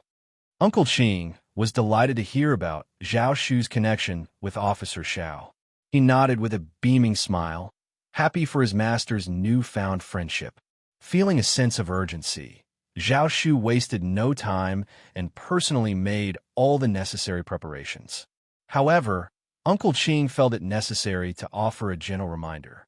Young master, Madame Xiao has not committed to anything yet, and there's a chance they may not accept such extravagant gifts. How about considering a simple token of appreciation instead? You can always make up for it in the future. Chapter 1197. Fitting. Zhao Shu's realization struck him like a bolt of lightning. A grin spread across his face as he said, "You're absolutely right, Uncle Qing. Let's go ahead with the plan." Aunt Qing, though unaware of the exact details, watched them with amusement as she busied herself with the household chores. Little did she know that her husband and young master had a hidden agenda, to seek revenge on the old master and his associate. Despite the abundance of nobles and high-ranking officials in the capital, they chose to ally with a seemingly low-ranking officer, Officer Xiao. Aunt Qing couldn't fathom what they saw in him, given his lack of background or power. Confused and skeptical, she found it hard to grasp the situation. Nevertheless, she trusted her husband and young master implicitly, believing they wouldn't make any mistakes. Their excitement over this collaboration was infectious, and Aunt Qing couldn't help but share in their happiness. Unbeknownst to her, Uncle Qing and Zhao Shu had dispatched individuals to investigate Xiao Yunduan and Xiao Xian in Yuzhong and Heshan County, respectively. Their faith in the capabilities and character of these two individuals was unwavering, leading them to choose them as allies over anyone else. While Aunt Qing remained in the dark about the specifics, she had no doubt that her husband and young master were making a well-informed decision that would ultimately serve their purpose. And that alone was enough for her to be content and supportive of their actions. In the bustling capital, influential figures abounded, but their disdain for businessmen was evident as they viewed them as mere sources of wealth. Should anyone seek their assistance, exorbitant payments, at least tenfold, if not more, would be expected. Working alongside, these influential figures spelled doom sooner or later. Yet, Officer Xiao and Madame Xiao stood apart from the rest. Officer Xiao's connections with the East Palace elevated his status significantly, making him far superior to his peers. Recognizing this advantage, Xiao Yinduan approached the Crown Prince, urging him to investigate the young master of the Zhao family in Yangzhou, an exceedingly wealthy clan. Though the Crown Prince seemed disinterested in the matter, he willingly obliged Xiao Yunduan, happy to be of help and appreciative of Xiao Yunduan's trust in seeking his aid. That was what a real family was like. As they delved into their investigation, a delivery of presents from Zhao Shu arrived. Uncle Qing and Aunt Qing took it upon themselves to personally bring the gifts to the Zhao family. Although the items might not have been particularly valuable to the Zhao family, they were immensely grateful for the gesture.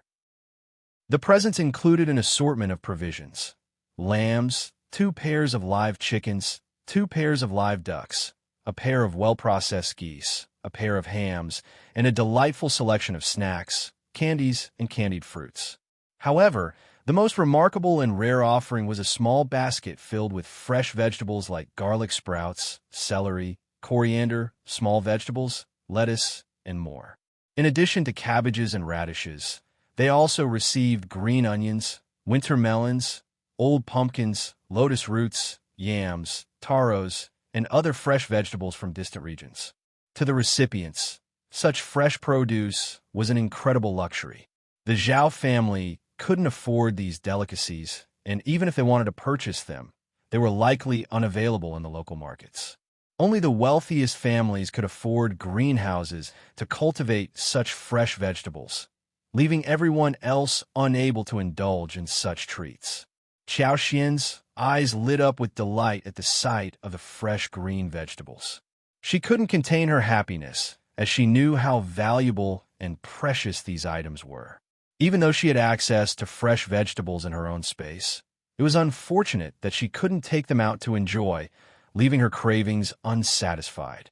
Qiao Xian had the remarkable ability to retrieve items from her own space, seamlessly blending them with the presents from Zhao Shu. Fortunately, Xiao Yunduan seemed indifferent to this fact, and her maids, Li Xia and Li Qiu, remained oblivious to her unique talent. However, had Zhao Shu's presents consisted of treasure or jewelry, Qiao Xian would have politely declined them. You're tuning into the Romance Rendezvous YouTube channel. We're so grateful for your support, and don't forget to subscribe to join us on this incredible journey through captivating stories. Your generosity through donations truly makes a world of difference, as it's the primary source of revenue that allows me to expand and enhance this channel for you. Thank you from the bottom of my heart for being a part of this adventure.